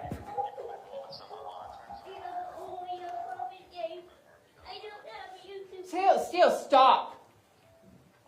Mommy, Like I they- don't have YouTube too. Stop. YouTube. You. Well, go watch YouTube. Why are you yelling at me? Sorry, I was taking out my earbud and he's just like screaming, running around like a fucking crazy person. I don't have YouTube. I don't have YouTube. Like, you kidding me? Like, can you tell I'm under a lot of stress right now? Like, what the fuck? I think we could ship a car back to. That's so expensive. It's not as bad as you think. Just trying to think of, I'd call Park Freight Trucking and see what it'll cost to have one of the cars just transported back. I'm not borrowing one of their cars. Jacob uses the car every day, Rory uses her car every day, and my mom uses her car every day. And Kevin's car cannot make it to California. Okay. So these cars are not options out here. Okay.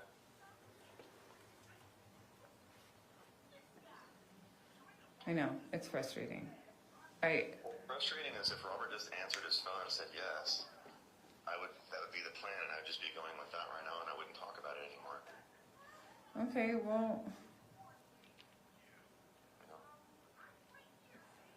But now I texted him what my intentions are, so a lot of times when I text him intentions, right, he reads it and then gets back to you. he gets all distant. He either steps up or he gets all distant, like, because he doesn't like when I borrow his trap loader to like do some mowing. Uh-huh. But he's calling her and they answer. Okay, bye. What does Matt say there at the end? Who's calling him? Robert. And who is Robert again in this situation? Robert is our neighbor. Now, is that who he was trying to borrow the truck permit from? Yes. Okay. So there, it's fair to say, you say borrowing anyone's cars here, not an option. Correct. You could please publish states 15. Any objection? No, Your Honor. Thank you. And actually, before we publish that, when's the next, so that was a call between you and Matt at 9:08 p.m. If you could please go to the next page, to page 5. 9:08 a.m. Yeah, sorry, thank you, 9:08 a.m. Mhm. Sorry, no, other direction. There you go. When's the next call you have with Matt? At 9:15. Okay, go to please publish, states 15. Hey, Hey, what? what's going on with you? I'm gonna go get the trip permit from Robert right now. Okay, you gonna drive out today? I don't have a choice. What do you mean you don't have a choice? What? Okay. Well, I wasn't sure if you were rested and ready. What's that? I wasn't sure if you were rested and ready. I'm rested enough, but I gotta get the dogs like fully fed and left. Okay, and I don't plan on turning the truck off. Should I even get the starter on the way out? Should I replace my starter and then go? Probably. Okay, well, I'm gonna have to go to town then and get the starter, and then come back and work on the truck, and then get the dogs ready. It's gonna be a long fucking day. I know. So, okay. I know. I appreciate you. Yeah, I gotta get going though for a while. Okay. Okay. Okay. Okay. Sounds good. I'll call you in a little bit. I'm gonna call you in like an hour. You gotta let me do something. Okay. I gotta go return a starter, and I can't drive out there without a starter that works. Okay. So I gotta swap the starter. So I have to go to town. I gotta go to Roberts, go to town, put the starter on, feed the dogs, get ready to go, eat. And I don't know how the truck's gonna be kind of dirty. Like you're not gonna shit talk like tools in there, and fucking shit on the bed. Like, No. are you?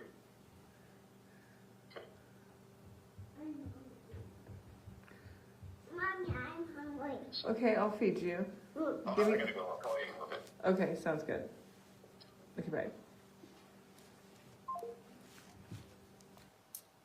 So 9:15, phone call, you find out he's driving out. Yes. Did your voice like falter in that phone call? It does. I realize what I'm doing.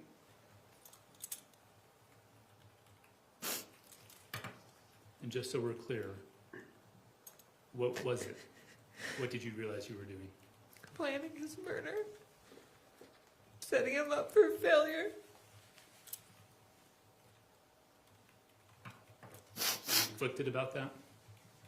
I'm sorry. Were you a little conflicted about that? I was.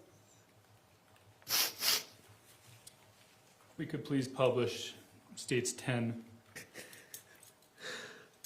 That call with that call with Matt was at 9:15, lasted for about 1:45. And then 10, page 22.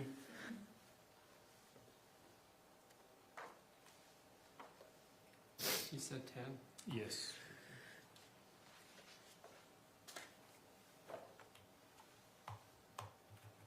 Go to page 22, please. Scroll down. This is the text thread between you and your mother. At 9:17 a.m., what do you tell her? He's gonna drive out. And what is her response to you? I'll call you.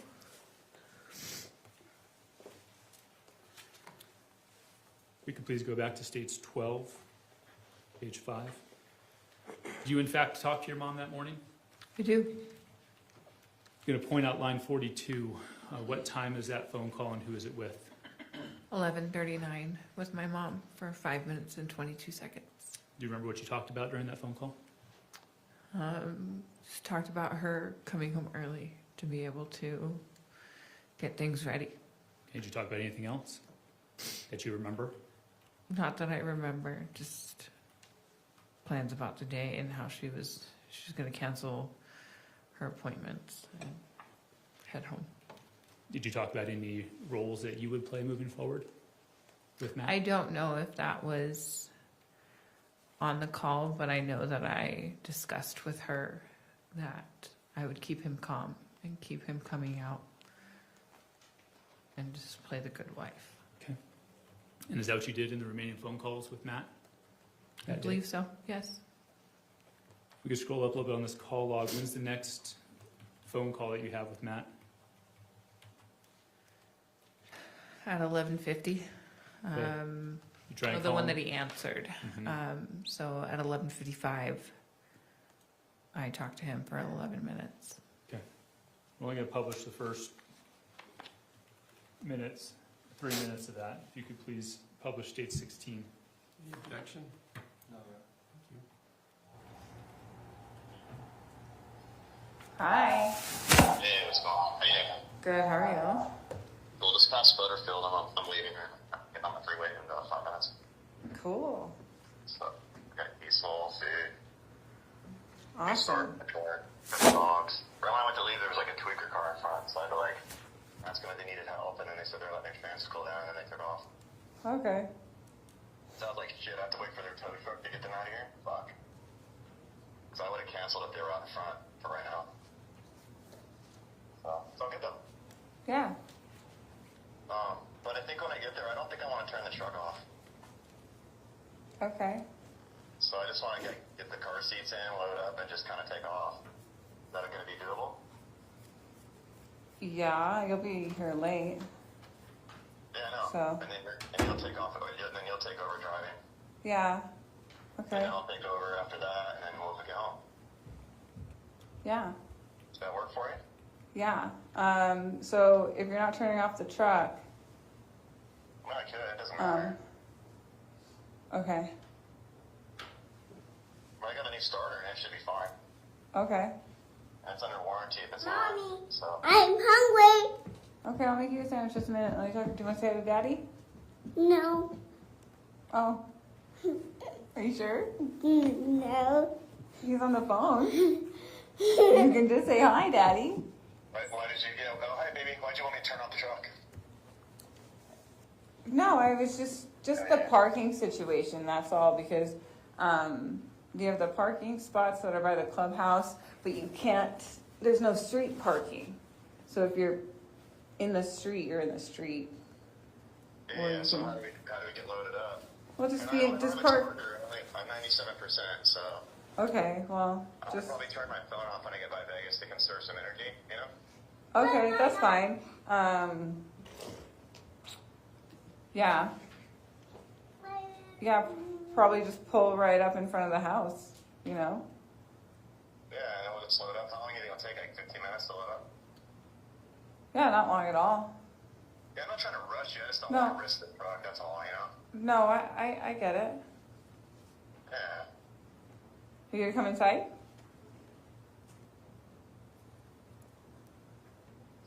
Are you gonna come inside and help me load up?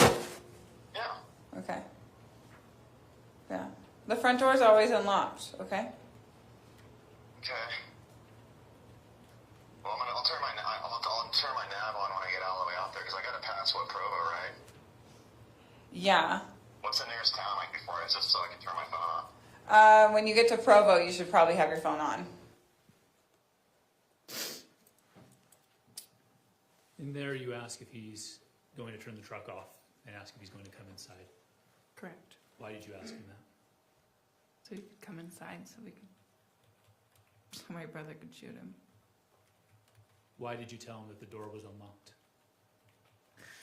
So you would just come in.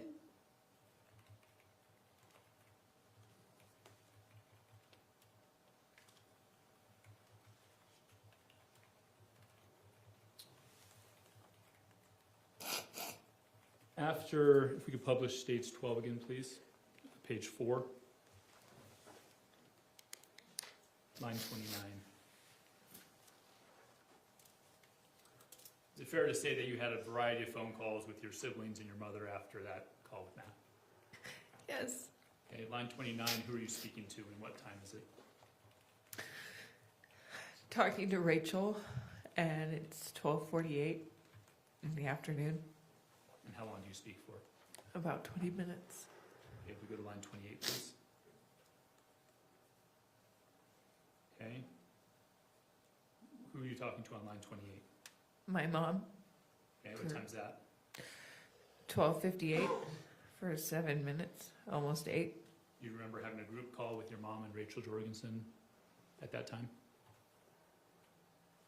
I don't remember it being a group call, but it's absolutely plausible. Remember what was discussed with Rachel? I believe if it was anything, it was having Rory go out to Rachel's house for the evening. But I don't know if I was actually on that call. Did you tell her why Rory should go to her house in Ogden? No. No. Okay, so that call with your mom, if it was 7 minutes long or roughly 8 minutes long at 12:58, would have ended shortly after 1 o'clock. Is that fair? About 1:05? Yes. Okay. We could please publish States 10 again. Page 23.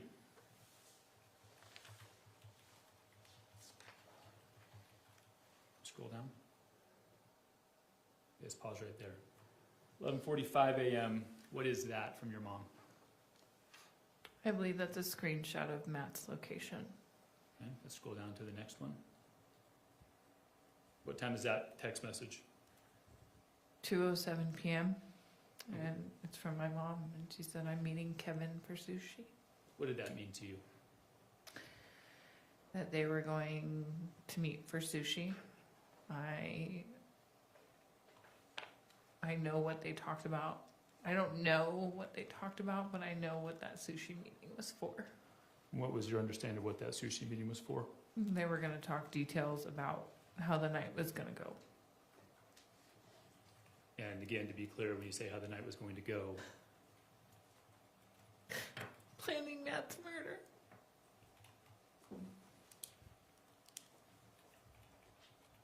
while your mom, she sends that message to you at 2:07, right?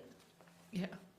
And then if we could please jump to, of this same exhibit.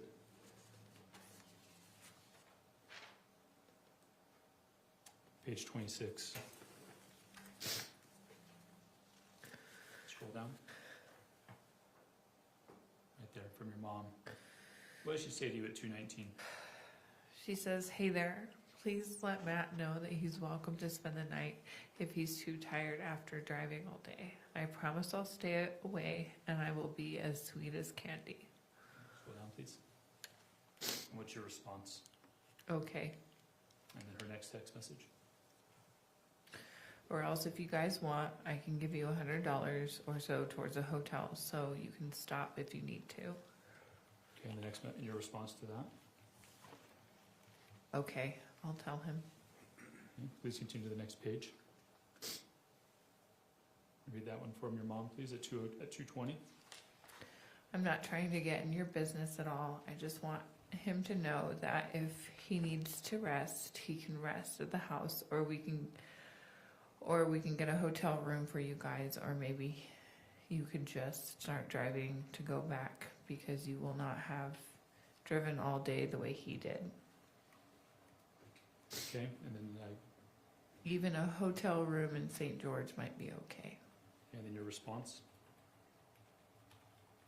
Go ahead and read that one. Go ahead and read that one for your mom too, and then we'll read your response. $200 for a hotel room I can handle, as opposed to the rental car on the way back. Okay, and then your response to him, Okay, on the phone with him now. and finally her response to you.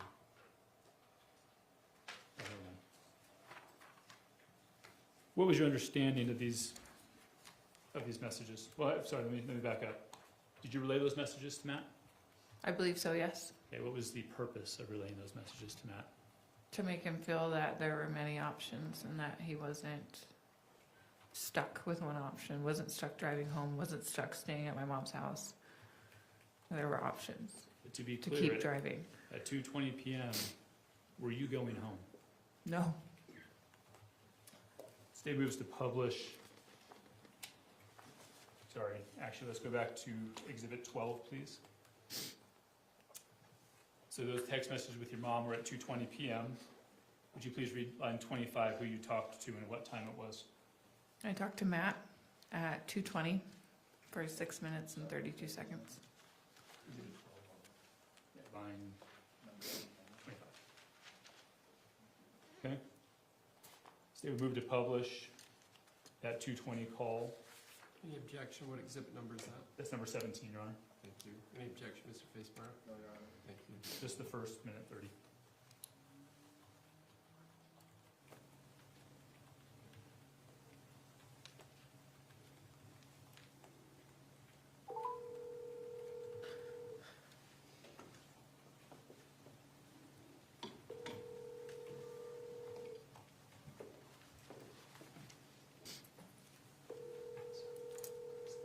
Yeah, what's going on? Good, how are you? Pretty good, what's going on? I just called to see how your drive is going. I'm just passing that abandoned water park. Oh, fun, cool. Yeah, I just like ran out and looking at it. Yeah, my mom said if you're too tired, when you get here, that you can always sleep here. She said she'll keep her distance. She'll actually be asleep. Oh my gosh, I'm just not gonna talk, that's all. Okay, or if we want, we can get a hotel. She said she'll give us $100 towards it. No, it's not like that. I just wanna see my baby, see you. I brought my pillow and everything else, Right. so I'm really worried about it. So, what do you want to do? I want you to be comfortable. I will be, I just become Okay. once I have my family. Okay, well, good. That's all I Good, want. awesome. Yeah. So. Cool. I'll just keep Awesome. trucking along here. Okay. This call would have happened around 2:20 in the afternoon Yes. while Kevin and your mother were at sushi, correct? Yes. Do you remember when they got home from sushi? Probably about an hour later. Did you have any conversations with them when they got home from sushi? I believe so, yes. Okay, Out on the lawn. I'm sorry? Out on the lawn. Okay, and what do you remember about that conversation? Just finalizing details about how the night was going to go. I don't know if Kevin was on the lawn. I can't remember everything. I'm pretty sure he was out there, and it was just discussed that Matt was going to be there shortly at 10 o'clock, and that where I was going to be upstairs. Kevin was going to be downstairs watching a movie, but not really watching a movie, and my mom was going to be wherever she was going to be. Did Kevin say anything in that conversation that you recall? Not much. Who did most of the talking? My mother.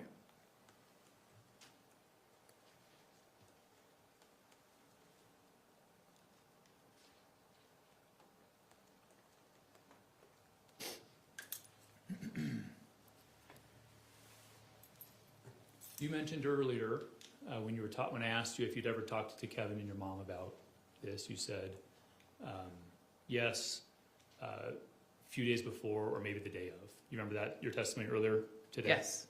Okay. Is this the conversation that you were referring to?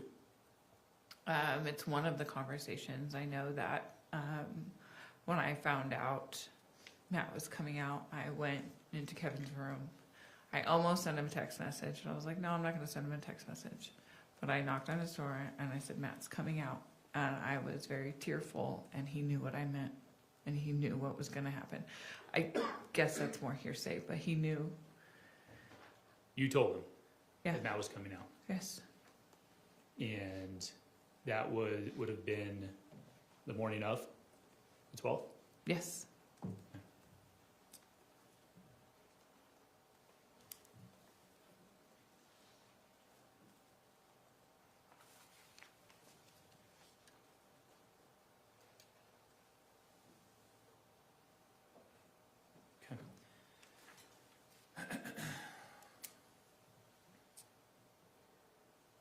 If we go back to Exhibit 12, please, phone log.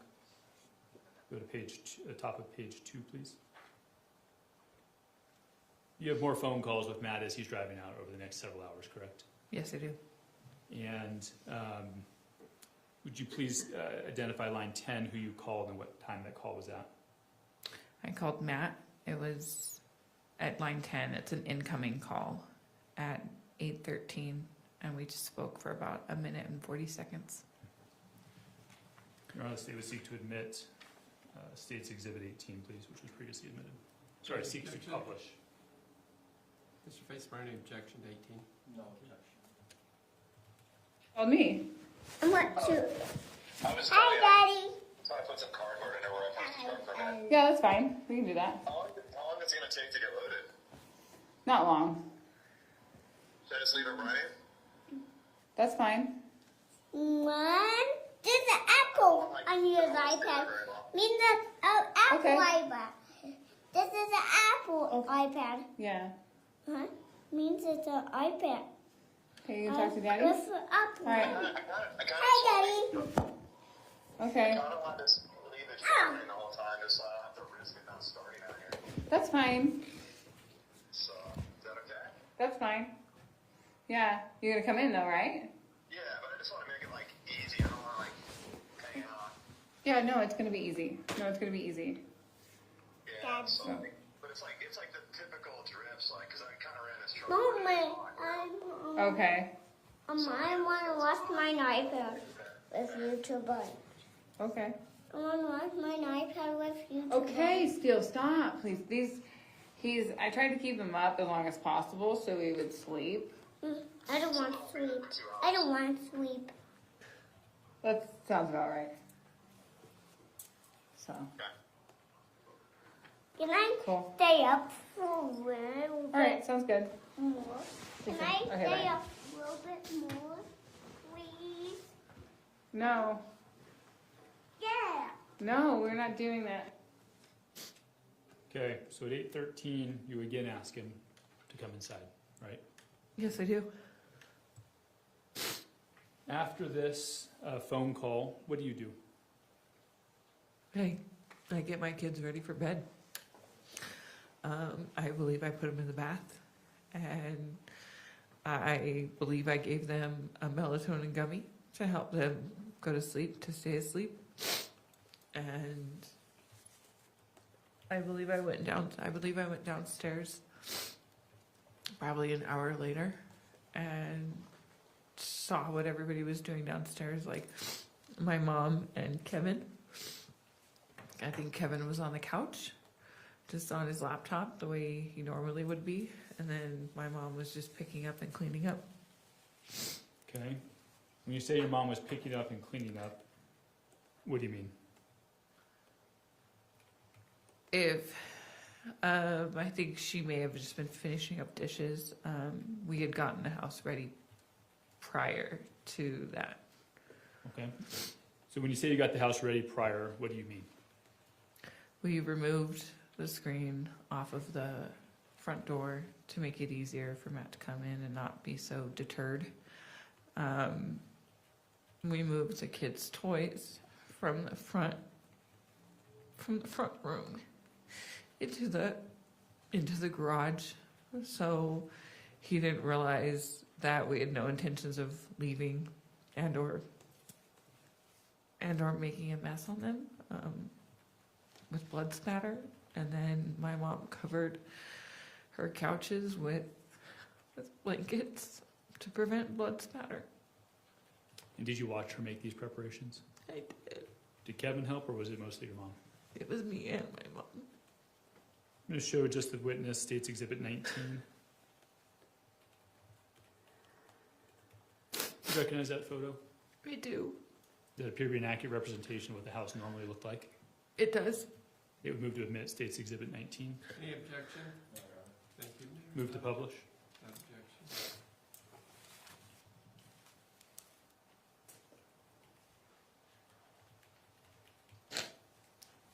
Okay.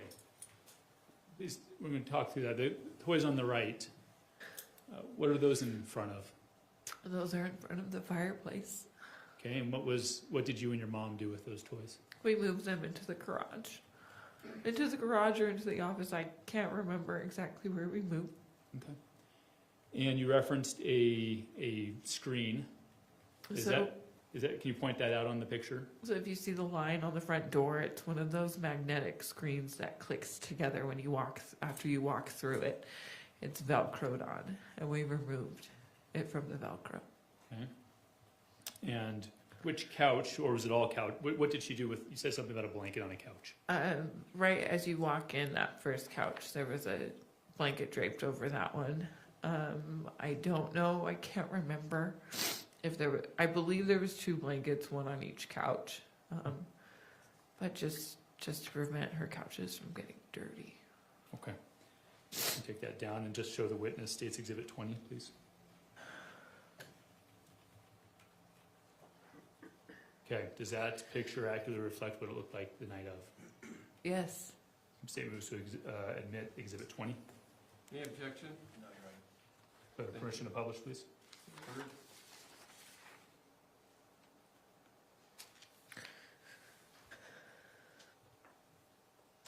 Okay, does this reflect that same view, minus the front door being closed, of the home the night that Matt was shot? Yes, and the office door is also closed. And so that's a difference as well? Yeah. Thank you. Is that the blanket you were referring to on that couch on the left? Yes. And then the toys are gone? Yes. Whose sandal is that in the front?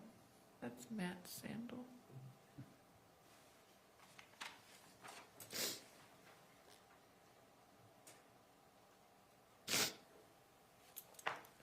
Okay, we can take that down. Okay, you said after that 8:13 phone call that you bathed the kids, gave them a melatonin, put them to bed, and then went back downstairs. Yes. Correct? We could please publish what was previously admitted as States 9.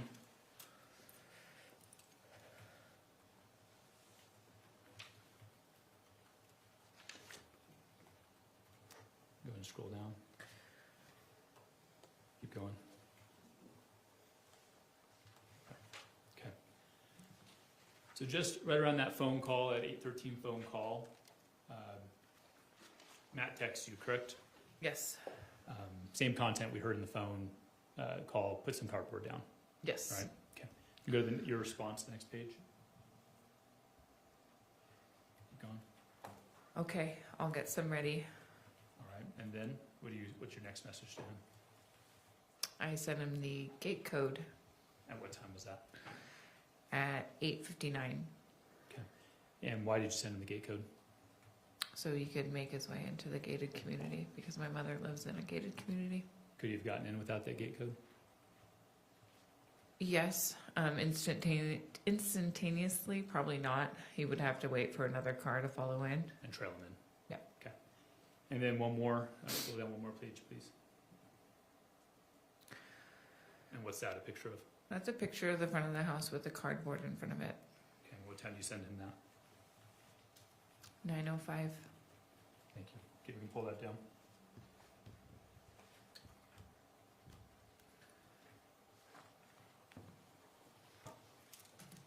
Okay, so now we're 9:05. You're back downstairs from putting the kids to bed after giving them a bath, roughly at 9 o'clock time frame. Did you talk about anything with Kevin? No, I did not. I don't believe so. Did you see him? I think he was on his laptop watching a movie. Okay. What about your mom? Did you talk to your mom anymore? I spoke with her before that, when we were getting things ready.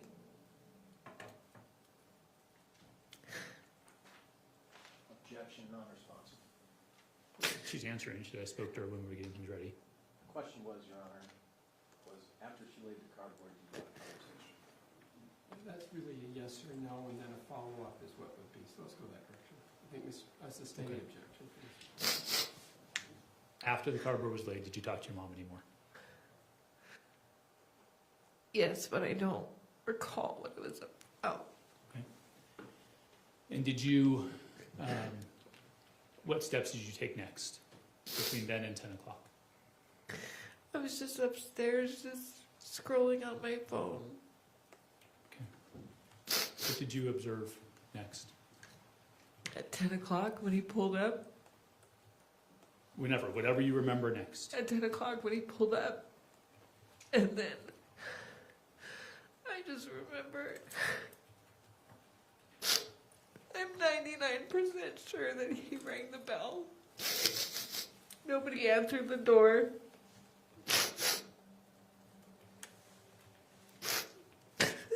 Sorry.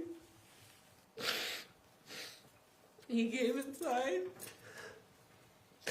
I don't know what happened. And then I heard the gunshots. I heard Matt say, ow, ow.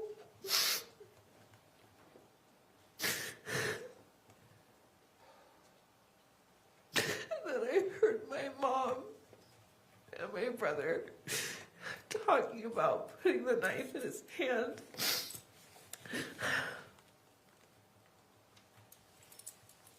Kevin telling my mom to be careful because he could still be alive.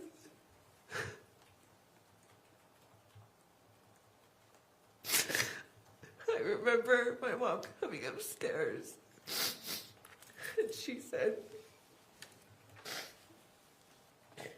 don't come downstairs. I said, is he gone? She said, yes. I said, you need to call 911. That's when she went downstairs and called 911. What do you remember next? I was sitting upstairs.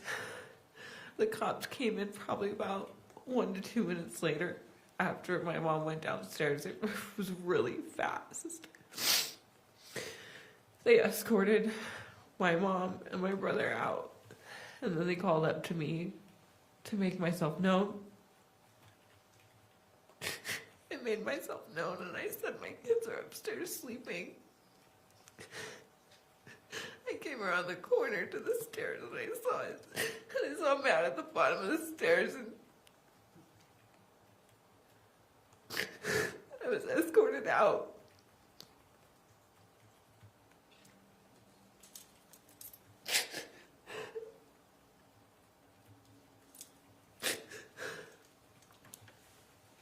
Did you see Matt's body at the bottom of the stairs?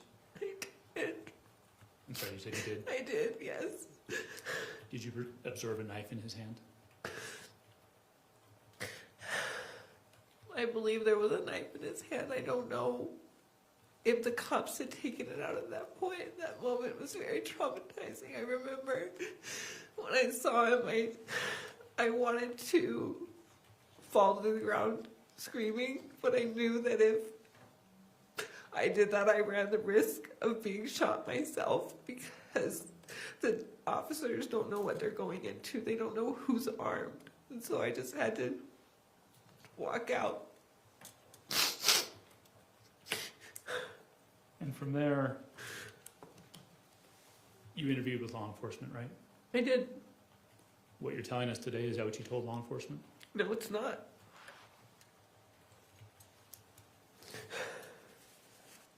Had you had a conversation with your mom or Kevin?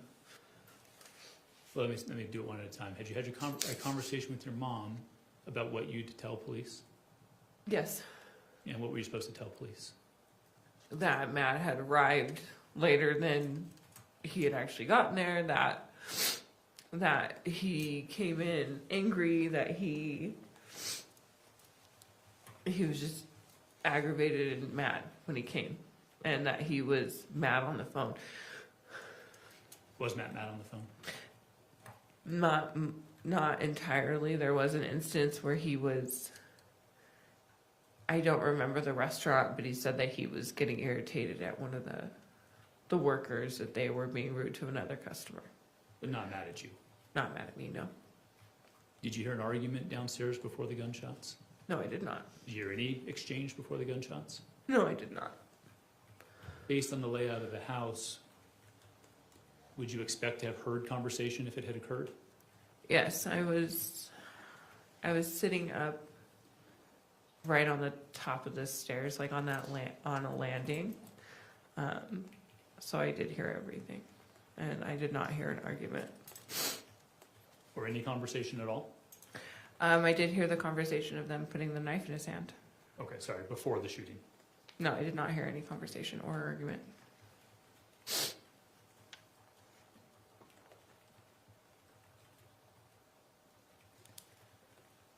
Do you know,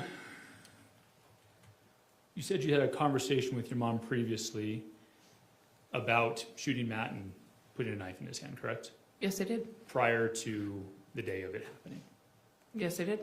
And I believe your testimony was that it would occur usually on the lawn. Yeah, on the lawn. There was other conversations that were had inside the house where she showed me the knife that she had, that she wanted to put in his hand. Tell me about that. That knife was, she got that knife from Amy's house. It was her husband's, Amy's husband's knife that he'd gotten from, I'm not 100% sure where, but it was his knife. He was deceased at the time, so she had taken it. I believe she had gotten it on one of the trips that she came out. I think it was either in April or May. Okay. And when you say you came out to Amy's house? My mother went out to Amy's house. I did go to Amy's house. I never saw the knife at Amy's house. The only time I ever saw the knife was at my mom's house. Does Amy also live in California? Amy is deceased, and She live in California. she did live in California. She lived in Ramona. Where did that conversation about the knife occur? In the doorway to the laundry room. If we could show the witness State's Exhibit 21, please. Any objection? Is that the laundry room that we're talking about? Yes. Is that an accurate reflection of what it looked like? Yes. State would move to admit Exhibit 21. There's been no objections. And move to publish, please.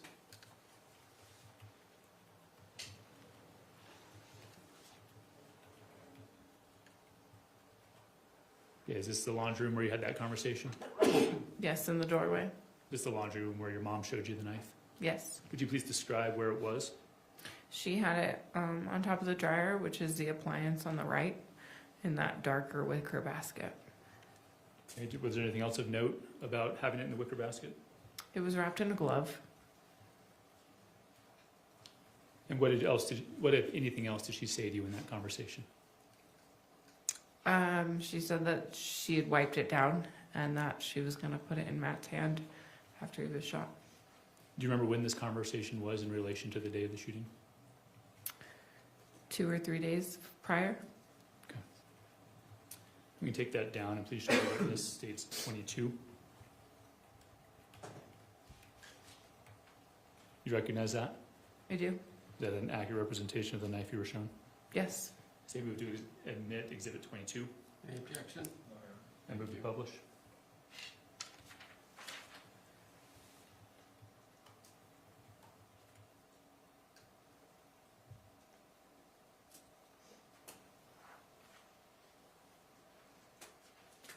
Is that the knife that you were shown?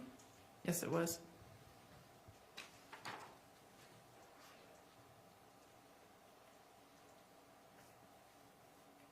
Okay, I'm going to take that down.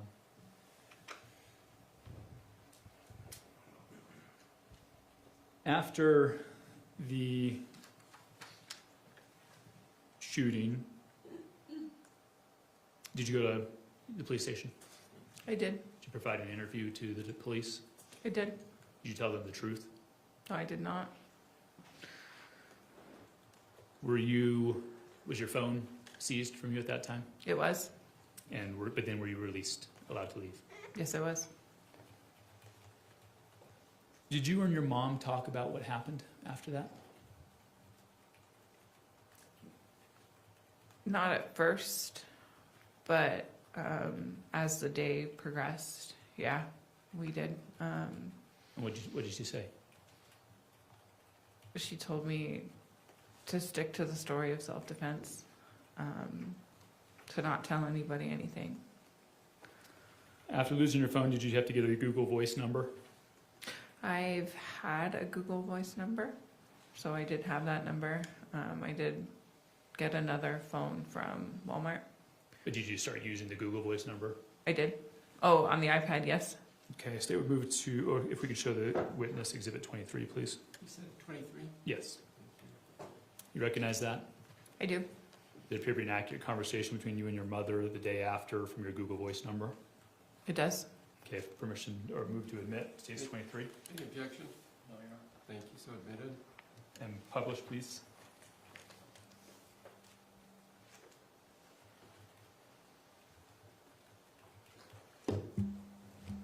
That second line at 7:13, sorry, 6 p.m. on 7:13.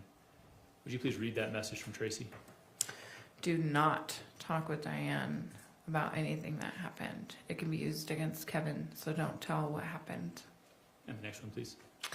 Just say it was a blur, or you don't want to talk about it right then or whenever.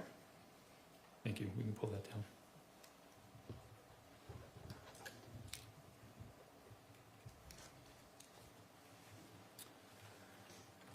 When did the plan, in your mind, change from divorce to murder?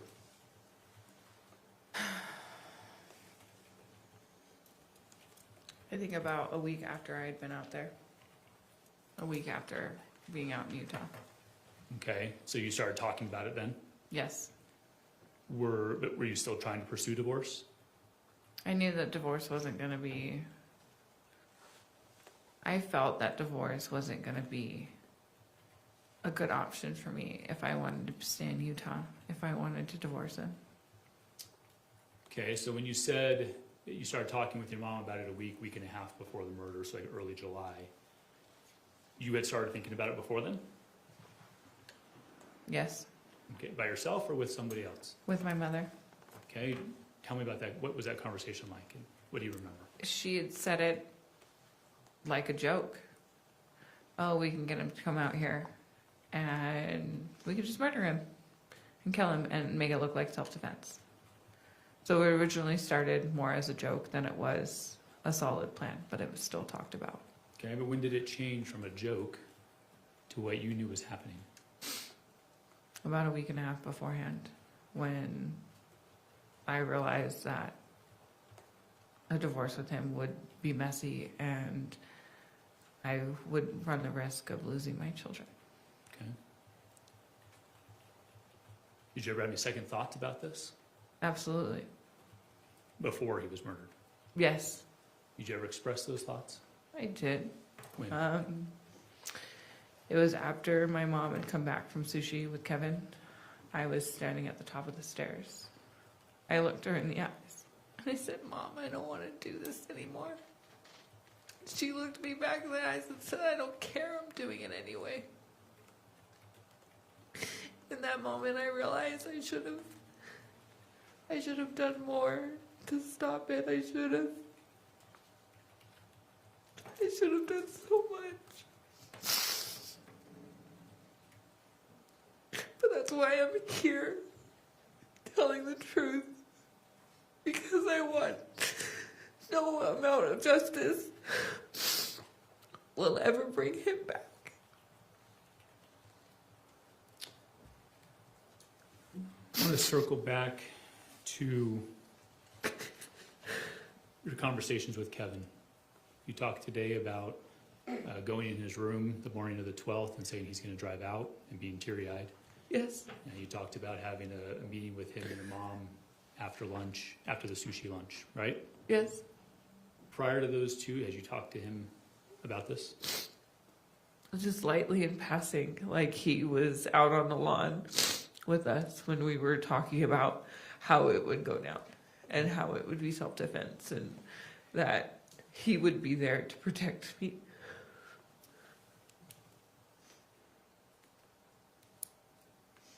You engaged in through your attorney, a negotiation with the state, correct? Correct. And is it fair to say that you didn't share that information with the state at the time? No, I didn't remember everything, and I guess I was trying to protect Kevin more so and realizing that I can't protect Kevin. Okay. I want to tell 100% the truth. Is there anything else?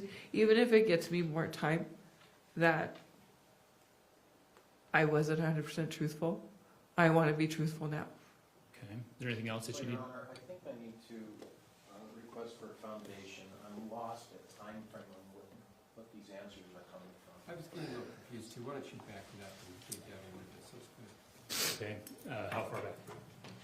Just Kevin's involvement? Well, her questions from way before to way after, and now I don't know what time frame she's even referring to. I think the question was, may we? Yes.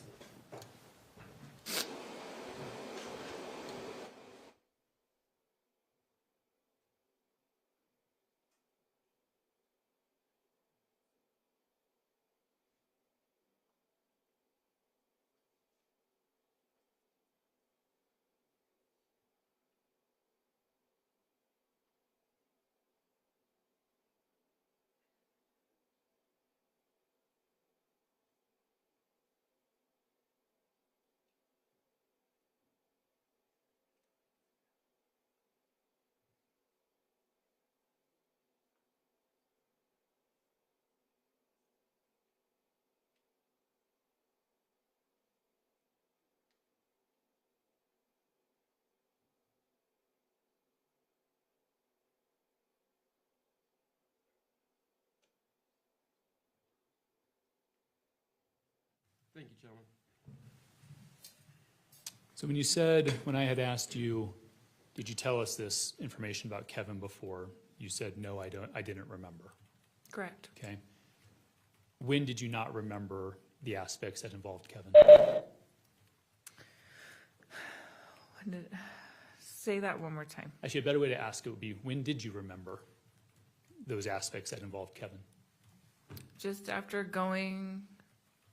being in jail and sitting and just racking my brain on what happened. You've referenced this before You used to smoke a lot of marijuana. Yes, right? sir. Are you clean in jail or in Yes, prison? I am. Sorry, Yes, let me ask I that am. again. Are you clean in prison? Yes, I am. Okay. Has that helped your thinking? I believe so, and it's helped a lot. 1 second, Your Honor. Thank you.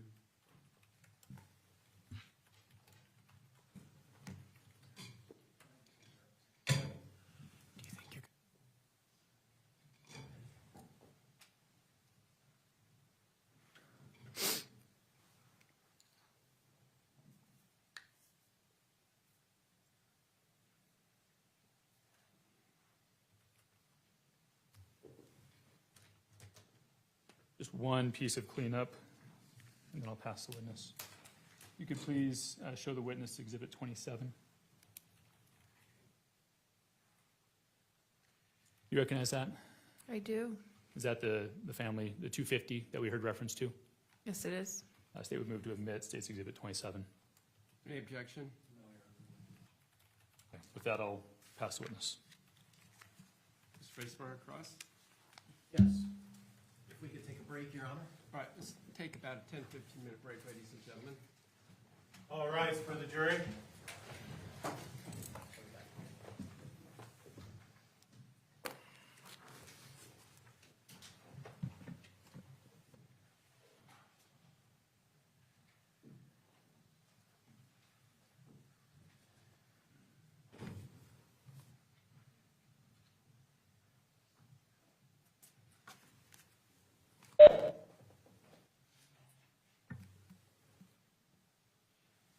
All right, thank you. Please be seated.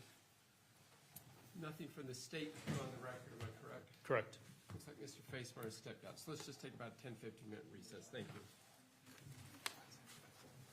We're in recess.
back in the record of the matter of State versus Grist, case number 241101170. Mr. Facemeyer, Mr. Brown, could I see you up here for a second? Oh, wait, oh, the litigants, yeah, you can bring them out. I thought you meant the jury. Okay.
If there's nothing else, gentlemen, thank you. Let's go back on the record. Well, we are back on the record. Let's bring the jury out now.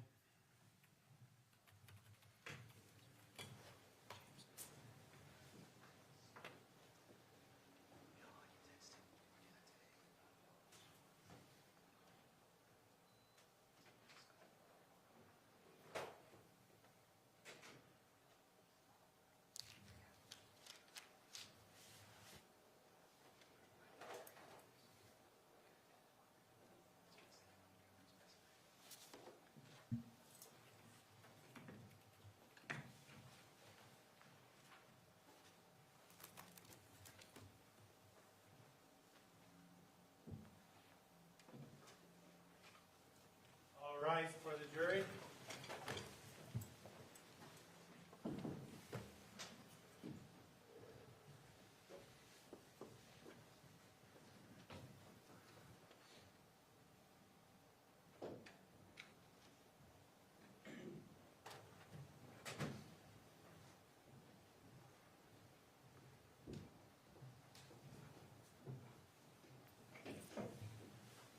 Thank you. Please be seated. Mr. Facemeyer, the witness is yours. I apologize, Judge, I should have put this on first.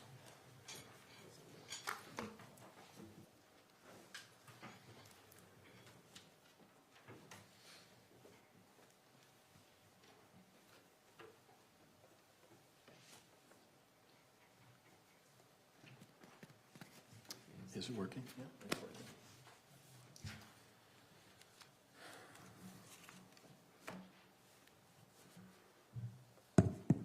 Katherine, my name is Dana Facemeyer, and we've never met before. Is that right? Correct. But I've always known you as Kate because everyone seems to call you Kate. Correct. Is it okay if I call you Kate? Yes. I'll do that. Kate, the very last question asked of you today by prosecution. Sorry, just getting my stuff together. Is about marijuana. I'll be honest, I did not think that would be the last question asked you. I was surprised. And you said you use marijuana, or you had used marijuana. Is that right? Yes. And you've now been incarcerated. You're wearing a prison uniform, correct? Yes. And so I assume you've been clean off controlled substances for some time. Yes, I just received my 18-month chip. 18 months. That means you've been incarcerated 18 months. Yes.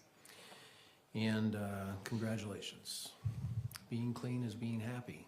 Yes, it is. Yeah. Do you feel that you've had any disabling effects from your marijuana use? I believe so. What are some of those effects you've experienced? I'm just not myself.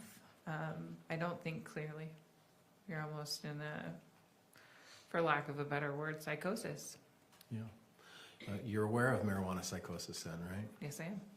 Yeah, the National Institute of Drug Abuse refers to marijuana as being a substance, the cannabinoid, as causing psychosis. You're aware of that? Yes. What other symptoms do you think have you experienced due to your marijuana use? I'm not 100% sure. Lack of memory? Yes, lack of memory, slowed reaction. And today, the problem we have with this case is we're asking for you to have great memory, aren't we? Yeah, and I've never had great memory. Yeah. So. And so that's hard. And it's not anyone's fault except really your own that you decided to be a chronic marijuana user. Is that right? I would disagree. I've had a lot of childhood trauma, and I don't remember a lot of my childhood. And Okay. I did not start smoking marijuana until I was 17. 17. So this picture is right near you. I think this is Exhibit 1. Is that right? Yeah. This picture, Exhibit 1, is your family tree in a large sense. Is that right? Yes. And left out of this picture are is your father or other fathers, except for Matt. Is that right? Correct. But you did state in your testimony that you were visited in Temecula by Terlin and your father. He was in the car with her. Yeah. At the time, I didn't really have a good relationship with him, so it was... At the time you did not? Yes. Okay. So it was just more or less an in passing kind of thing. Okay. I didn't really have much of a conversation with him that day. How old are you today? How old am I? Yeah. I'm 38. 38. And so you were first incarcerated when you were 36? Yes, I 37? believe so. 36? October 29th of 2024. So if I go 18 plus 18, that's 36, right? Okay. And so half of your year, or half of your life, has been being a chronic marijuana user. Is that right? Sounds about right. You also talked about that you had a trailer on your property in Temecula that was your smoking trailer, I guess. Was there a different Yes. name for it? I called it my smoking camper because it was a little sliding camper that you put. It actually went in the back of, it fit in the back of the truck that we owned. So it was a little camper. It didn't have wheels. But was this your place? I shared it with my husband, but he had gotten it for me. Yeah. And was he a marijuana smoker as well? Yes, he was. And was he a drinker as well? Yes, he was. Were you a drinker? Not as heavily as he was. I quit smoking. I quit drinking about, I want to say January of 2024. Okay. Is that what it is? Yeah. Yeah. Okay. So with this marijuana use, the purpose of the marijuana use, I would imagine, would be to have to get high, right? That's one purpose. Yes. And did you have any other purposes for your marijuana use? I liked it to suppress my appetite, and I enjoyed the actual recreational of the smoking. Yeah. And through 18 years of it, you and Matt joined in that marijuana partying kind of experience, or smoking kind of experience, right? Correct. And in California, there came a point in time where it was legal recreationally, right? Yes, it's been legal recreationally for a long time in California. Well, that's where it ended. It ended with marijuana, so I thought we'd at least talk about that, where it ended. So thank you. Okay. In your family tree here, we have Tara Lynn, whose name is Fisher, but that's not her last name, is it? That's spelt incorrectly, but yes, that is her last name. F-I-S-C-H-E-R. Thank you. But Tara Lynn's maiden name is what? Ellis. Ellis. And then there's Kevin Ellis. Yes. And then there's Kathryn. Are you an Ellis? Yes, I am. And then there's Tim Ellis, right? Yes. And all 4 of these kids are Tracey's children, right? Correct. All 7 of those are her children. I understand. But all 4 of them have from the Ellis line of family. Is that right? Yes. And then we have Rachel Jorgensen, but that's her married name, right? Correct. What's Rachel's last name? Trujillo is her maiden name. Okay. And then we have Jacob Trujillo, right? Correct. So that's a different father, Rachel and Jacob, for the other 4 children. Is that right? Yes. And then we have, I'm just going to call her Rory. Everyone else calls her Rory, and I used to live in Aurora, Illinois, but I'm going to call her Rory, if that's okay. I call her Ari, but yes, call Ari? her Rory. Okay. And Ari France. Yes. Is that a different father than the Trujillos? Yes. Okay. So we have Mom, Tracey, my client, your mother, and she has three groups of children from 3 different men, right? Correct. So can I ask, how did Tracey end her relationship with Mr. Ellis? I was 9, so I'm not 100% sure. I'm pretty sure there was infidelity. Did she kill him? No, Did she divorce him? she did. And where did that divorce take place? California. California. And then we have Mr. Trujillo, right? Yes. And how did Tracey end the Trujillo relationship? How was it? How did it end? It ended in a divorce. In divorce. And then the Franz, how did the Franz relationship end? In a divorce. Now, where did the Ellis divorce take place? Do you know? Did it take place in Utah? No, it took, I believe, the only divorce that took place in Utah was the one that she had to Bruce Grist, the last name that she carries now. And that one took place in Utah. Every other one took place in California. So all of these children portions took place in California. Correct. Okay. And it turned out okay, didn't it? Sure. I mean, the kids were with Mom, right? Mm-hmm. And, Yes. and you had a life with 7? 1, 2, 3, 7? I mean, you were one of 7, right? And it was okay, wasn't it? Yeah, it was okay. And the life didn't come to an end because your mom got a divorce in California. Correct. And it didn't come to an end after the second divorce in California. Correct. In fact, you saw your mom doing some pretty good things during your life. And I don't mean things like creating Google or Apple.com, but she did some pretty good things while living in the Temecula area as a divorced woman. Is that right? Sure. She had a job? I believe it was all under the table, and what she did for a job is up for question. She had a job? Do you remember that question? That's a yes or no. No, I don't remember her having a real job. So she never worked, to your understanding, during the time that she had the kids, the 7 kids. Yes, she worked. Okay, thank you. That wasn't a trick question. I was just trying to give you a question. And I guess the question is, and this whole question that everybody in this case is asking is, why was it necessary to go from I can't get a divorce and I'm going to lose my kids when you have a prime example right here, of someone who got a divorce and didn't lose their kids and didn't kill anyone to get it to happen? So why do you think the reason is that you chose to be a murderer?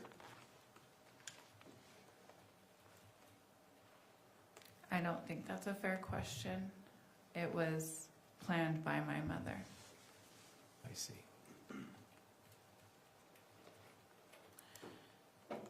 Do you remember when you were arrested on this case? I do. And when approximately was that? October 29th. I was picking up my daughter from school. Thank you once.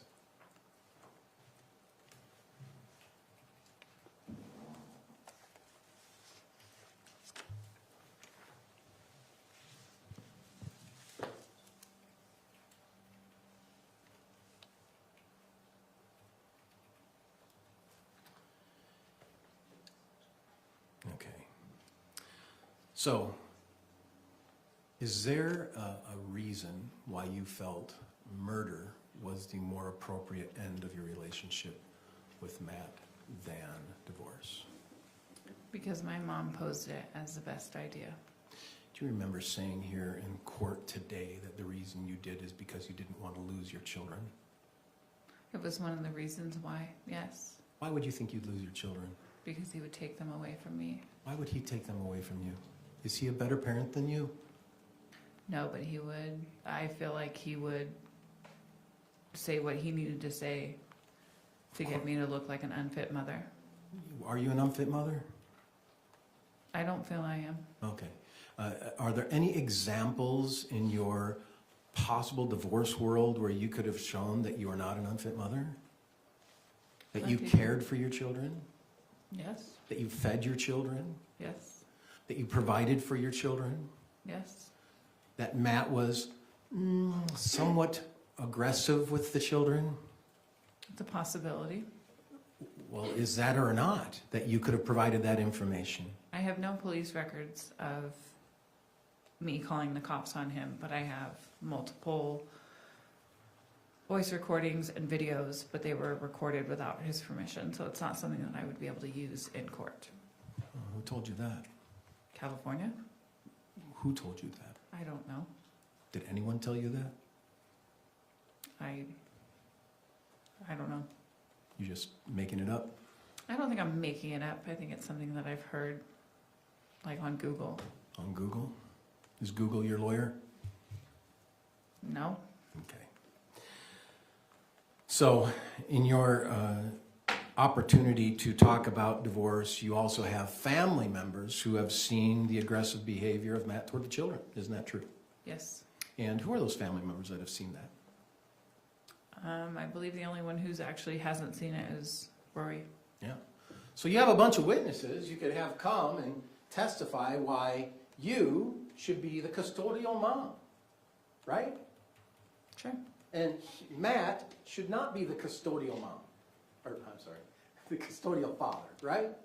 Yes. Very similar to the example your mom has set, where your mom has been the custodial parent of the Ellis kids, right? Yes. And your mom was the custodial parent of the Trejo kids, right? Correct. And your mom was the custodial parent of the Franz child, right? Yes. You have an example on how that happens, right? Yes.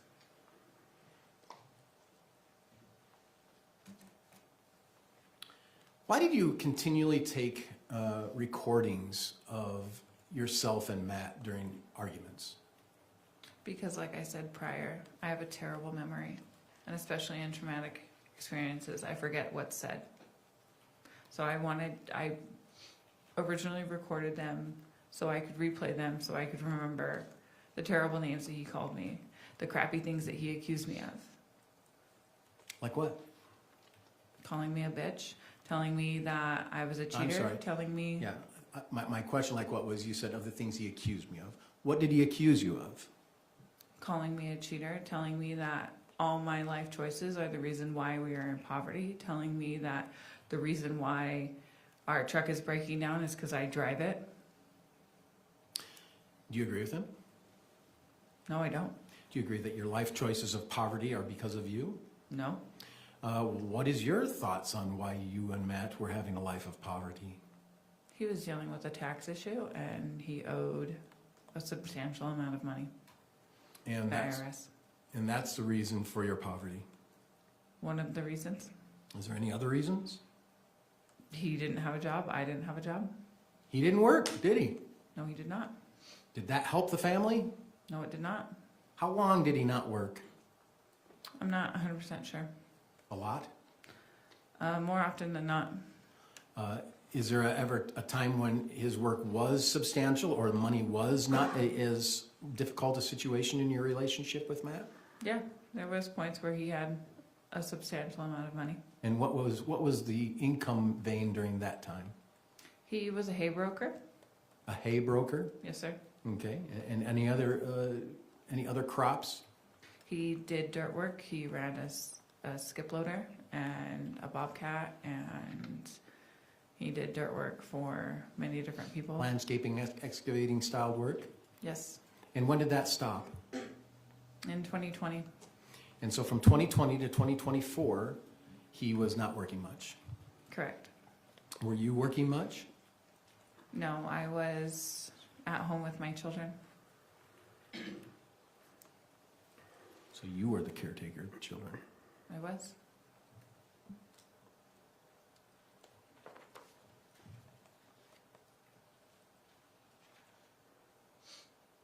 I need to organize myself just for a minute here,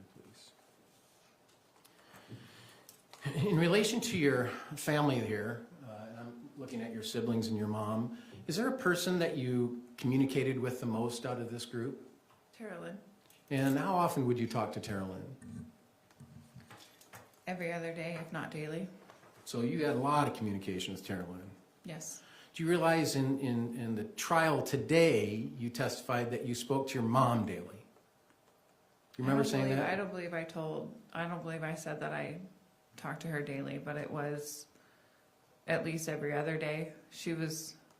When she moved to Utah, when she's in 2020, being in Utah, she worked a lot of hours, and there was more often than not she was tired, and there was only certain points where we knew that we could catch her. Who came up with the idea to move to Utah? Bruce and my mother. Yeah. Did Tara Lynn have any involvement with that? I don't know. With you, I mean. Well, with me going to Utah? Yeah. Did she have something to say about that? Yeah, Tara Lynn agreed with it. And was there ever a plan to get a storage unit and things of that nature? I mean, we've seen some text messages. Yes, I had a storage unit. And whose plan was it to get a storage unit? I believe my mom and my sister came up with that. Isn't it true that we have a text that says Tara Lynn came up with that idea to start? I'm not sure of the text message, but And that your mom sent you? possible. And that your mom sent you a credit card to assist in that? Not in the storage unit, but in the rental car. And the storage unit was provided only a day or 2 days max before you left the state of California, right? No, I had it for about 2 weeks before I left California.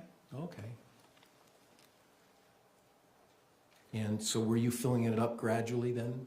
Yes. Through those 2 weeks? Yes, I was acting as if I was donating things, taking things out in big black trash bags, acting as if I was selling things. Council, can I see up here for a second, please? Thank you, gentlemen.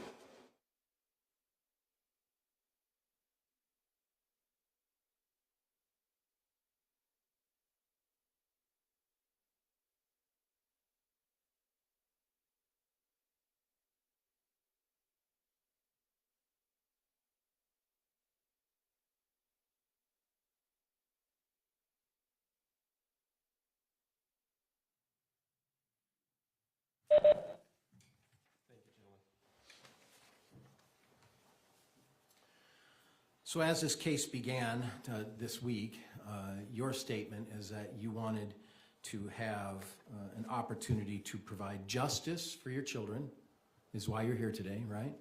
Yes, Justice for Matt yes, and for the truth. yes, and justice for his family, his friends, his community, my family, justice for everybody. And that's why you're here to testify today. Yes.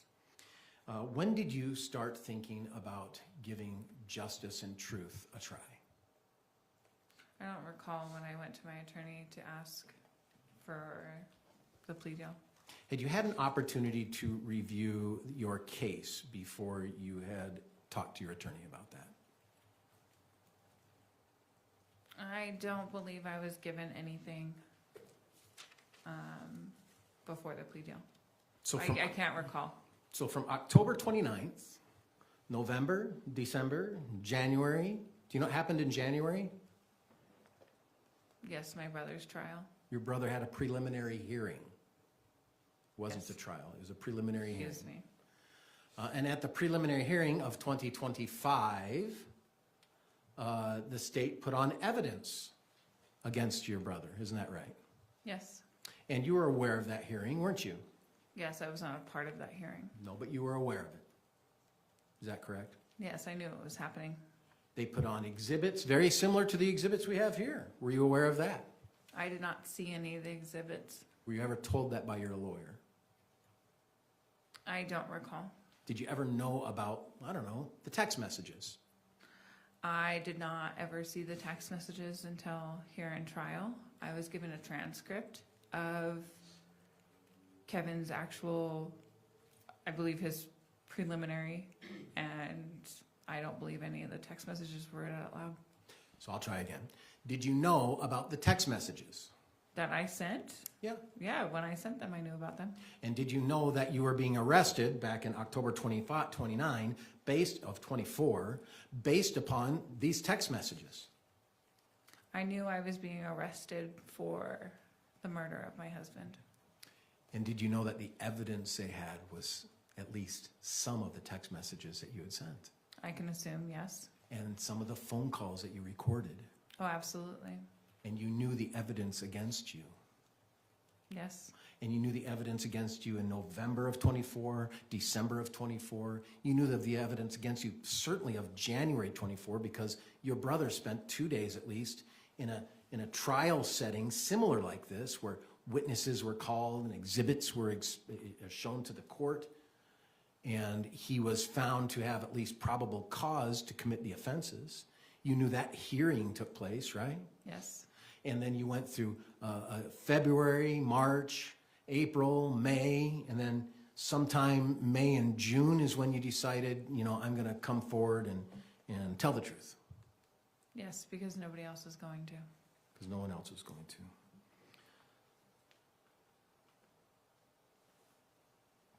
You realize today that you have satisfied your responsibility with the state of Utah, right?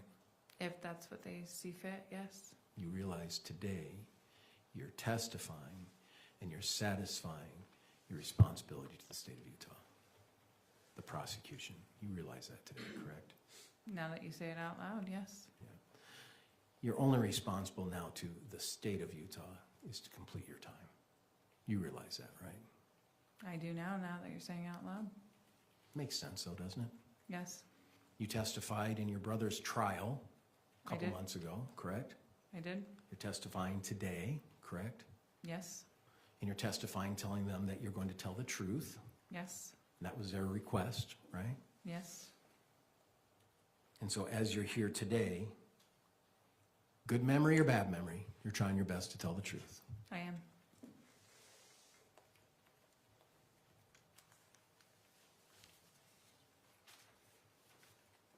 I'm a little confused as the case has gone on about some of the charges. You pled to murder, right? Murder in the second degree. In the second degree. Are you aware whether or not there is a murder in the second degree on the statutes of Utah? I don't know. I just know it's a second degree felony. On your case? Yes. Yes. Are you aware that in the statutes of Utah, there are no murders in the second degree? And only a plea deal that you got brought it to a second degree? You saying it out loud? Yes. You pled to conspiracy. I did. Was that an option? Well, in other words, were you able to just plead to murder? No. Did you have to plead to conspiracy? I was originally charged with 5 different charges, and when they returned with my plea deal, those are the charges that they gave me the option of pleading Murder? guilty to or not guilty. Murder, right? Yes. Conspiracy, Yes. right? And then criminal discharge of a firearm. Yes, sir. Now, that wasn't an original charge, was it? No, it was not. But in the end, they gave you criminal discharge of a firearm as a first-degree felony. Yes. First is worst in the state of Utah. Were you aware of that? Yes. First is worst. So your criminal discharge of a firearm was your worst first-degree felony. It's your only first-degree felony, right? Yes. And then you got murder reduced to a second-degree felony and conspiracy a second-degree felony. Yes. Did you ever ask to not plead to some of these charges? I asked for a reduction. I spoke with my attorney, and I wanted the first-degree felony moved down to a second-degree felony, and I was told that is not an option. Did you want the criminal discharge of a firearm reduced to a second-degree felony? I did. And that was not an option. That's what I was told. Are you aware that there's an officer going to testify in this trial to talk about the conspiracy between you, your brother, and your mother? Yes, I believe his name is Detective Nordine. Yes. Are you aware that Detective Nordine was of the opinion that the Apple AirTag placed in the truck had an original theory of murder during your Disney trip in February earlier that year? I did not know that. Yeah, he testified to that. Do you agree with him? No, I do not. The Apple tag was not placed in the truck in the Disney trip. It was placed the day I left for Utah. So there are certain things the officer might have testified to that you were able to clear up. Is that right? I would hope so. Is that a yes or a no? Yes. And indeed, the idea of the Apple AirTag was presented to you from who? My older sister, Carolyn. Yeah. And she told you I'd put an AirTag in the truck, right? Correct. And your testimony earlier today was that you wanted an AirTag in the truck because you wanted, hold on one moment.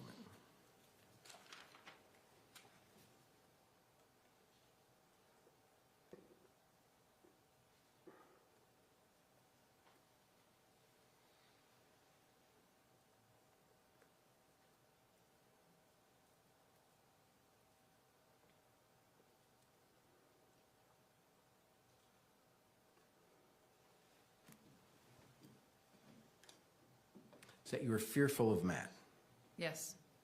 and you wanted to see where he was going. Yes. Why'd you want to see where he was going? Because I was genuinely fearful of him on whether or not he would come and hurt me and the kids. Hurt you and the kids? Yes. Yes. What about if he was going to the bar? Is that one reason why you wanted to have an AirTag in his truck? It was an added bonus, yes. It Okay. also caught him in a lie. I'm sorry? It also caught him in a lie, so I'm thankful I had the AirTag. What kind of lie? He lied to me and told me that the truck was towed, when in fact I knew that it was not. And was this after you'd already come to Utah? This is the day that I came to Utah. Yeah. Now, when you say fearful of Matt, you've described that Matt has not been physically violent with you. Is that right? He has punched me once, but that was years before we got married. Great. When'd you get married? 2016, November 2016. Isn't it true you previously testified that he punched you early in your relationship? Yes. And your relationship began in 2008? Yes. So is it fair to say in 2008 is when you say that Matt punched you? It was probably 2011. So 3 years into the marriage, halfway I was into the relationship. in the relationship. Okay. We had a very off and on relationship. It was very toxic. And is that the only time that Matt ever physically assaulted you? Yes. Yeah. He'd never physically assaulted you any other time, right? No, not that I can recall. And especially since the date of marriage to today, right? Correct. But you can't say the same for yourself, can you? I'm sorry. Did you ever physically assault him? We had issues, yes. I got arrested for domestic violence. You got arrested for domestic violence. I did. And why do you think Matt would now all of a sudden be violent against you I don't know, 16, 18 years later, well, like 2011 you said was when the assault allegedly occurred when he punched you? Yes. Okay, so that's 21, that's 10, 5, 15 years later. Why do you think all of a sudden Matt would become violent? Because he was very verbally abusive. He would scream in my face. Did you ever scream in his face? Not as bad as he would scream in mine, but yes. Yeah, indeed, you have videos of you and he screaming at each other, right? Yes. And do you remember the video about the wet tortillas? Sure, yeah. And you videoed a video between you and him arguing with each other. You remember that? Mm-hmm. Yes. And you did it subversively at first, didn't you? He didn't know you were videoing him in the beginning of that video, did he? No, and that's why I can't use a lot of it as ammo against him. Why? Why? Because it wasn't recorded without it was recorded without his knowledge. So what does that matter? I don't know. Me neither. I mean, I'm a lawyer and I don't know what you're saying. Okay.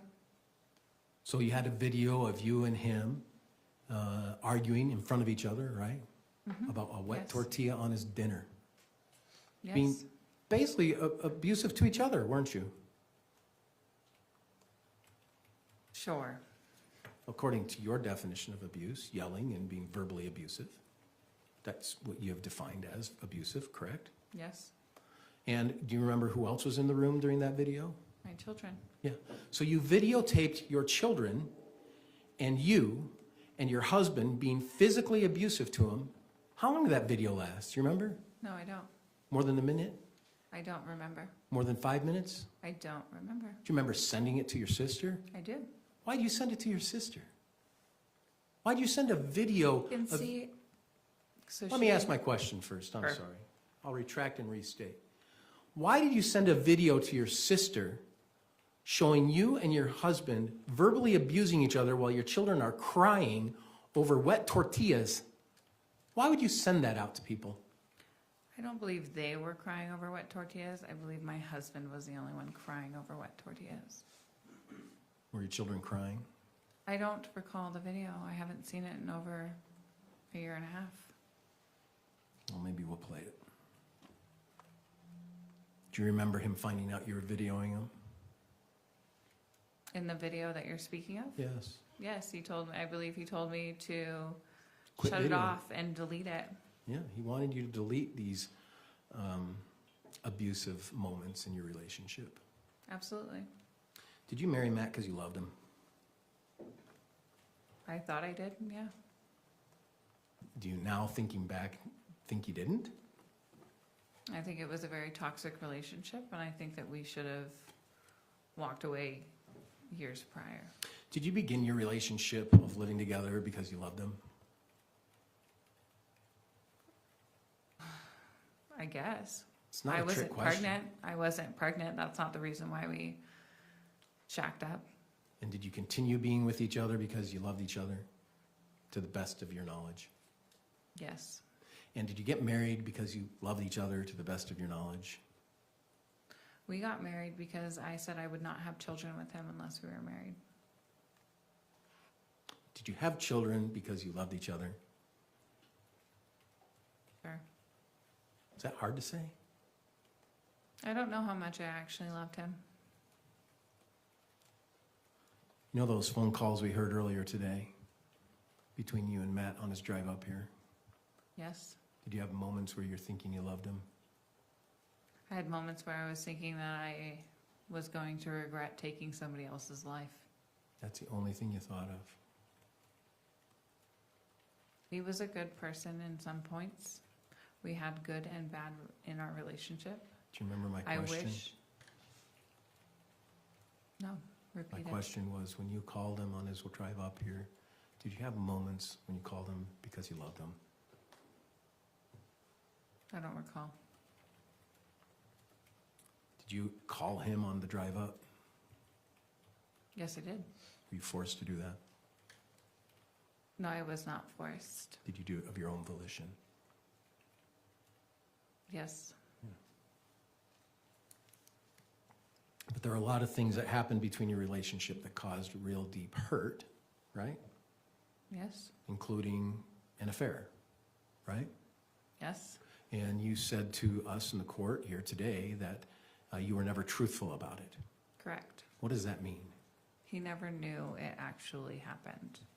He never knew, or he never suspected, or you never told him? He never knew. There's no way that he would know. No one ever told him.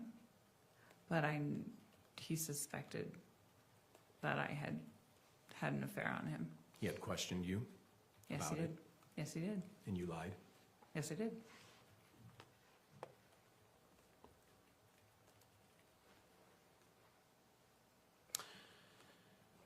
Do you recall a conversation that you had with Tracey regarding Kevin and his willingness to kill Matt? I don't know if it was willingness to kill him, but I know that she had posed a situation to him. Were you there? No, I was not, Then how do you know? because she texted me about it. You said Kevin's willing to kill Matt.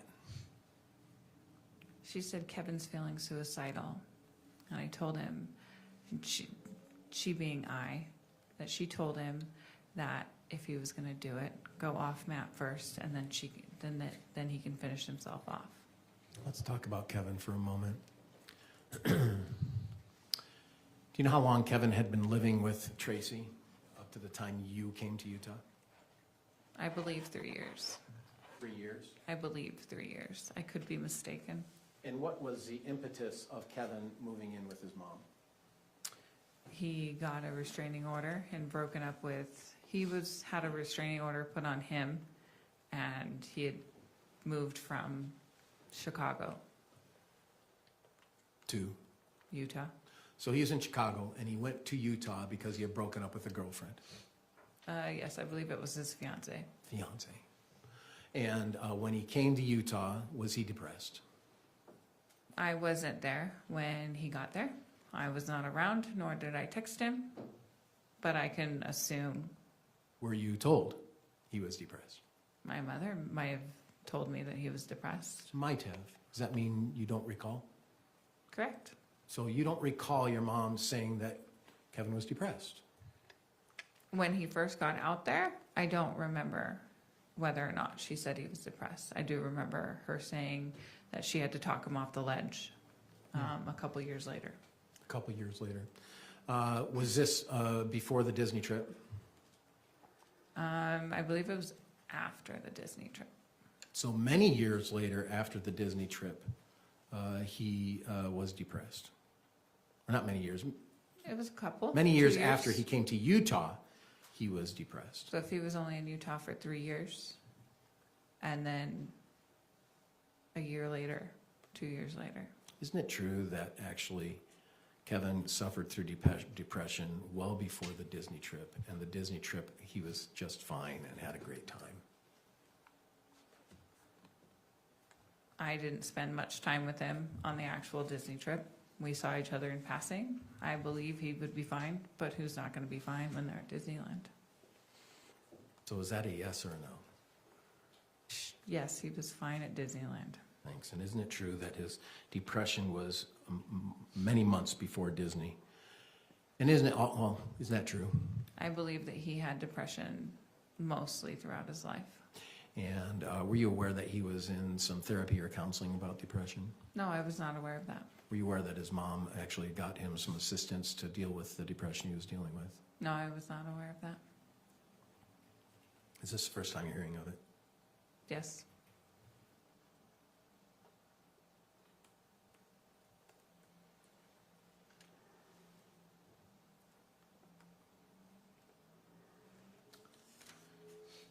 So the Disney trip took place in what time, do you recall?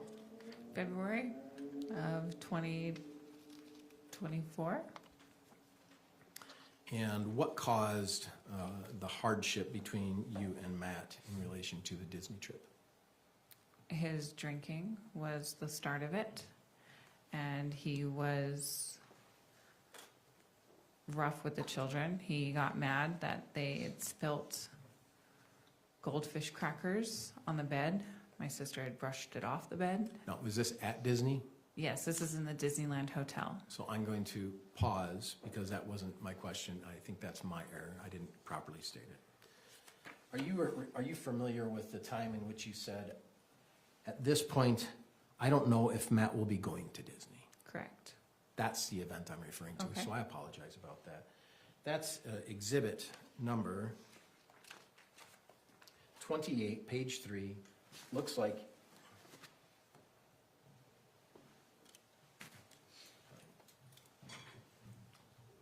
it occurred on January 13th, 2024. Okay. What precipitated Matt not going to Disney in January of 2024? I believe it was just one of our arguments. It probably had something to do with the truck. It probably had something to do with me, quote unquote, having an affair. Was he right? No, because the affair was a one-night stand. Was it close in time to January or December? Or No. No, okay. So he had suspicion, and so you're just continually bickering and battling with one another, I guess. Is that? Yes. Now, Disney didn't just come together in a weekend, did it? No, it did not. Indeed, this was a big Disney trip, wasn't it? Yes, it was. This is a Disney trip that had you there, right? Yes. Matt? Yes. Cheyenne and Steele? Yes. Did Lucas go? No, he did not. Okay, Cheyenne and Steele. And then Tara Lynn, right? Yes. Her husband, Dan? David? David. Their children? Yes. And then Kevin? Yes. And Rachel? Yes. Tim? Yes. Everybody, right? Yes, even a few you're missing. Yeah. How many total, do you remember? 18. I know you love Disney, because I've read testimony before. You do love Disney, right? I do. Happiest place on earth, right? Yes, it is. Yeah. And so this experience was quite grand for the family, wasn't it? Yes, it was. And how many days were you guys in California doing that?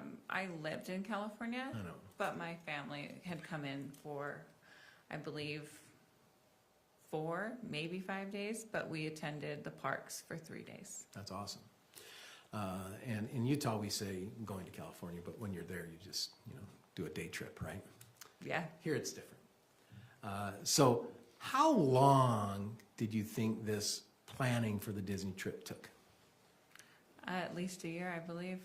So it was a plan for, you went in, was it February of 2024? Does that sound right? Yes. You went in February 24, and you're going back to like February of 2023 to begin the plan of Disney, right?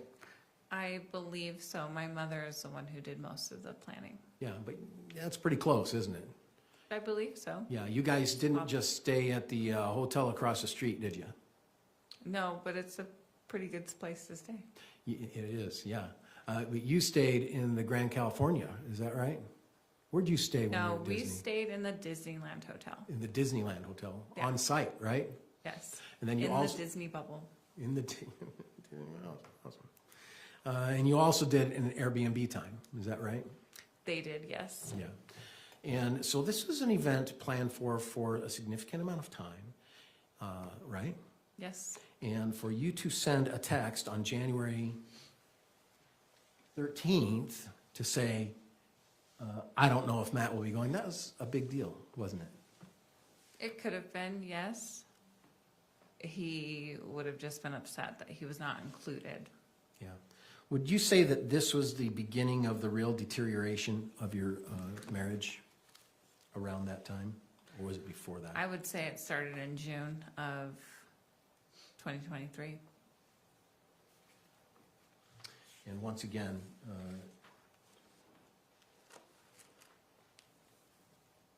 I'll strike that.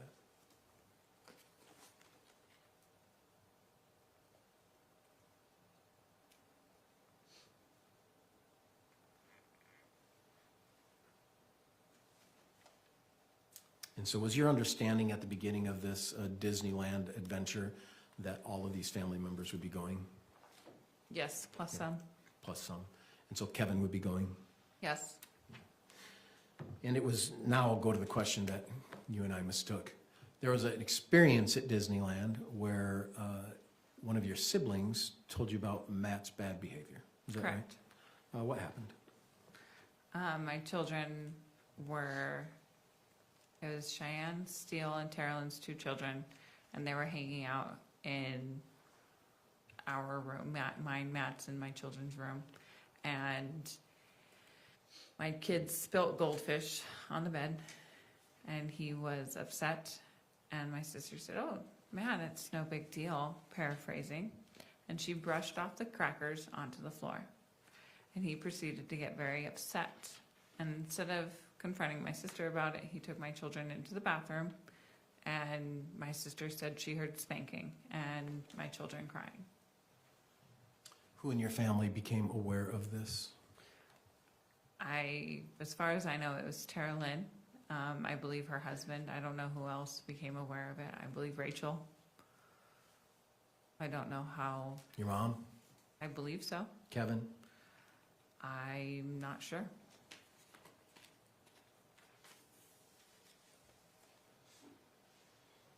Tim? I'm not sure. Did Rory know? I'm not sure. Where were you when this happened? In the park? In the park, and they were in the hotel? Yes.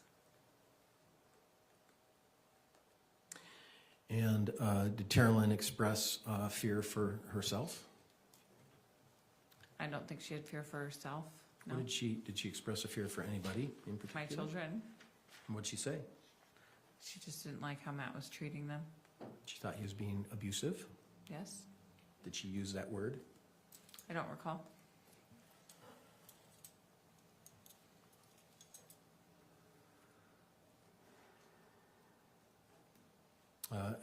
Have any of your siblings or spouses been fearful of Matt? I'm going to Yes. object. This calls for speculation.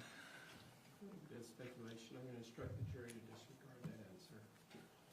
Any of your siblings or spouses expressed to you their fear of Matt? I'm going to object. It calls for hearsay. I think that's hearsay too. I didn't ask for what they said. I just asked if they expressed. It's a yes or no, Your Honor. But you have the answer though. It's exactly the exact same thing. So I'm going to say okay.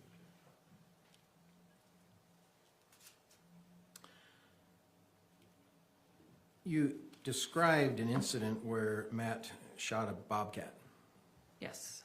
Did Matt share that experience with other members of your family, like your siblings or their spouses? I believe so. And what do you recall from that? I was not in those conversations, so I don't know. You never heard it? Not him telling this story. Did they ever tell you about hearing about that story? Not directly, no. How about indirectly? Through the grapevine, sure. Through what grapevine? My sister telling me that her husband was. Again, Your Honor, I'm going to object to hearsay at this point. Getting it's hearsay here. I think it's fair to say to the point that we just got to hearsay is correct. So was Terrelyn aware that your brother, or that Matt had shot the bobcat? I believe so. Yeah, did she tell you she was aware? I believe so. Has Terrelyn ever told you that she's fearful of Matt? Yes. Has any other siblings or spouses told you that? Again. That's hearsay. Sustained. I'm Just gonna trying. instruct the jury to Just decide. trying, Judge. Trying my best. They'll testify later. We can ask them. That'd be fair. So long as it's not hearsay.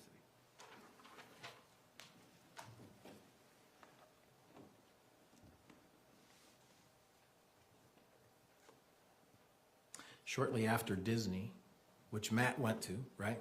Yes, he did. Shortly after Disney, you had an opportunity to visit with Matt's mom, Diane, right? Yes.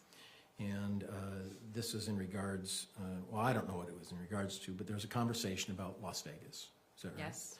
And can you tell the court what is the Las Vegas deal in your family with Matt? It was an annual summer trip that Diane and her late husband always planned. And we would go to TD Village, where they enjoyed their timeshare. And Matt and myself It originally started Matt and myself and his son before I had children. We joined them yearly. We enjoyed Las Vegas. We enjoyed the lazy river, so it was something that we enjoyed doing with them. And when her husband passed, she continued the annual trip. And what happened in 2024? I'm sorry, what was that last part? I'm sorry, I'm gonna ask a question instead of forcing anything on you, I apologize. Did you have a conversation about the Las Vegas trip after your Disney trip with Diane? Yes, I did. And what happened? What'd she say? She suggested that we not go on that trip And why was that? due to our financial burdens. And what was your thoughts on that?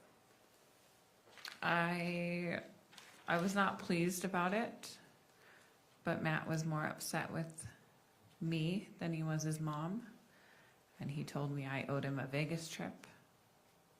Matt said you owed him a Vegas trip? Yes. Why would he say you owed him a Vegas trip when his mom was the one to provide the Vegas trip? Because in some way he felt that it was my responsibility on why we had to cancel. And why is that? You'd have to ask Diane on why she canceled.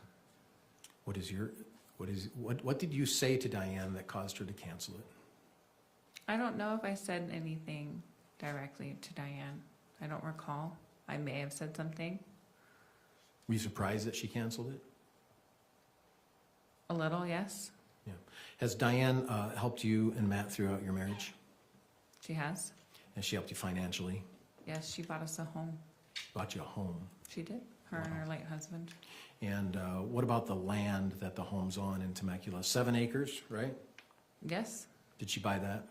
It was originally in Matt's name, but when he got the IRS issue, he transferred it to her name so it would be safe. Did Matt buy it or did his mom buy it originally? I don't know. I wasn't that part of the financials. So you weren't aware? You've never been You would have to ask Diane. I know it was in his name at some point. I know that there were loans back and forth between Matt and his parents, but I do not know the ins and the outs. Has Matt's parents consistently helped you throughout your marriage financially, providing financial assistance? Yes. And how about your mom? Did she do the same? Yes, not as much as Diane and Tom did. So your mom would send out money when bills were tight and things like that? Yep. And Diane? $100 here, $100 there, when I asked. Going back to the Disneyland experience, do you recall a conversation that your mom had with Matt regarding the anger about not going to Disneyland? Yes. And what did you tell your mom to cause your mom to call Matt and to chide him? I don't recall what I had said to her. I know I asked her not to call him, and she took it upon herself and did anyway. And I knew that it wouldn't have gone over well. And did it go over well? No, it did not. During that time, did you say to your mom, I can't recover it? Yes, I did. What are you referring to? Recovering the argument that we were having, more than likely about my infidelity. Oh. And how did your mom respond to that text? Do you recall? No, I don't. Didn't she say you can? Yes. Just say she what said. you need to. Isn't that what she said? I believe so. You said, no, Mom, it's bad. Right? Mm-hmm. Yes. Then she said, what can I do to help if I can? Okay. Yes, that's what she said. Do you think your mom was trying to help you in your marriage with Matt? That could be debated. Okay, let's debate it. Do you think she didn't? On some levels, I knew that she had a strong hatred for Matt, so what happened in our marriage, she really didn't care. Do you think she tried to help you in your marriage with Matt? At some points. Think she tried to help during times of friction between her and Matt? Or would she not help your marriage during that time? Maybe she felt like she was helping, but she really wasn't. How about when she came down in May to California, May of 2024, before you went to Utah? She came to your house and stayed at your house, didn't she? Yes, she did. And how was that visit? It was turbulent. It was turbulent. Why? They had a little tiff about something and they bickered back and forth for a moment and it was awkward. Did your mom spend the night? I believe so. Yeah. And did she and you then go to her friend Amy's? We did. Yeah. And who watched the kids during that time? Matthew? When your mom called, Matt, didn't she say to you, quote, "I just told your husband, don't mess with my child"? Yes. So how was he messing with you? By arguing with me. And so would you frequently tell your sister and your mom about all the arguments you and Matt had? I would send them the voice clips so they could hear it firsthand. Yeah. And like we explained, we talked about the previous clips, it shows back and forth, isn't it? Yes. Some points it is back and forth. Sometimes I allowed him to get under my skin.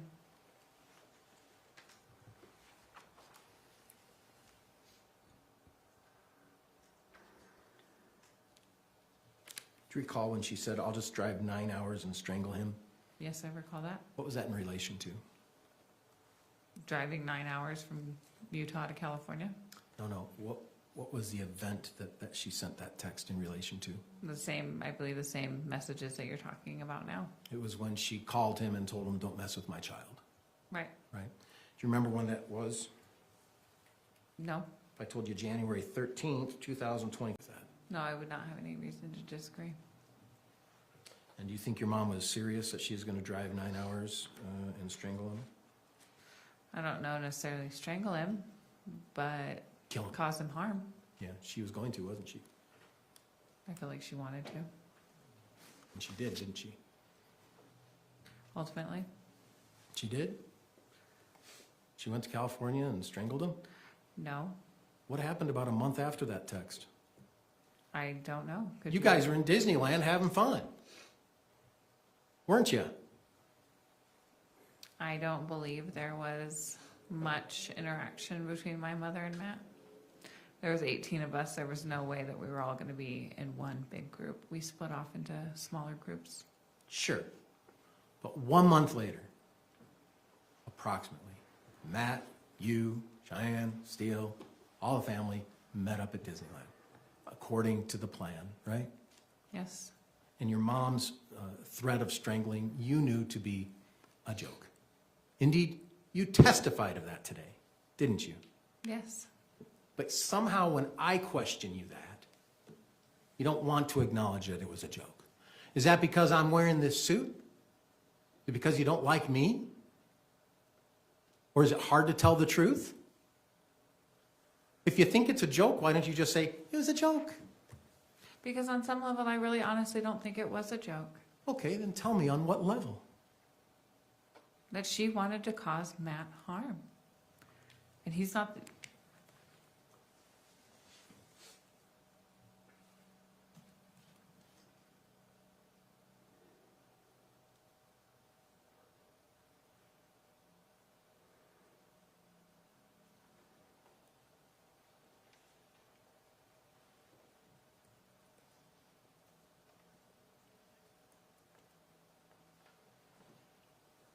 Your mom ended up saying sorry for calling him, didn't she? In an actual text? Yeah. Do you want to go to it? Yes, please.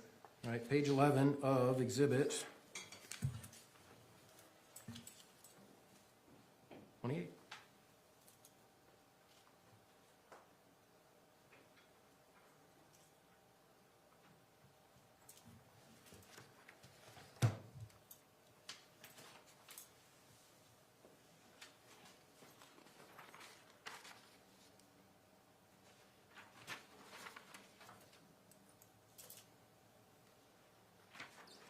I don't believe that's what the I'm sorry was in reference to.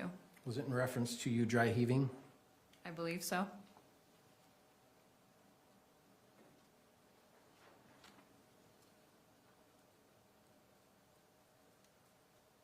And it was in around that time that she said, just come here for a break then. Isn't that true? I believe so. Right after she said, what can I do to help if I can? Right?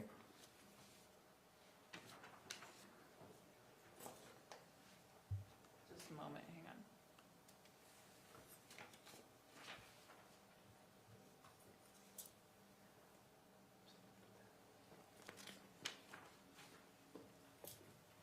Restate your question, please. And earlier in that conversation, she says, what can I do to help if I can? Right, yes. And then within 24 hours of that little spat between Matt and Tracey on page 12, she says, Matt says you have food poisoning, and that's why you've been acting so crazy past 2 days. Right? Yes, that's what he claimed. Well, that's what she said he claimed, right? Right, So they had a conversation, right? yes. And I did not have food poisoning. I'm sorry? I did not have food poisoning. What did you have? Nothing. You're just faking it? No, I was not faking it. It was a lie that he told my mother. It was a lie he told your mom? Yes. What Because was I it? remember when he said that, I was in shock. And what? Because he didn't want to admit that we were arguing about my infidelity. I see. That seems to be a common occurrence, doesn't it? He loved to throw it in my face. And you regretted that, didn't you? Yes, I did. Yeah. You regretted that not only did you cheat on him, but that you sort of had to hold it and not tell him. I had to eat crow every day he wanted me to. Yeah. Even when you came to Utah and met men here in Utah, right? I'm sorry? Even when you came to Utah on June 20th and met men here in Utah, He knew right? nothing of those men. I'm not asking if he knew. I'm saying that you felt bad about it, so much so that when you came to Utah, you started doing it again, didn't you? I was just trying to be happy. By meeting other men. Is that accurate or not? Sure. Is that a yes? Yes. It's okay to be honest today. I get it. You've done all you need to do with the state. You can be honest today. It's done. You just need to serve time. Okay? You understand? Yes. They can't hold it against you anymore. You've done your job. Okay? Good. After Matt died, you also met with some men after that too, didn't you? There's only two. Do you remember the evening that the police came and Matt's body was on the ground? Yes. Did you sleep at your house that night or your mother's house that night? No, they got us a hotel. Who got you a hotel? The police. Did you sleep in the hotel? I did. How late were you at the police department that night? 2, 3 o'clock in the morning. So I did don't you- recall. It was a blur. That, honestly, was a blur. I'm sure it was. It was very traumatic. A person had died. I get that. Was it traumatic for you? It was very traumatic. Yes, I believe that. But isn't it true that the American Forks Police Department tried to help the family because it happened in your home, that they provided a hotel Yes. for a couple days? Yes. And isn't it true that during the time that you were provided a hotel, you wanted to bring a man to that hotel? I thought about it. Yeah, and isn't it true you told your mom that? Yes, I did. And isn't it true that it was only a 3-day stay that the American Fork Police Department provided? Yes, but I never brought anybody to the hotel. But you talked about it. Right? And this is all during the time that you're smoking marijuana, right? Yes. And that you're really not having any communication with Kevin, right? Correct. No communication really at all with Kevin, right? Very little. Yeah. Do you think the fact that you're providing this statement to the court now or to law enforcement 3 times, that you've improved your ability on how to state your case, state your story of what happened? Yes, that seems fair. Do you recall during the trial, actually,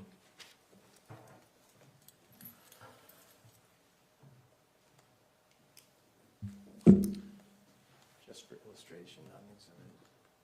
Do you recall the date of June 12th, 2025? That's a tough one, isn't it? June 12th is 2025? Yeah. I don't know the significance. I'll provide you a picture. Oh. Yes, I remember that. Does that look familiar? Yes, it does. June 12th, 2025, you met with law enforcement and prosecution regarding your time to be truthful, right? Yes. And you had, and that picture just shows you being there. And who's in that picture, do you know? I'm in that picture. My attorney, Mike Brown, is in that picture. Mr. Brown, who's here? Mr. Watabe, Mr. Brown, and I don't know her name, but they're paralegal. And a police officer. He's not pictured, but yes. Yeah, he's not pictured, yeah. Well, you can see his Can you fingers. see his hand? Yeah, there you go. I can't identify his fingers from just his fingers, but I'm only providing this picture to demonstrate that you met with prosecution and law enforcement to talk about providing the truth. I did. And during that time that you talked to them, you talked about times that the conspiracy between yourself, Kevin, and Tracey was going on, right? Yes. And during that time, you provided honest information to them, right? To the best of my knowledge, yes. Yeah, to the best of your knowledge. You've been in jail now, November, December, January, February, March, April, May, June, 8 months, right? Yes. And you've had the opportunity for 8 months to think about this case, right? Yes. And do you do much more in jail than think about this case?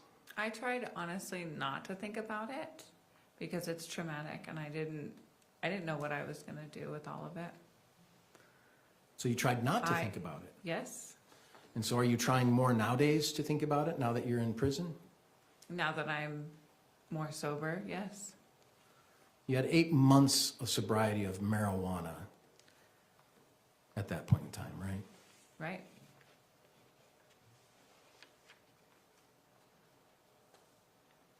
And so during this interview that you had with them, you told them of the story involving the conspiracy. Is that right?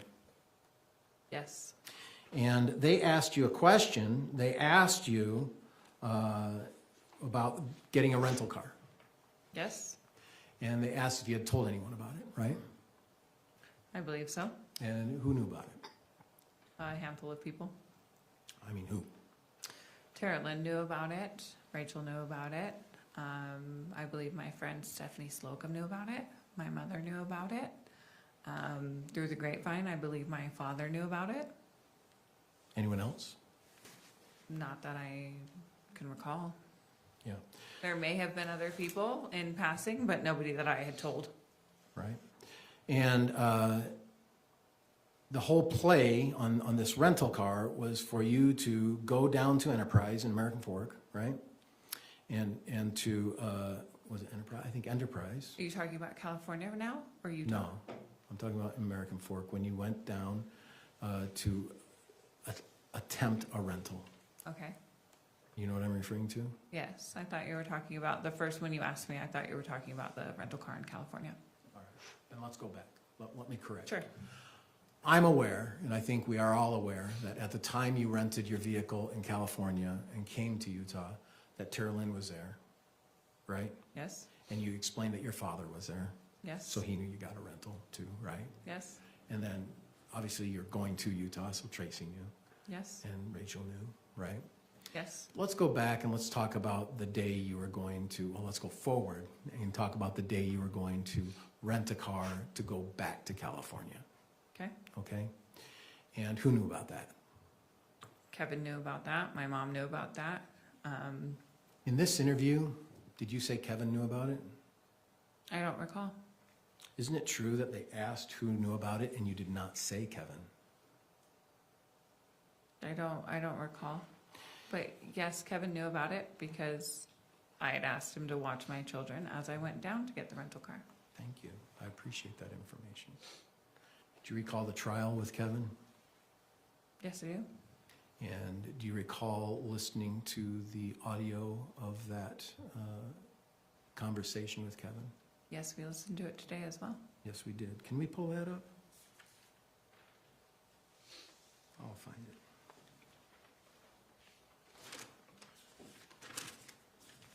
That was that big. State's 11.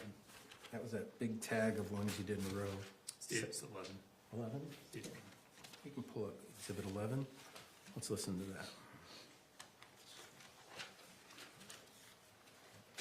There it is.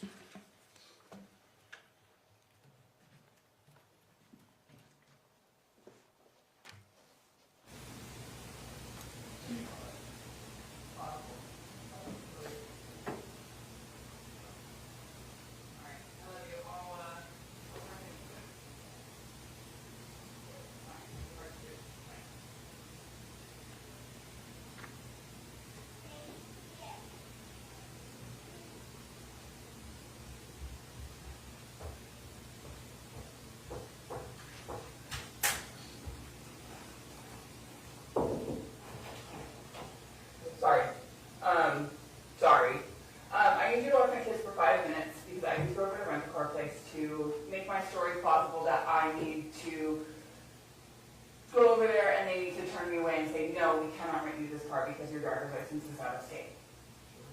Thank you. I'm leaving in like 2 minutes.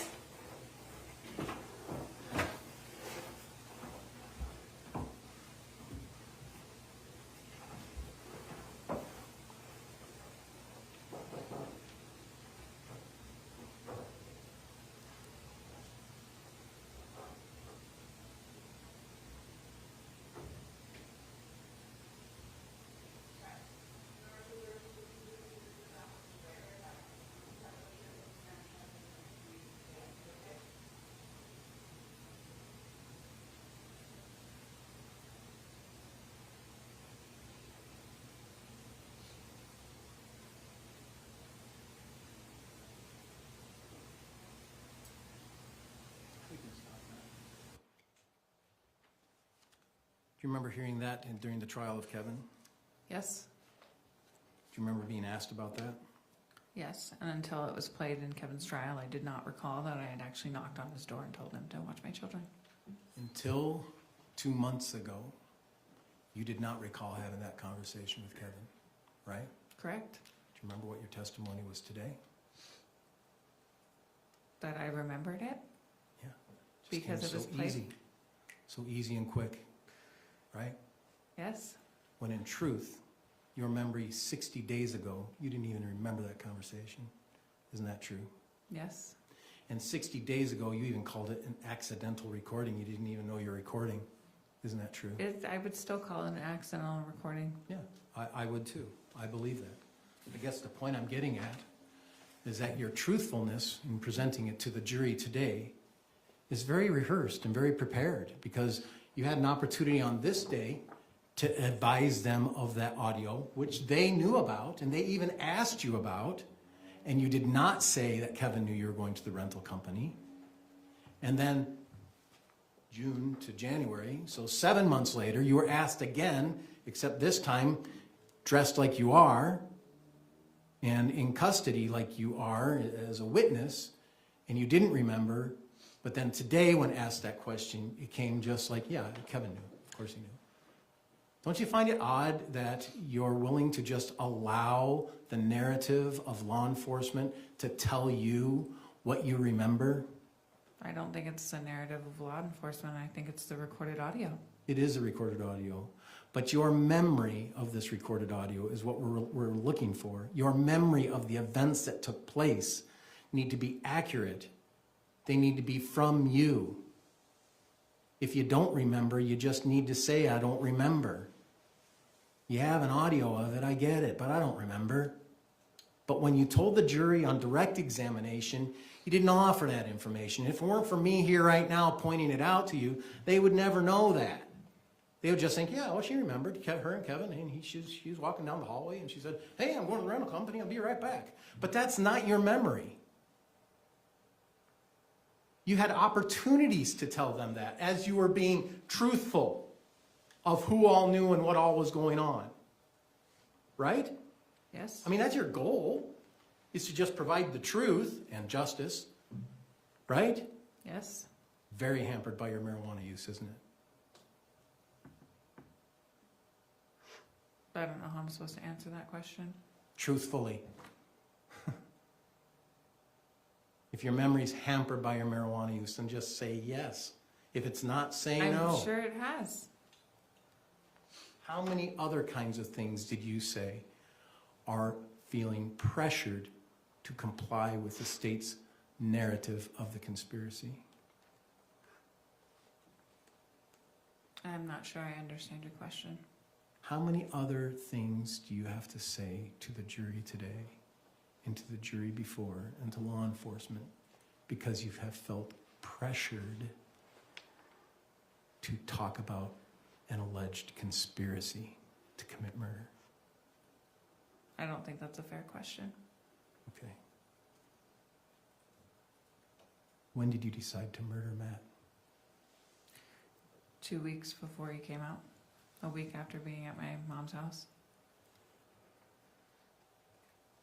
And was that by way of agreement, or something you just came in your mind that that's what we're going to do? It was posed to me by my mother. I'm sorry? It was posed to me by my mother. 2 weeks before Matt came out? Yes. Do you know in prior testimony you said it was 3 days before Matt came out? Want me to find it? If you'd like. If I told you that you said it was 3 days before Matt came out, would you have any reason to disagree with that? No, but I don't think it matters when we actually started to conspire. Just the fact that we did conspire. Did your mom ask you to make phone call recordings of phone calls between you and Matt?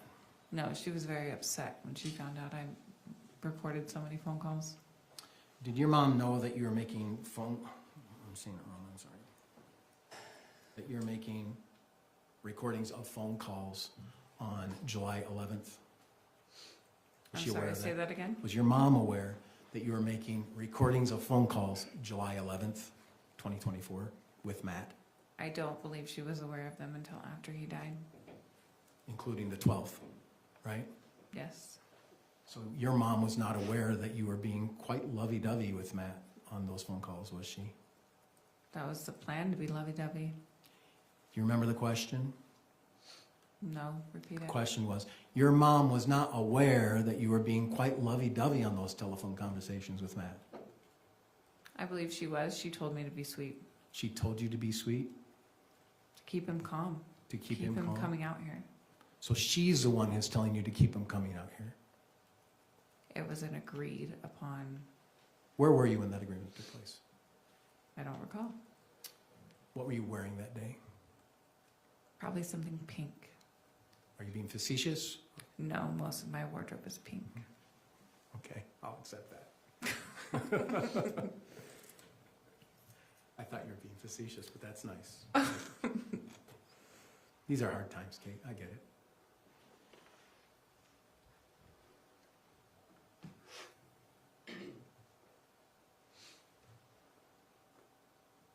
Do you remember what was the scenario of this alleged agreement? I mean, were you in a room? Were you in a car? Were you in a yard? Were you in When we were originally talking about killing Matt, Yeah. it was probably out on the lawn where we spent most of our time talking. I made her leave her phone inside, and I left my phone inside.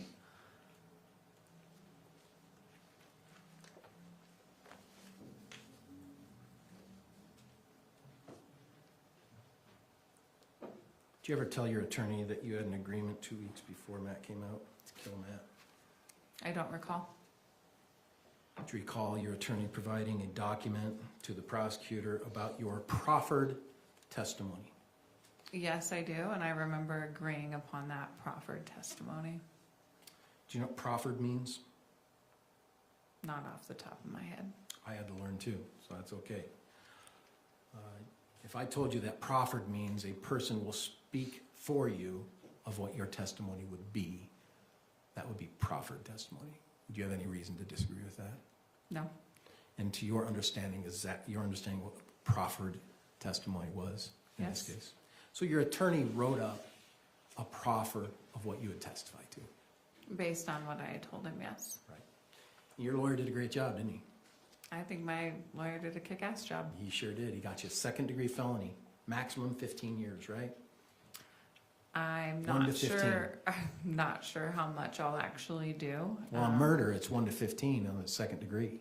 The Board of Pardons decides a lot. So it could be less than 15. I don't know. Well, we'll talk about that more. In your proffer, did you have an opportunity to review this with your attorney before he sent it out to the prosecutor? I did.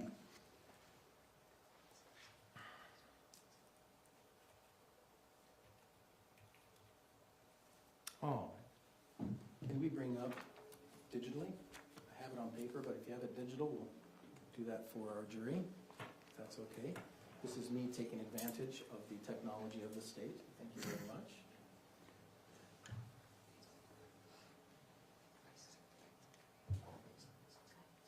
Okay, can you present it to me?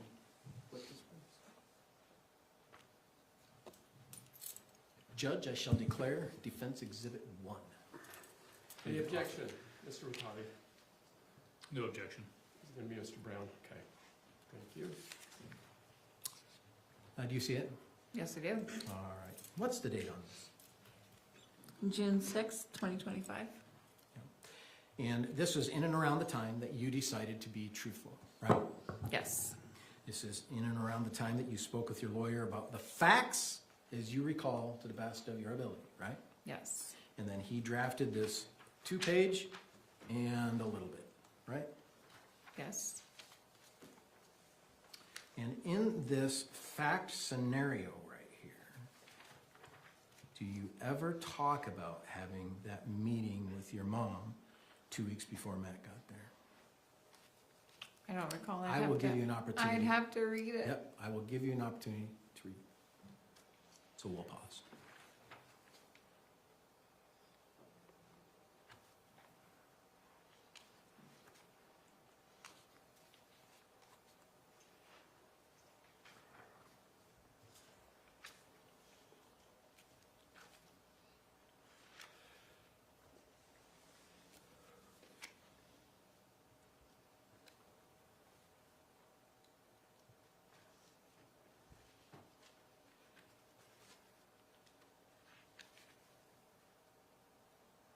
You can move the page down.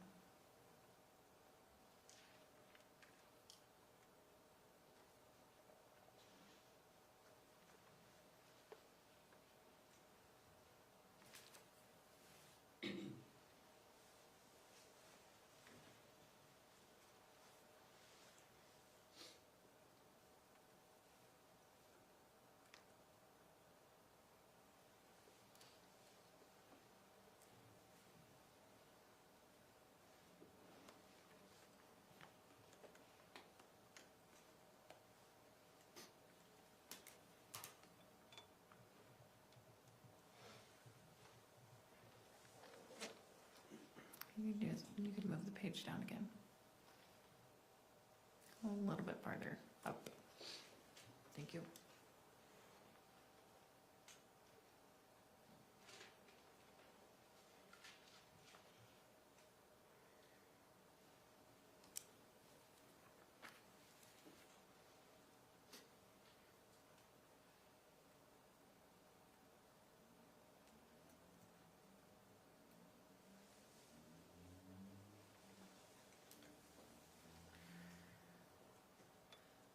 Scroll one more time. Do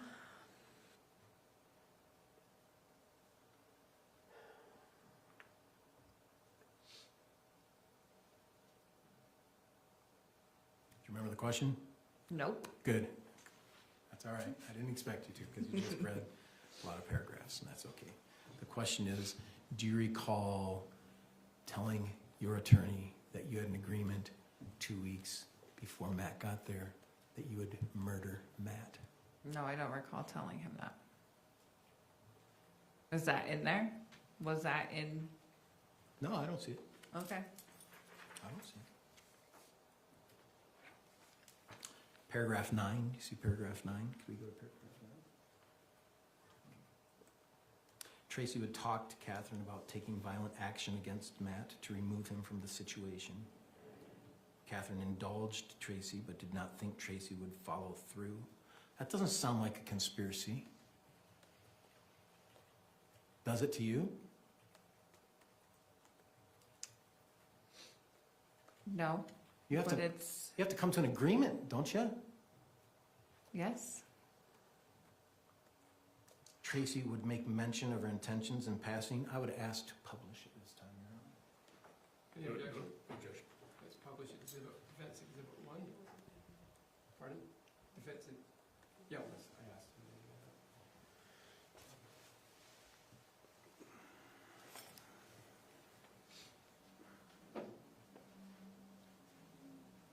There we go, paragraph 9.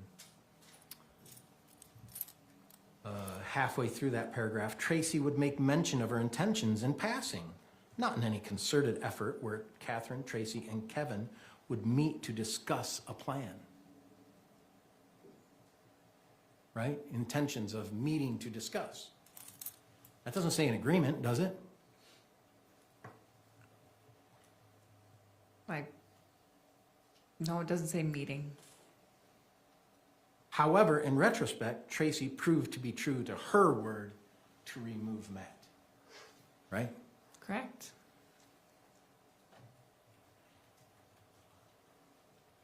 And so you don't have a description of when you came up with the agreement. You just say it was a couple weeks before. We already know that there's some frustration between Matt and Tracey. It's been like that for a long time, wouldn't you say? Yes. Based on the evidence you're feeding to your family about your relationship, wouldn't you say? Yes. Isn't it fair to say that you're feeding your family that you're fearful of Matt if he comes to Utah, wouldn't you say? Yes. You're fearful for your life that Matt would threaten and physically harm you while you're here in Utah, wouldn't you say you fed that to your family? Yes. Even though Matt had never physically touched you in any abusive way since your marriage in 2018. Isn't that right? 16. 16. Yes. Thank you. I apologize.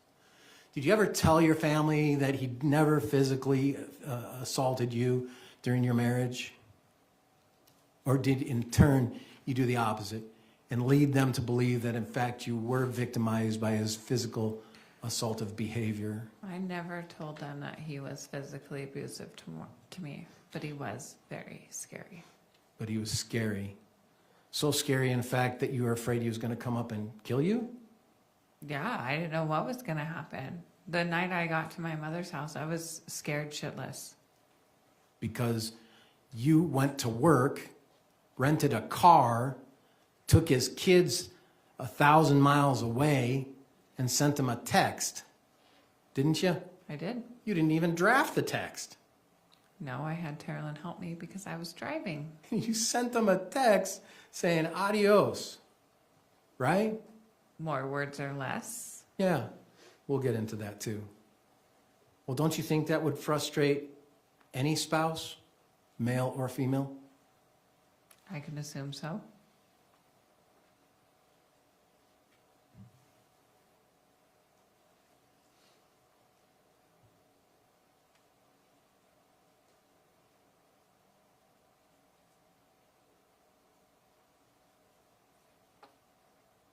I do have to talk about this magnetic screen door thing.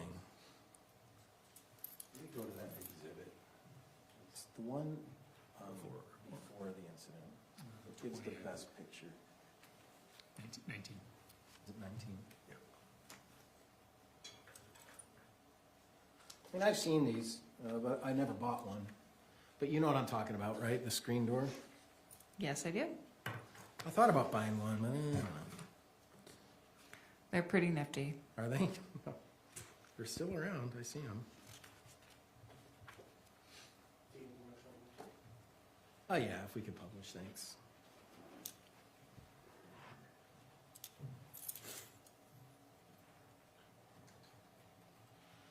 And so this is a view of your mom's home before Matt arrived, right?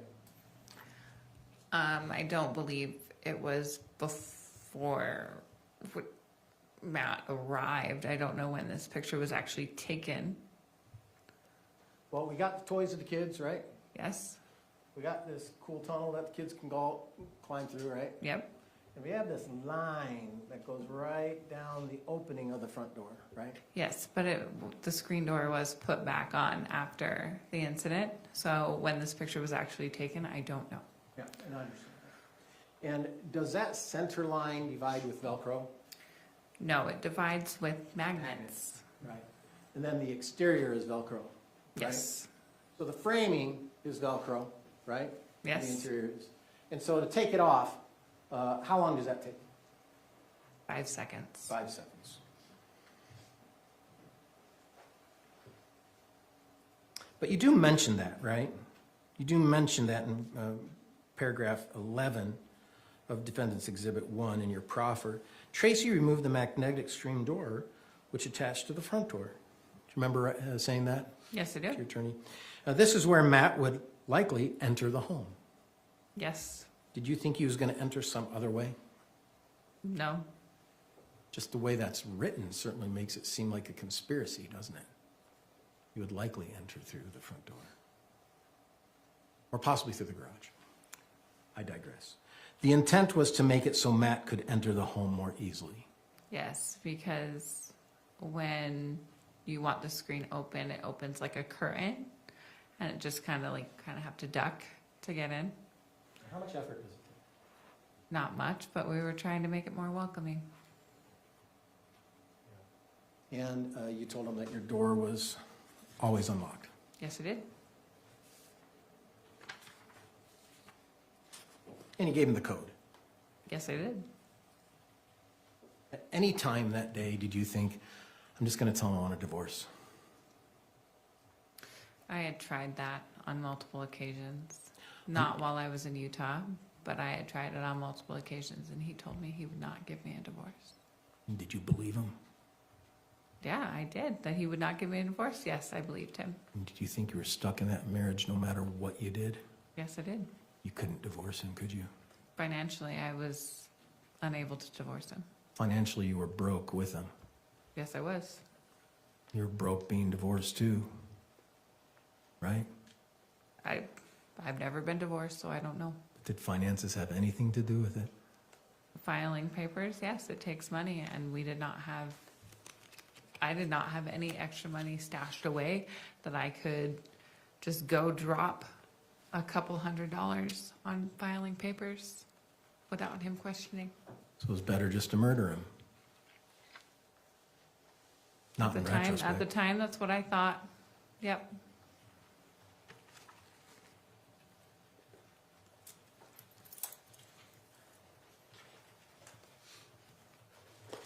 The judge has informed me today that he has some responsibilities. So I want to close today, but we'll pick up tomorrow. I'll be here. I know. Thank you, Kate. Right, is that, No, I will close tomorrow, today, with this line of questions. okay. Sorry, Judge. That pause is just too We long. were getting excited. I apologize. My bad.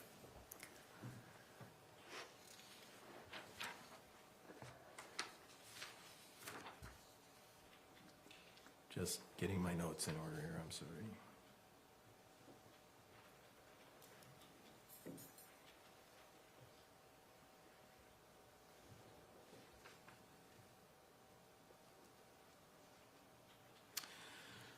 So, oops.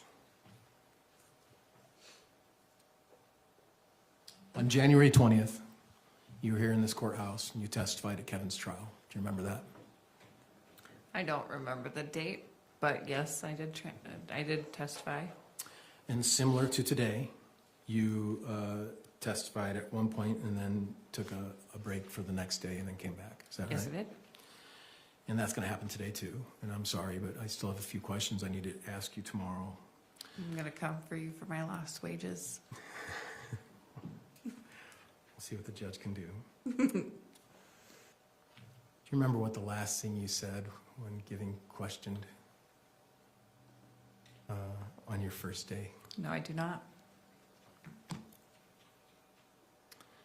On page 135 of the transcripts, it says, and it ends on page 136. It says, when did you see your mother again after that? Do you remember what time? Referring to July 12th, 2024. When did you see your mother again after that time?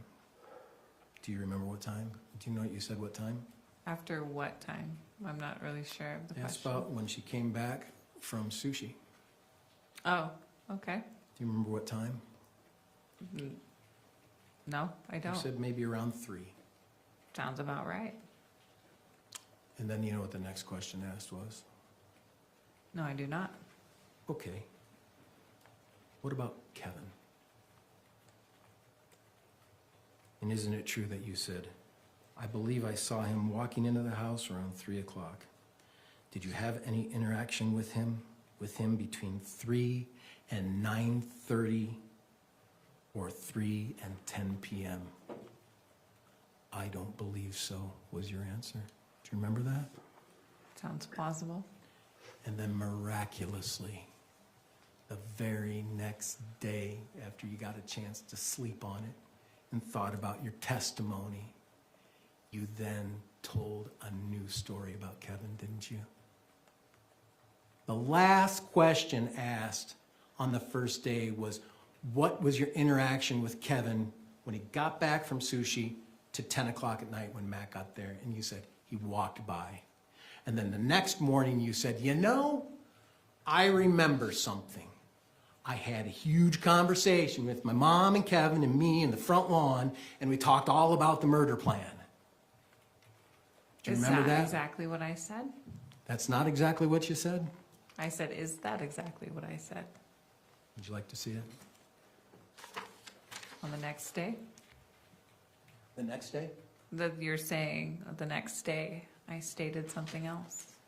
The next day you stated that you forgot, that you now remember that you had a meeting on the front lawn with Tracey and you and Kevin and planned what you're going to do that night to kill Matt.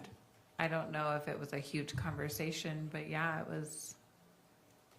We're going to follow through with this. Was it more than, I believe I saw him walking into the house around 3. And when did you see him after that? I don't believe so. Was it more than you didn't have a conversation with him? I don't recall. Yes. The next day you talked about what you testified to of today, that you and your mom and your brother talked on the front lawn after their sushi. Isn't that true? I don't believe it was the front lawn. I believe it was the back lawn. But I do believe that after he walked in the house, he may have come out and had a little sit down with us.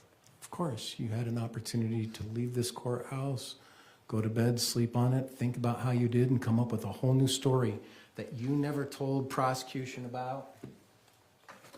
In this interview, on June, you never told prosecution about that meeting on the grass, did you? I don't believe so. You never said it on the first day of your testimony of the trial with Kevin, did you? I don't believe so. You never said it in your proffer that you provided your awesome attorney to get you the deal of the century for a murder, did you? I don't think so. But you had a chance to sleep on it. And when you came the next day, you came up with a new story, didn't you? I don't think came up with a new story, but remembered more details. That's all I have for today, Your Honor. Thank you. Ladies and gentlemen of the jury, as the attorney said, I am on call. I think I mentioned most of you through most of this trial. So I'm taking a little bit short recess today, or early recess, so I can attend to those duties. You may have saw me monkey with my watch at the start of this session. It seemed like half of the county was calling and texting me, and I was trying to get it off. It's a newer watch, and I I don't get along very well. It won't show up in the courtroom tomorrow. Let me give you the schedule for the rest of the week. We'll do an entire day tomorrow, 8:30 to 4:30-ish. Thursday, we will start at 1:30 p.m. So you have your morning off, and then Friday plan on an entire day as well, 8:30 to 4:30-ish as well. Please keep my admonition in mind and my directions about forming an opinion about the case, doing any research about the case, talking about the case, using social media in any way, shape, or form. Just stay away from this case until you're sent out to deliberate. Obviously, you're probably going to get asked by people, how did today go? You can say we had a full day of trial and just leave it at that, nothing more, nothing less. Appreciate your being so attentive today and being on time. Many juries aren't on time, so that's quite highly that all of you are showing up so early and being ready to go. It's unusual, and I appreciate that. With that in mind, leave your notes in the jury room, leave your lanyards there. Tomorrow, if you can hit the security gate about 8:15 a.m. before you, so you can get up and be ready to go at hopefully straight at 8:30, I'd appreciate it. Thank you. Ready? All rise for the jury.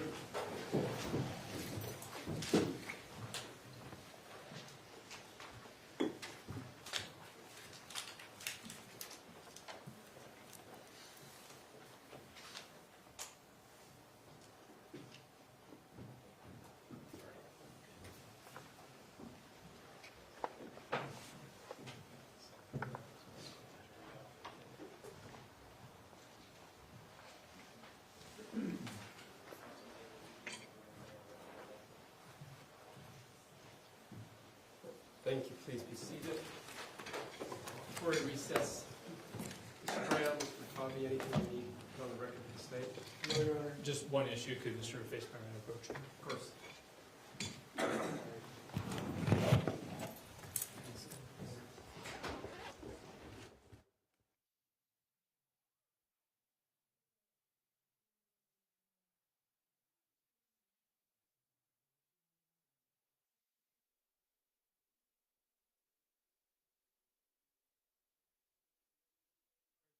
The defense wants to put on the record for today? No, Your Honor. All right. Mr. Brown, anything on behalf of you and your client? All right, I'll see you all in the morning then. The doors will be open at 8:15. Thank you. We're in recess.